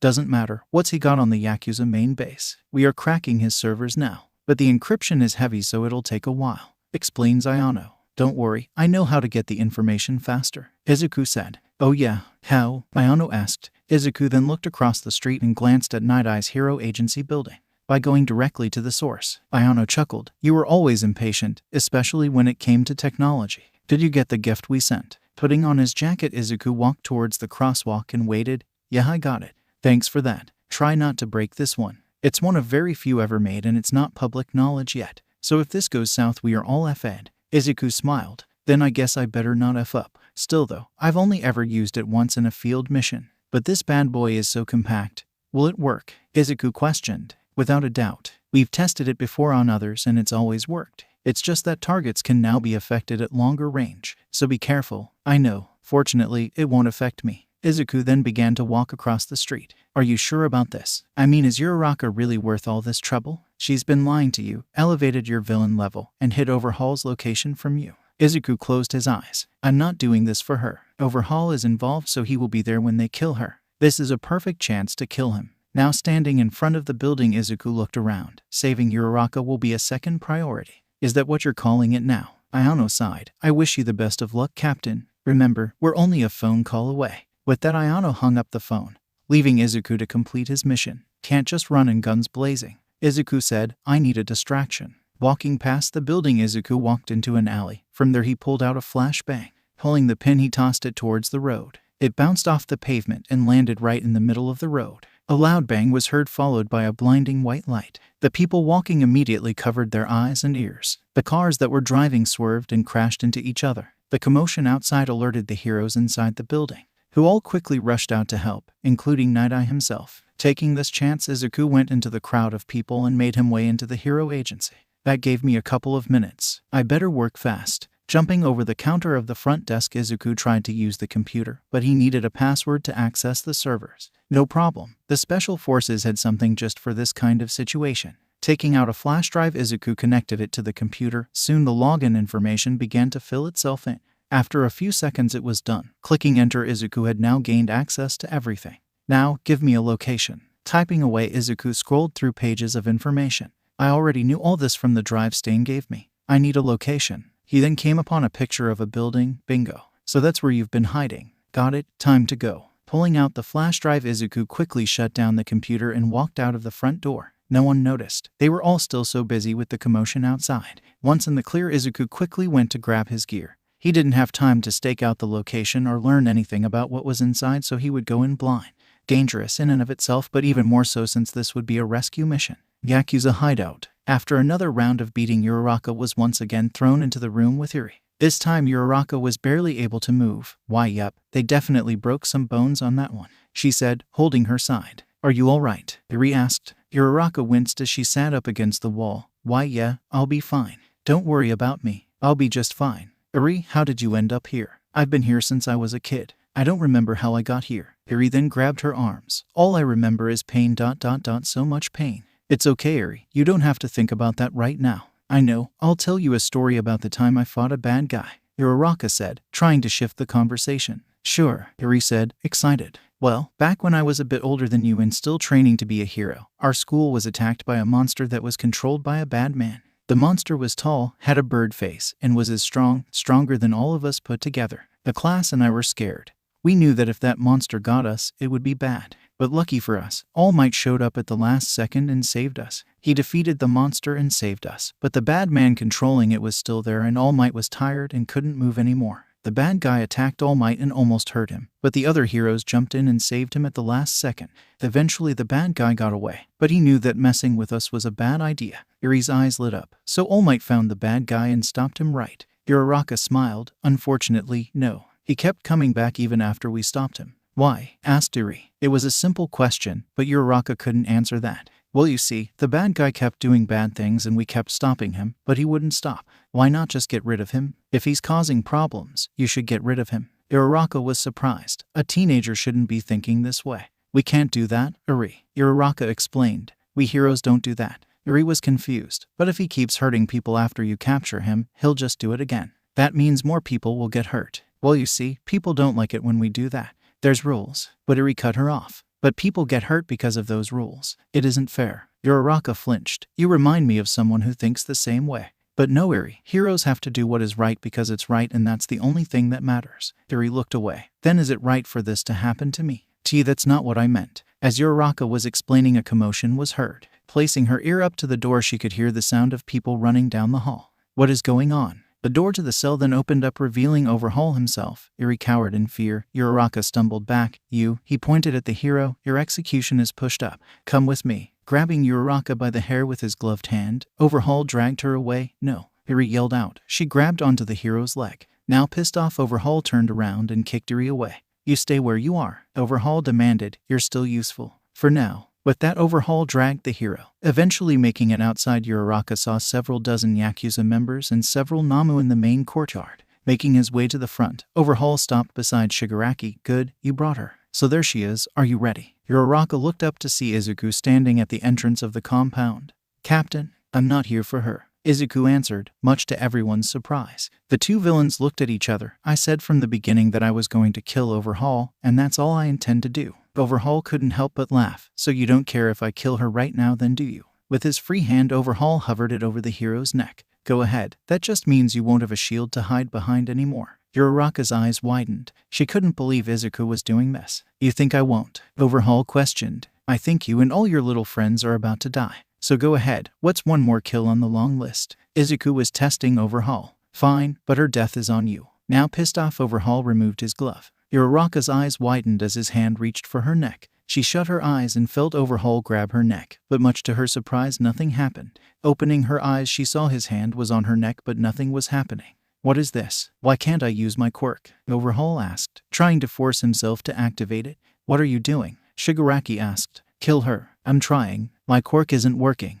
Overhaul said. It couldn't have been Eri. What's going on? Just then several loud bangs were heard. Overhaul and Shigaraki both looked up to see the Nomus that were surrounding them dead on the floor. These guys aren't so tough when they don't have quirks. Seems like that was the only thing that made them a threat. Standing with a smock and revolver was Izuku. Now, it's your turn. How did you turn off our quirks? Overhaul demanded to know. I don't need to explain anything to you, Izuku answered. But I will tell you this. It's a special forces secret. Kill this FR, Shigaraki ordered. That's when every single one of the henchmen around Izuku ran towards him. Izuku smiled as he tossed the revolver to the floor, reached behind his back and pulled out a modified HK-MP7. He quickly took a stance and pulled the trigger. Unloading on the henchmen, Izuku cut them down before they even got close. He then turned around and shot 3 more. With an empty mag, he flicked the submachine gun, causing the empty to fly out. Taking out a fresh one from his waist, he reloaded. But he only got a few shots in when bullets came flying towards him. He looked at the house to see guys with guns. Running behind a tree, Izuku took cover. Switching to single fire, Izuku peeked and fired 1 shot. One of the men on the roof slumped over as a bullet hit his forehead. As Izuku took on the henchmen, Overhaul and Shigaraki watched. We should probably leave, Shigaraki suggested. Without our quirks we are basically useless. Whatever he's using to stop us from using our quirk has to have a range. Overhaul nodded, agreed, but first I need to grab Eri. He then grabbed Uraka. And you're coming with me. The 3 then walked back into the compound. Izuku saw this and only grew angry. Overhaul. Jumping out from his cover, he ran towards the compound like a madman. Henchmen tried to rush him with bats and whatever they could find, but Izuku shot them as he ran. When his gun ran empty, he pulled out his pistol. Leaving a trail of blood and bodies, Izuku made it to the house. He looked around and noticed a long hallway. He also noticed a bit of blood.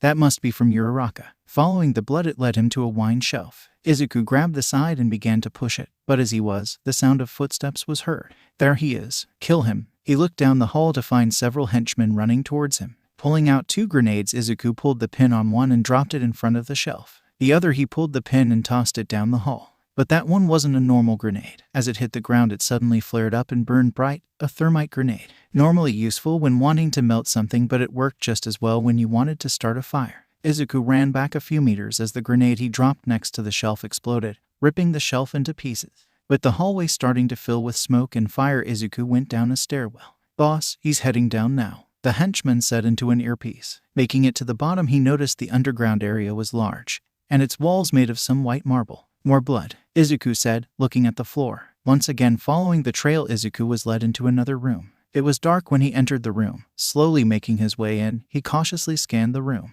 Show yourself, Overhaul, Izuku yelled. Let's end this here and now. Making his way towards the center of the room, Izuku suddenly heard a voice. Izuku. It was the voice of a woman. Izuku. Who's there? He asked, looking around. It's me, Izuku. It's okay. The voice said, you can put the gun down. I'm here now. A dim light then turned on in the middle of the room.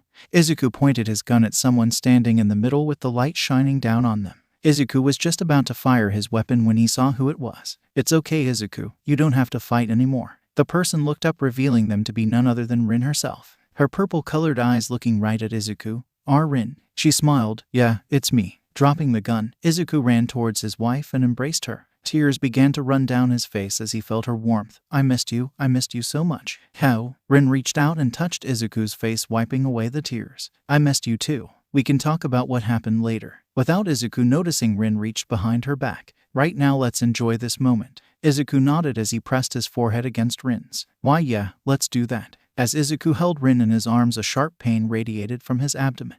Izuku's eyes widened as looked down to see a knife impaled into his side. He gasped for air and looked up at Rin, who had a devilish smile. Rin, sorry lover boy, but it isn't personal. Rin then pulled out the knife and pushed Izuku away. He fell onto the floor as he placed his hand over the wound. Don't worry, you won't die from that. Overhaul wants you alive anyway. But he never said I couldn't have some fun with you. Izuku watched as Rin's face began to melt away, revealing someone with blonde hair and golden yellow-colored eyes. Why you were at the warehouse. Yup, that was me. The name is Toga, she said, now fully back in her true form. I must admit, your blood, it's really good. Probably one of the best I've had. But hers, oh hers was special, Toga said, licking her lips. Too bad she's dead, but I can settle for yours. As Toga was saying this, Izuku clenched his teeth as blood began to pour from his wound. I'll, Toga hummed, I quote LFN kill you. Getting up, Izuku swung his fist. The wound opened up even more, causing more pain, but Izuku didn't care. He pushed through it with a rage so unimaginable he could have gotten shot several times and it wouldn't have done anything.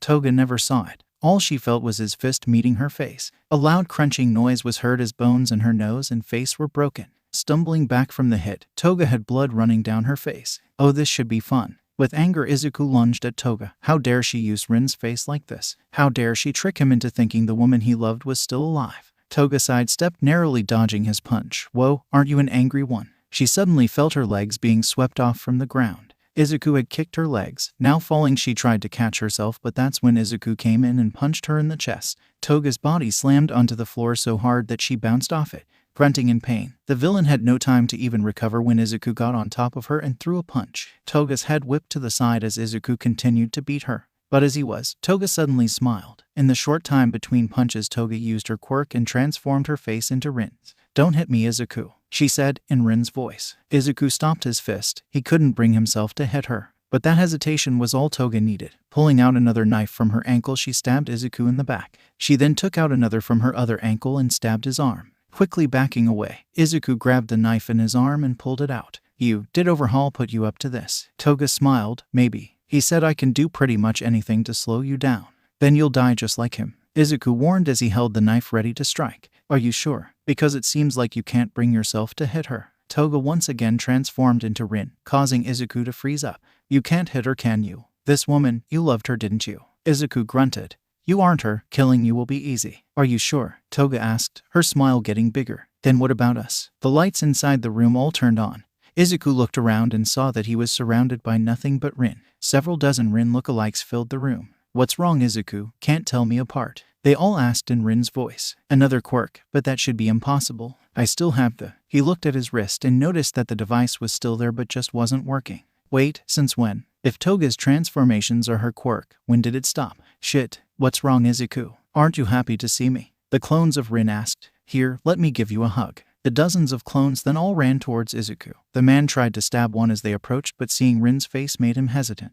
And that's all the clones needed. One by one the clones all ran by and began to beat on Izuku, all the while taunting him. What's wrong, sweetie? Aren't you happy to see me? Why didn't you save me? They asked as Izuku's head whiplashed to the side. I don't love you anymore. Blood splattered onto the floor as Izuku bled from his mouth. It should have been you. You should have died that day. Falling onto the floor, Izuku laid there as the clones kicked him. He didn't even care anymore. Izuku didn't even try to defend himself. As he laid on the floor, he stared into the wall as his vision began to fade until finally fading to black. Snapping his eyes open, he noticed that he was now laying down in a bed. Hey, what's wrong? Someone asked beside him. Izuku turned to find Rin lying beside him. Izuku's breathing was heavy. Why yeah, I had a dream. A crazy one too. Oh, is the big man having a nightmare? Rin then lifted the blanket. Come here. Izuku snuggled with Rin. He could feel her warmth, hear her heartbeat. Better, much better. Man, this is the best feeling ever, said Izuku. Waking up to you like this, it's amazing. Then let's make it permanent, Rin said, confusing Izuku. What do you mean? He asked. Just then the scene shifted to the living room in their house. I mean, you can stay with me forever. We can finally be together again.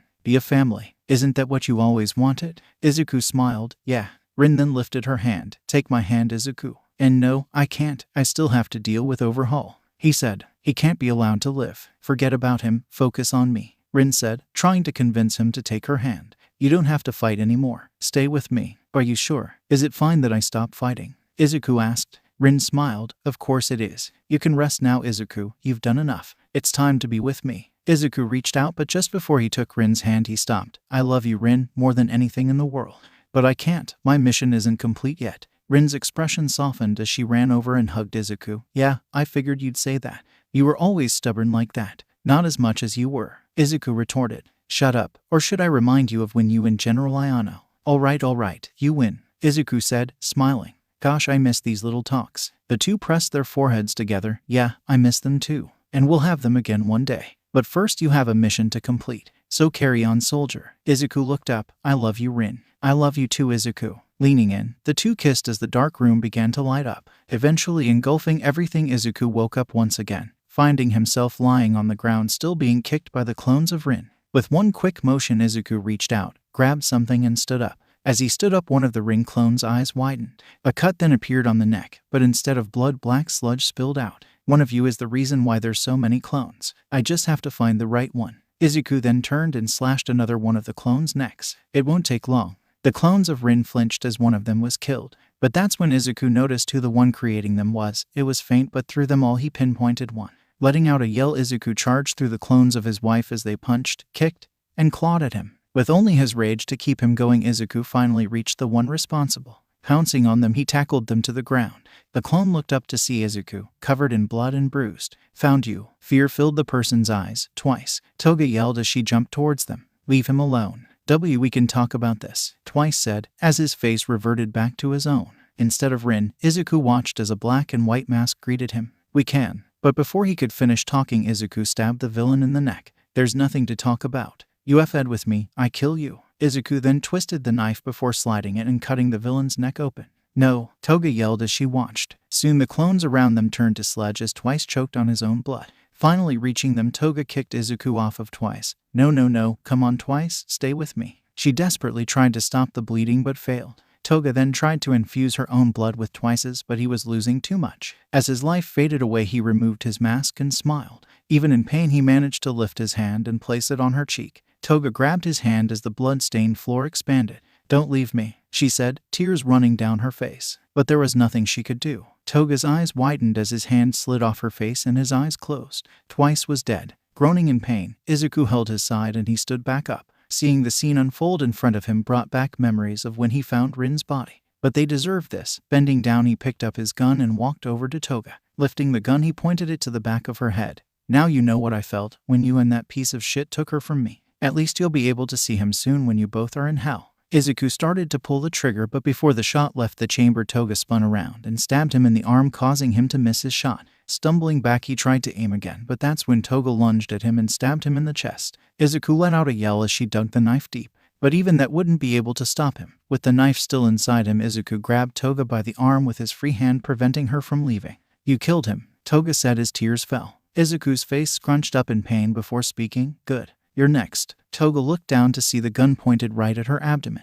Looking back up at Izuku, she could see the hatred behind his eyes as he squeezed the trigger. A single shot rang out, followed by Toga's body falling backwards onto the floor. Once on the ground, blood began to pour from the wound. Breathing heavily, Izuku grabbed the knife in his chest and pulled it out. That's for effing with my head. Spitting on the floor, Izuku then turned and left Toga to die. With Overhaul, how the hell did he do it? Overhaul asked. He disabled our quirks. We can worry about that later. We need to get these two out of here, Shigaraki said as a couple of henchmen escorted both Uraka and Eri, both of which were cuffed. Sir, we are almost there, the henchman mentioned. Transport is also ready. Let's go. We aren't that far. As Shigaraki was speaking, several shots rang out. Both villains flinched as they turned to see Izuku limping towards them. Overhaul, Izuku yelled out. The villain found a bloody, bruised, and mad Izuku heading his way. How the hell is he still alive? Uraka was also shocked to see the state he was in. Captain, don't just stand there. Kill him, Shigaraki ordered. A couple of henchmen that were escorting them all ran towards Izuku. But as one approached, Izuku pulled out the knife and slashed the man. The others then ran in, but they met their fate by blade or by bullet. Either way, they weren't going to stop Izuku. This guy won't stop, Shigaraki said as he watched Izuku kill those men. No, I think he will. Overhaul then turned and grabbed Eri, his hand around her neck. Stop, he yelled towards Izuku. Take another step and I kill this girl. Izuku stopped a few feet away. You may have disabled my quirk, but snapping her neck will be more than easy. Leave her alone, Uraka yelled, but she was quickly silenced by Shigaraki. What do you say, Captain? Your life for hers. Overhaul was surprised when Izuku raised his gun and pointed it at him. What are you doing? Don't you care what happens to this girl? I don't, Izuku answered. Eri lost both of her parents when her quirk awakened. With no one else, her grandfather picked her up and raised her, but he too fell into a coma. That's where you come in. You took her in and noticed her incredible quirk, the power to rewind anything to a previous state. If used on a person, it could revert them into nothing. I also know what you did to her. For years you tortured the girl in order to fuel your ambition to make the quirk erasing bullets permanent. And you're so close to. Too bad for you, you won't get the chance to complete your work. Shifting the gun, Izuku pointed it right at Eri. She is far too dangerous to be kept alive. Uraka's eyes widened. Captain? No. Overhaul smiled and began to laugh. You expect me to believe that you would shoot her? She's a child. Izuku stared at Eri. Tell me, Eri, what do you want? I can save you if you want, or I can make your pain all go away. Eri, don't listen to him. You need to stay strong. You've already gone through the worst. You've made it this far. You can't give up now. Uraka said, but as she looked at Eri, fear began to take over. A young girl looked down at her bandaged arms and legs. All she knew was pain, suffering, and death. Could this be her chance to finally escape her fate? Could she finally be free from it all? I want it to end. Then let me help you. Izuku then squeezed the trigger. A loud bang echoed throughout the room as Eri's body slumped over in Overhaul's hands. Uraka, Overhaul, and Shigaraki were all in shock. Eri's body then fell over onto the floor. Why you actually killed her? Overhaul asked. The initial shock of watching Eri get shot faded away, leaving only rage in Uraka's eyes. Captain, what did you do? How could you? She was just a kid. A kid. Uraka began to squirm around, trying to break free from Shigaraki's grasp.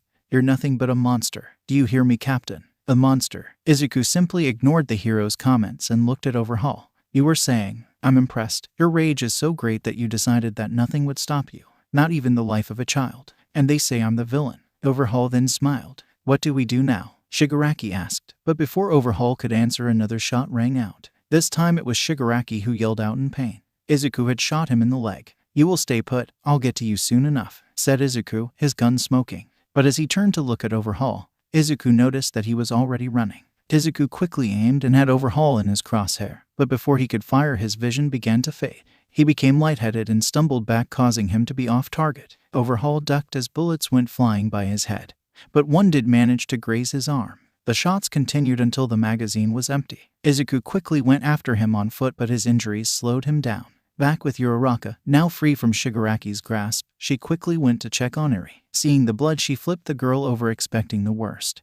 But much to her surprise, Eri was still alive.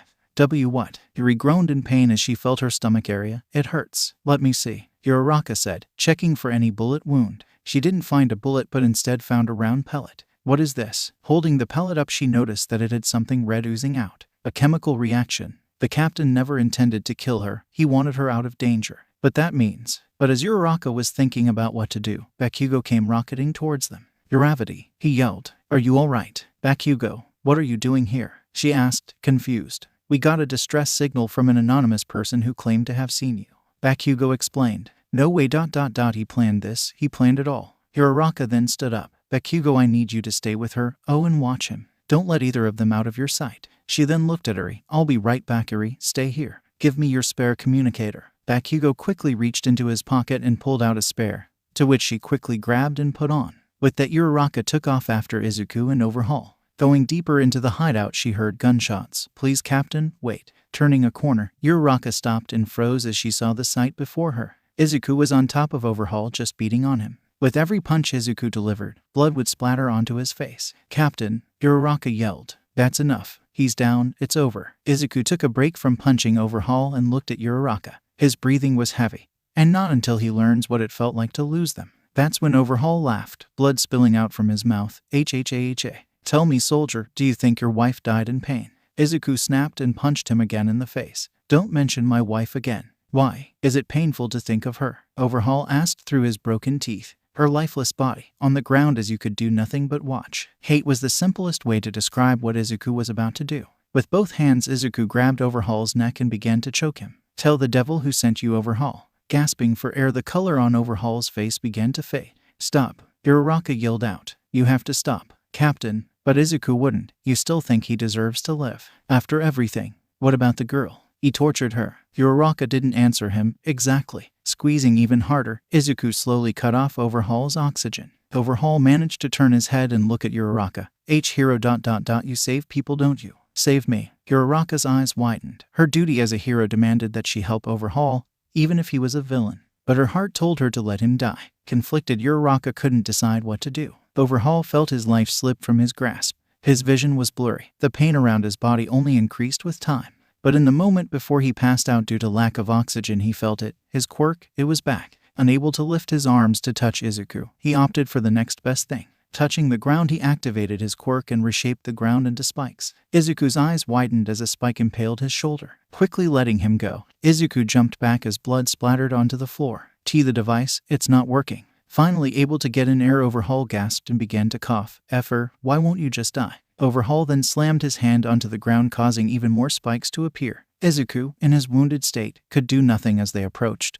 But as they did, a wave of calm hit him. He was finally going to be with Rin again. Unfortunately, it wasn't his time yet. As the spikes approached, Uraka tackled Izuku out of the way. Quickly getting back up, Uraka stood in between them. Not going to happen. You're a hero. Are you defending him? Overhaul asked. He's just as bad as me. No, he's not. Uraka yelled back. He's nothing like you. And I'm not defending him, I'm saving him. Then this ends now. Overhaul moved his hand towards the ground. But just as he was going to touch it, Izuku laughed. Everyone turned to find him slowly getting to his knees. Why are you laughing? With his face half broken, Izuku turned and smiled. You're right, this is the end. But not for me, for you, and all you've built. I've won, you have nothing left. Overhaul was confused. What are you talking about? My followers are still scattered throughout the country. Spitting on the floor, Izuku smirked. You think so? Tell me, what time is it? I don't know. Why does that matter? Do you want to know what time you die? Overhaul mocked. No, not really. I just wanted you to know the time it all ended. The time your empire fell. Suddenly one of Overhaul's men came running towards them. Sir, he yelled. It's all gone. What are you talking about? He asked. What's gone? Everything. The bases, the men, the money, the drugs, it's all gone. Overhaul's eyes widened. Reports are coming in from those who survived that everything is gone.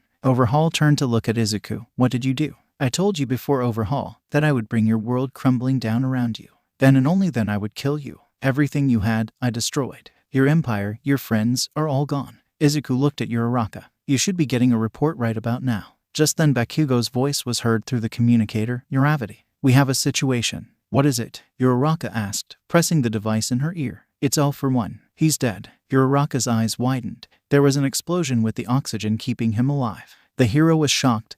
How did you? A couple of bribes here, another there. It was simple really, said Izuku. The hard part was making sure I lived long enough to see it. Now, there's only one more thing to do. Reaching into his boot, Izuku pulled out several throwing knives. Throwing his arm forward, he aimed and hit the henchmen that were at Overhaul's side, killing them all. Even with his body broken and bloody, Izuku found the strength to grab the final knife and aim it right for Overhaul. The knives then sliced through Overhaul's finger like they were butter. The villain screamed out in pain as his digit fell onto the floor. Izuku began to limp his way towards Overhaul. Look what you did to me. I'll kill you. Stopping in front of him, Izuku spoke. I'm going to do a hell of a lot more than slice your fingers off. Reaching into his belt, Izuku pulled out a syringe and stabbed the villain in the neck. I'm going to make you wish you were never born. It was a sedative which caused Overhaul to fall unconscious. What are you going to do with him? Uraka asked, holding her shoulder. Izuku turned. What do you think? I think you should walk away now, Captain. I know he deserves pain, but this is not the way. He needs to be brought to justice. Uraka said, barely able to stand. If you could stop me, you would have already. But with your injuries, I recommend you stay down. Izuku said, turning his attention back to Overhaul. Grabbing him by his arm, Izuku began to drag him. After all this time, I finally have this piece of shit. Unknown location. Snapping his eyes open, Overhaul gasped for air. Where am I? He asked, trying to get up, but found he was bound to a chair. What is this? Some sort of warehouse. Congratulations, you guessed right, Izuku said, appearing from the shadow of the room. His wounds bandaged up. You know this won't hold me. I'll just use my quirk and... But that's when Overhaul noticed. My quirk. I can't feel it. The same thing you did at the compound. Kinda. Izuku pulled out a small needle bullet. I used this, recognize it. Overhaul's eyes widened. You didn't. A quirk erasing bullet. Poetic really. To have it used on the man that created it. Izuku tossed the dart. How does it feel? To have the thing you had since you were a child just disappear. The villain's eyes filled with rage. Is your staring supposed to scare me? Think again, Overhaul. I'm not some thug you can threaten with a stare. My men will find you, Overhaul said, threatening the man. When they do, I will make sure to rip you in half and toss you into the ocean. Izuku smiled as he punched Overhaul in the face. No one is going to find you. No one is coming to help you. Right now, the only person that you should be worrying about is yourself. He then grabbed Overhaul by the hair and forced him to look at him. Not even God could hear you now. What are you going to do? Overhaul asked, blood running down his mouth. You want to know something? In Special Forces we train in interrogation methods, you know, for intel extraction. I've done some of it myself. While it is true that we stop once they give us the information we need, you don't have any information I need, so I can do this as long and as painful as I want. And you'd best believe I'm going to make it painful. Pulling out a knife, Izuku stabbed into Overhaul's thigh, causing the villain to scream. Hurts, doesn't it? Get used to it, because that's nothing compared to what I felt when they were taken away from me. When you finally feel a small fraction of what I felt that day, I'm going to keep going.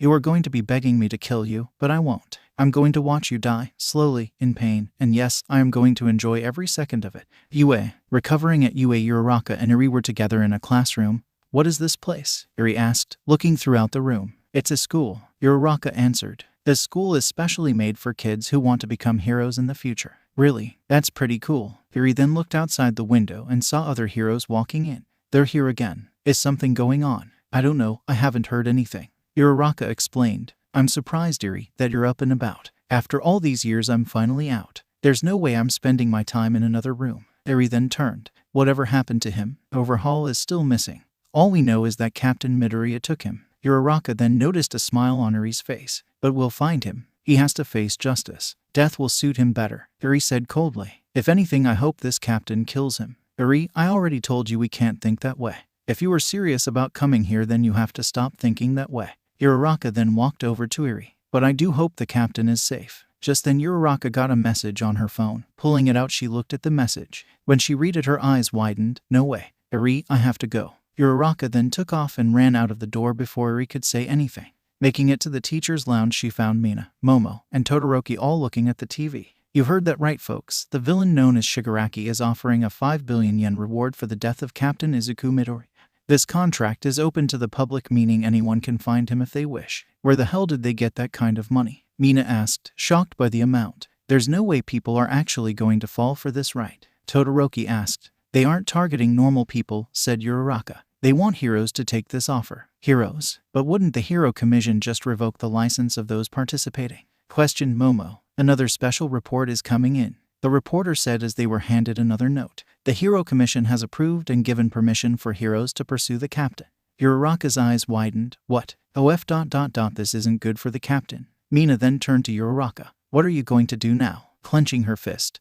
Those F'ers are in on it. They are working with the League. Uraka then turned. I have to find him before anyone else does. Do you even know where to look? Momo asked. Uraka stopped. Didn't think so. No, I don't know. But I know someone who might. I'm going to need backup for this. Leaving, Uraka went to the only place she could find the information. Getting out of her car, she, along with everyone from Class 1A, walked up to the gate. Immediately the clicking of guns were heard. I thought I told you never to show your face here again. The hero looked up to see Ayano in the middle of her men. Uraka turned to Bakugo. No one moves unless they do something. I know, but I need your help. Uraka took a step forward but stopped when her men raised their rifles.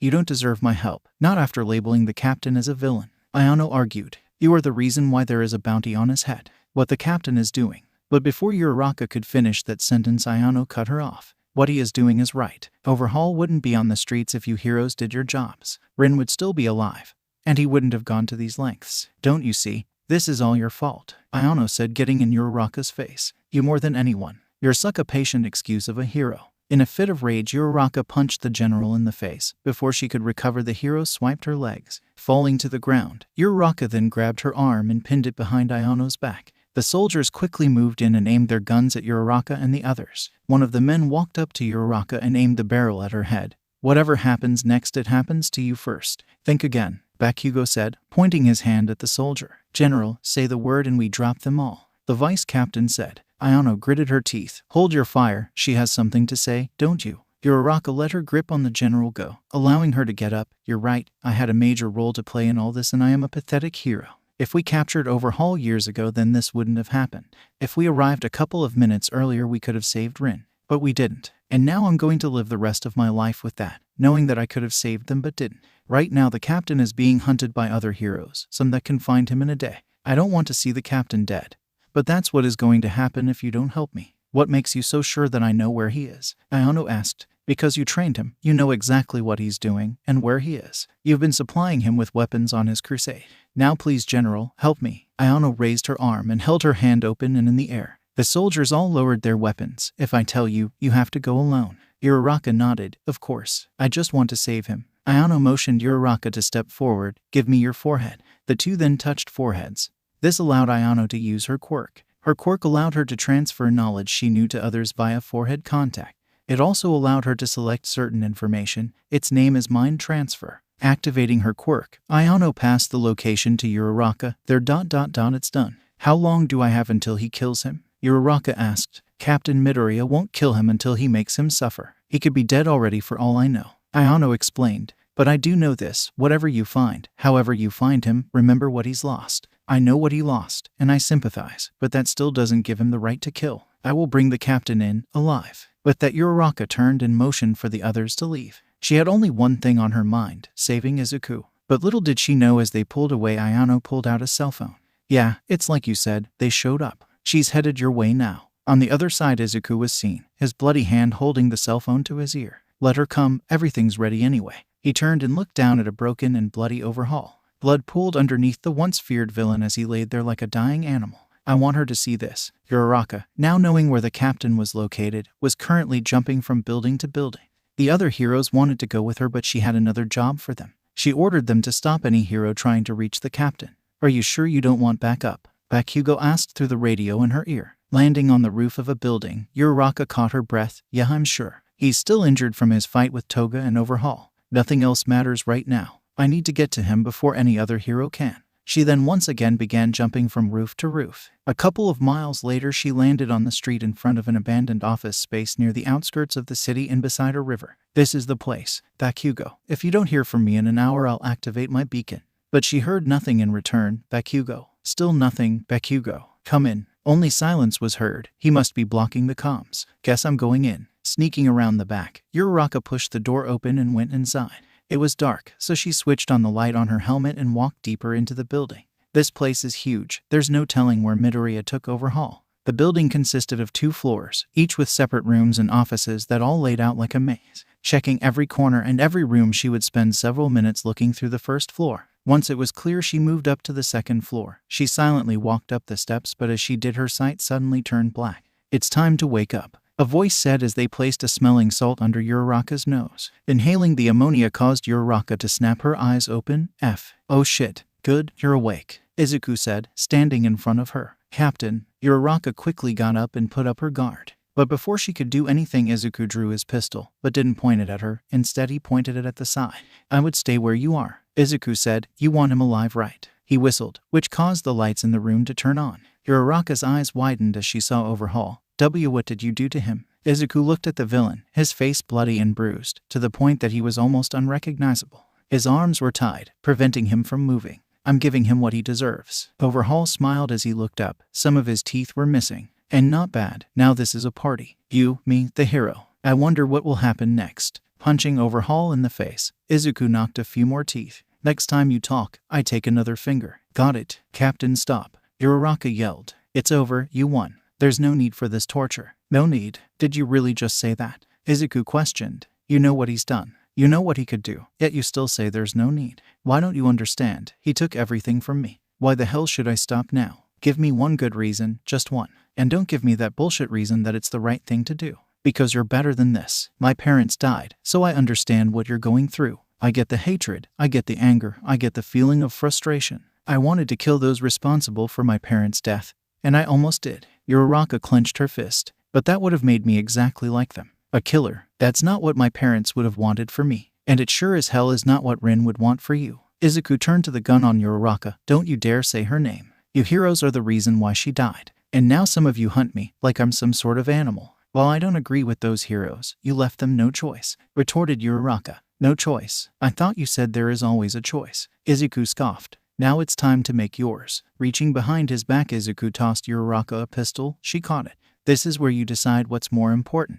We both know that the only way to stop me is to kill me, but you won't pull the trigger. So let me make this clear to you. If you don't kill me, I will kill him. Izuku then pointed the gun at Overhaul and fired a shot into his leg. The villain screamed out in pain, causing Uraka to flinch. Stop, she yelled. Please, Captain, we'll figure this out. I'll personally make sure the charges stick this time. No, you already tried and failed. Now decide. Izuku then pulled the trigger again and shot Overhaul in the other leg. Uraka stepped forward. Think about this, Captain. If you kill him, then all you ever stood for will die with him. You served this country right. You swore an oath to protect its people, just like I did. Overhaul is a pathetic excuse of a human, but he is still human. Wrong answer. Izuku then fired into Overhaul's shoulder. You're running out of time, hero. If you do this, then there's no going back. You will become the very thing you want to kill. You'll be no better than him. Uraka argued. So, at least this piece of shit will be dead. Izuku then shot Overhaul's other arm. Last chance, hero. Kill me or the next shot goes through his head. Uraka raised the gun. You say this is all about Rin and your mom, but what you're doing is exactly the same as he did to you. You are killing sons, daughters, fathers, mothers. They were people, Captain. People that, yes, have done a lot of stupid effed up shit, but they deserved a chance. A chance for what? Izuku asked. To redeem themselves. To serve a minimal sentence surrounded by guards who don't give a shit or look the other way. That ain't justice and you FN know it. And you call what you did to those people justice? Uraka asked. You killed dozens when you stormed his compound. It's what they deserved. Those people, as you call them, were nothing but a waste of space. They were people. Uraka yelled. They were Yakuza working under this FR. Izuku yelled back. Don't you see, you're trying to protect a murderer. And what are you? Uraka retorted. I'm what you should be. He sells drugs to kids, supplies quirk enhancers to criminals. And who pays the price for it? Innocent people. People who just wanted to enjoy the Christmas parade. A security guard that died protecting a complete stranger. An old lady who wanted to hold their first grandchild. And sacrificed everything to give her son a better life. A woman who was excited to become a mother. Izuku lowered his head. A husband who couldn't protect the ones he loved. Who will never be able to hold their child. Who will never have the person they love the most hold them, love them. A tear ran down Uraka's face. So you tell me, hero, why should innocent people suffer just because you won't do what needs to be done? You saw what he did to Eri. Do you think that's right? No, Uraka yelled. Of course not. Then at least deep down, you know what I'm doing is right. Izuku said. If it was me that Rin had to watch die, she would have burned the entire city to the ground to find this low-life scum of the earth. He doesn't deserve to live. You aren't God, Captain. You don't get to decide who lives and who dies. Uraka argued back. You're right, I'm not God. Izuku then pressed the gun at Overhaul's head. But he's about to meet him. Maybe he could ask who's in the right. Izuku turned to Overhaul and was about to pull the trigger when a shot rang out. Blood then ran on the gun before falling to the floor. Overhaul looked up and smiled. Now that's something I didn't expect. You really are a hero, saving everyone that you meet, even if it's someone like me. Uraka was holding the smoking gun as Izuku held his left shoulder. So that's your answer, huh? Captain. Uraka had a disgusted look on her face. I can't allow you to kill anymore. Yeah, I half expected this. Izuku then sighed. I really didn't want to do this, but you just won't listen. Izuku then turned and fired his shot at Uraka. The hero's eyes widened as the bullet pierced her abdomen near her ribs, falling to the ground. Uraka groaned in pain as she held her hand on the wound. Don't worry, you'll live. I made sure not to hit anything vital. But you need to stay down. You move around and that wound will open. If that happens, you'll bleed out and that will be on you. Uraka tried to control her breathing. Don't do this. Watch me. Izuku was about to look at Overhaul when out of nowhere he was tackled to the ground by Overhaul himself, causing him to drop the gun. Getting on top of him, the villain grabbed his neck and squeezed. Did you really think I would let you kill me? Izuku then felt a sharp pain from his side. Overhaul had grabbed one of the surgical knives and stabbed him with it. Letting out a pain grunt, Izuku tried to push Overhaul away, but as he reached, the villain delivered a hard headbutt. Even with his own pain, the Yakuza leader still found the strength to fight back. Was this his final wind, or the gasp of a dying man? The gunshot wounds in each of his arms bleed onto Izuku as he laid on top of him. This shouldn't have gone as far as it did. Overhaul then began to punch Izuku in the face over and over again, just as he did to him. You should have died along with your mother and whore of a wife. Hearing that made Izuku snap. With the strength he had left, he clenched his fist and managed to land a powerful blow to Overhaul's face. The villain staggered back, causing him to let go of Izuku. Now free, he stood up and looked at the knife still stuck in his side. Grabbing it, Izuku grunted as he pulled it out and threw it onto the floor. I'm going to kill you. Overhaul, with blood running down his face, smiled. No, I won't be the one dying today. He then pulled out a gun, the same gun Izuku used to shoot him. Two loud bangs rang out. Izuku looked down at his body to find 2 bullet wounds, one on the left side of his chest, and another in the lower abdomen region. But even that wouldn't be enough to stop Izuku. The rage and hate he felt in that moment was nothing like he ever felt. Nothing would stop him. Why won't you die? Overhaul yelled as he looked at the gun, confused. He tried to fire the weapon one more time, but before he could, Izuku ran in and forced the villain to the ground, dropping the weapon. The two wrestled for a while before Izuku got the upper hand and placed the villain in a rear chokehold. You feel that? Izuku asked as he tightened his grip. Snapping her neck would be easy. Reaching for his leg, Izuku pulled out a combat knife and stabbed Overhaul in the chest. The villain screamed out in pain, but that's when Izuku dropped him and once again got on top. You took the ones I loved from me. took my heart and stomped over it. Now I'll do the same to you, only this won't be figuratively. Grabbing the knife plunged it right where Overhaul's heart was. You feel that? I'm sure you do. I didn't kill you yet. No, I only cut the aorta. Now I only have to give this a twist. Doing just that, Izuku twisted the knife. With every beat of your heart you die, slowly, in pain. If I were you, I would reflect on what I've done. Pulling out the knife, Izuku leaned back and watched as Overhaul died before his eyes. Once the villain's body stopped moving, Izuku sat up and noticed the gun. Crawling his way towards it, he managed to pick it up. Barely able to stand, Izuku raised the gun. It was trembling. You cost me everything, Izuku said as he could feel his body start to give out. Slowly squeezing the trigger, Izuku fired one shot at Overhaul's abdomen. But even then he had to make sure. Aiming once again, Izuku fired another shot, this one directly in the head. Once it was over, Izuku slumped over and leaned against the wall. It's done, Mom. Rin ... It's finally done. What are you going to do now? Uraka asked, as she was able to sit up thanks to some first aid she rendered to herself. We need to get you to a hospital. Izuku turned, gun still in his hand. No, I think I'm done. Tell the others I said I'm sorry. Uraka didn't understand at first what he meant by that. She watched him leave. It wasn't until she stood up and looked at Overhaul's body that she realized what he was doing. There's no way I'm letting you do that. Not now, not ever. There was still one more round in that gun. 30 minutes later, cemetery. It wasn't easy moving with her injuries. She could only imagine what kind of pain Izuku was in. Walking up towards the path, Uraka found the captain sitting on the floor in front of his wife's grave as the sun was setting. She could see the gun in his hand. Captain, you got here faster than I expected, he said, still looking at her grave. Can I ask you something? Uraka stood a few feet away. Of course. Have you ever been in love? He asked. Not like having a crush or some bullshit playground crush,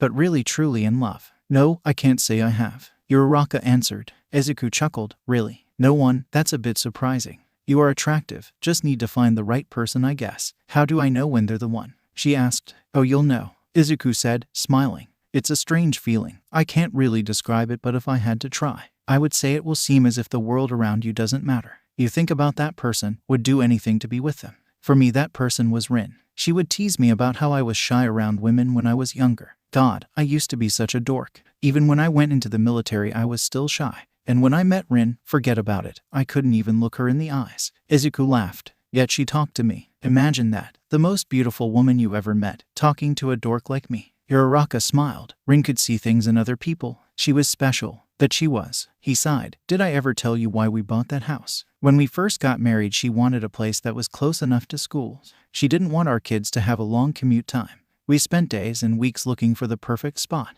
I kept telling her maybe we should just live in an apartment like we always had.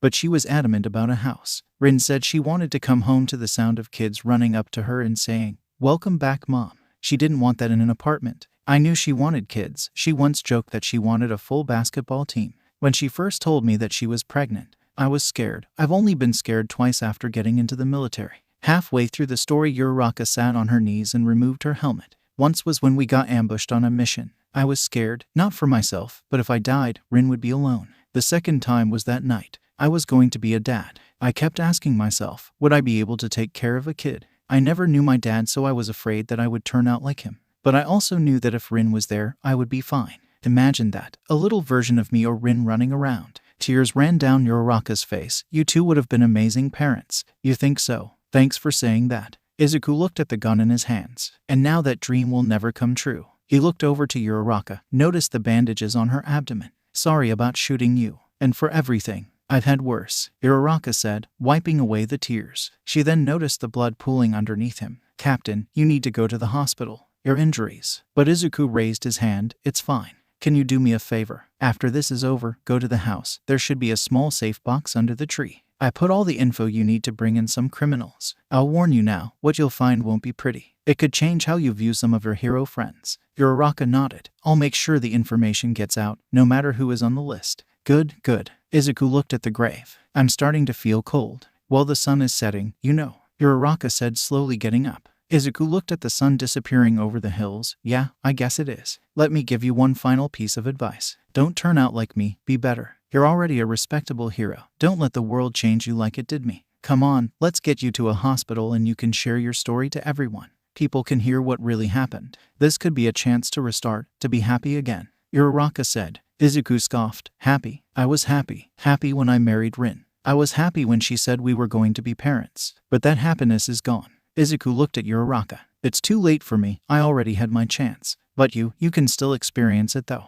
Izuku reached into his pocket. Here, take these. With his bloody hands, Izuku handed something over to Uraka. Taking it, the hero opened her hand and revealed 2 rings. Rings? Uraka asked, confused. Rings and my own wedding rings. Izuku answered. Uraka's eyes widened. Captain, I can't take these. But Izuku smirked. Please, I want you to take them. I'm giving them to you. Put them somewhere safe. You can sell them if you want or even use them. The choice is yours. Just make sure to remember her. Uraka closed her fist around the rings and held them tight. I promise you, I'll keep them safe forever. Nodding, Izuku was satisfied. He could feel his pulse weakening. Thank you. Taking a deep breath, Izuku gripped the gun. Maybe I'll be happy on the other side. I'll see you soon, Rip. He then turned the gun on himself. Uraka quickly jumped towards him. As the sun fell over the hills, a shot rang out, scaring the birds in the cemetery. Uraka managed to grab his arm and move the gun away from his head. The bullet flew into the air. I won't let you do that, she said, wrestling the gun away and aggravating her own injuries. I won't let you. You will live on, for Rin. Izuku smiled, always trying to be the hero. I respect you for that, Uraka. He then closed his eyes. To her surprise, Izuku suddenly went limp. She quickly checked on him. Checking for a pulse, her eyes widened. Why, you idiot. The sounds of sirens approaching filled the air as Izuku laid near his wife's grave. Uraka didn't want this. She wanted to save him. But even so, there's no saving someone if they themselves don't want to be saved. Picking up Izuku's body, she began to walk out of the cemetery. As she exited, a swarm of police and heroes all appeared, but they were far too late. Uraka walked past them and towards a nearby ambulance. Take care of him, he's a hero. The EMTs nodded and quickly drove to the hospital. Taken to the hospital, Izuku was pronounced dead and his body taken to be examined. As his body laid on the coroner's table, 3 people suddenly walked through the doors. They had on nurses' uniforms and surgical masks, target in sight, extracting now. Another one of the men then placed a hand on Izuku's body, causing it to glow. A few seconds later, a second body appeared identical to the first. Good, now let's bring the captain back. It would take a full day for Uraka to find the safe box Izuku was talking about. Inside, she found a flash drive which contained names of several hundred heroes and crimes they committed. And as she promised, the information was given to the press for release. It was a list of names and crimes they committed. On this list were heroes, police, judges, and most important, all 5 members of the Hero Commission. These 5 people dictated the rules and regulations the heroes of Japan had to follow. Fortunately for her, no one in Class 1A was on the list. But the list did shake the people's trust in heroes, and that was something they would have to regain slowly. The heroes listed were all stripped of their hero licenses and banned from ever becoming one again. As for the hero commissioners, they walked scot-free with little to no consequences. They were the ones who made the rules after all, and there were those who thought they were untouchable. But their time would come. Regardless, a week had now gone by and it was time for Izuku's funeral. It was a closed event only organized by General Ayano herself, and the location of his resting place would be right beside Rin. Of course, Uraka was invited and attended. As they closed up the hole, the people began to leave. One by one they left until it was only Uraka. As she stood in front of Izuku's Usia necklace, and on that necklace were both rings the captain had given her, now interlocked. Their vows for their love are forever carried by Uraka. Were you a friend? General Ayano asked. Uraka turned, a sad look on her face. Honestly, I don't know. I think I was, but I'm not sure anymore. Ayano nodded. Yeah, that sounds about right. She then turned to leave. Uraka stayed behind. I never thought I would have to go to your funeral, Captain. Uraka sighed. I keep thinking to myself, was there something I could have done to prevent this? I could have helped you find Overhaul. But you have your morals and I have my own. Even so, there are those who think your methods worked. Criminals are scared. You've become a symbol for them. If you were here now, I wonder what you would say to me. Would you be disappointed? Would you be angry? I just don't know. But I do know that no matter what happens, we owe you big time. She sighed and turned to leave. Thank you, Captain, and I'm sorry. The scene then changed to a room that had a military background and a chair. Is that thing on? A voice asked. It is. Oh shit. Hold on, let me just then Rin sat down in front of the camera. All right, ready. Taking a deep breath, Rin composed herself. My name is Rin Hano, and this is my message to the man I love the most in this world, Izuku Midoriya. Izuku, if you're watching this, then it means I've died. The first thing I want to say is I'm sorry. Sorry for leaving you alone to face the world. I know you were never the most social of people, but you have a big heart. I'm sure you'll be fine without me. Remember, eye contact and don't stutter. We don't want another ballroom incident. Second thing I want to say is, everything I have is now yours, especially my sniper rifle. You better take care of her, Izuku. Think of her as our daughter. She is to be handled with care. Fortunately, General Ayano now has it, and I'm instructing her to only hand it over when it is absolutely necessary. I know you love to clean weapons as a way to relax, but you can't do that forever. Get a hobby like fishing. Rin then sighed. And last but not least, here is the third thing. When I die, I want you to forget about me. Rin held back the urge to cry. You are a stubborn man, so I know you won't accept my death so easily. But I want you to forget, accept that I've died and move on. Tears began to fall from Rin's eyes. Find happiness again, find love. Be the man I knew you'd become and the man you are. I love you, Izuku, more than life itself, but knowing that my death would hold you down from experiencing life really drags me down. I don't want to be a burden to your heart if that happens, so that's why it's okay, forget me. Life's always been a war for you, Izuku. It's about time you find peace. Rin stepped away from the camera for a second to grab some tissues. Great, now I'm crying. What is this? The second time I've cried. Regardless, promise me you'll do everything I told you. She sighed, but we both know you won't. I know you all too well, Izuku. Once you set your sights on something, you never let your target get away. I guess that's one of the reasons why I fell for you. If you don't do what I ask, then that's fine too. It's your life and I have no way of stopping you. Just know that whatever you choose to do, make sure you see it to the end. I guess that everything. I love you, Izuku. Always have, always will. With that, Rin's video message stopped. Zooming out, it was revealed that the video was coming from a cell phone. Putting the phone away, someone smiled. I will always love you too, Rin. He then pulled out some binoculars to look at a building several blocks away. Inside, on the top floor, he could see into a conference room. There were 5 people all sitting around a table, laughing, drinking, and enjoying life. That building was the Hero Commission HQ, and their next target. Inside, the 5 raised their glasses of wine. Here's to getting away with everything we did. Bringing their glasses together, they all gave a toast. But man, that soldier boy really had us for a bit. No matter what the Yakuza did, he wouldn't die. A commissioner said. I will give him that. He was unrelenting. Even while quirkless, he still managed to bring them down in a single night. A third commissioner said. Forget about him, he's dead. In a few weeks the world will forget about him, said a fourth. But what should we do now? The Yakuza is gone. The League has lost its leadership and is a mess right now. We need to make some money. Any ideas? The fifth member asked. We could take the zones that remained or just share them amongst ourselves. A commissioner suggested. That way our influence grows even more. They then began to argue amongst themselves on what they would do. Gentlemen, please. One said, standing up. There will be plenty of time to decide what to do. For now, we celebrate the death of that man. He got close, but no one ever lives long enough to take us down. Is that so? A voice asked from the shadow of the room. Guess I shouldn't be here then. The commissioners all stood up. Who's there? And how did you get past the guards? Oh, that was the easy part. Stepping forward into the light, the commissioners all went eye wide.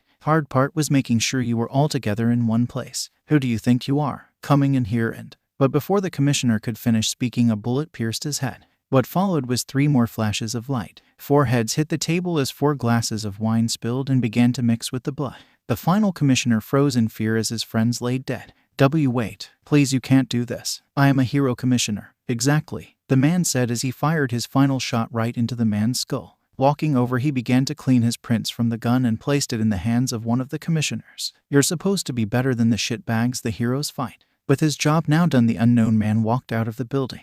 The deaths of the hero commissioners turned the hero community upside down. With the leaders dead and with the evidence suggesting that it was a murder-suicide, the heroes needed to elect new ones. But the entire system was restructured. Instead of 5 people controlling everything, any and all decisions would be placed for vote. All registered heroes would be able to participate. All votes had to be placed in person or else it would not count. This was a much better system than the one before. Change was happening and fast. There were those who opposed the changes, but they too began to warm up to it. Heroes were becoming heroes again. 2 weeks later, a fight was breaking out between the villains and the heroes. Down on the street, Uraka and several other heroes were fighting with the remains of Overhaul's organization, seeking revenge for their leader's death. What remained began to attack civilians and heroes alike. Come on, men. For Overhaul, using her quirk to float over the crowd, Uraka landed behind several of the men. Get her. She was with that guy. 2 henchmen rushed her, but before they could even get close, the hero rushed them. Grabbing their face, she pushed them down.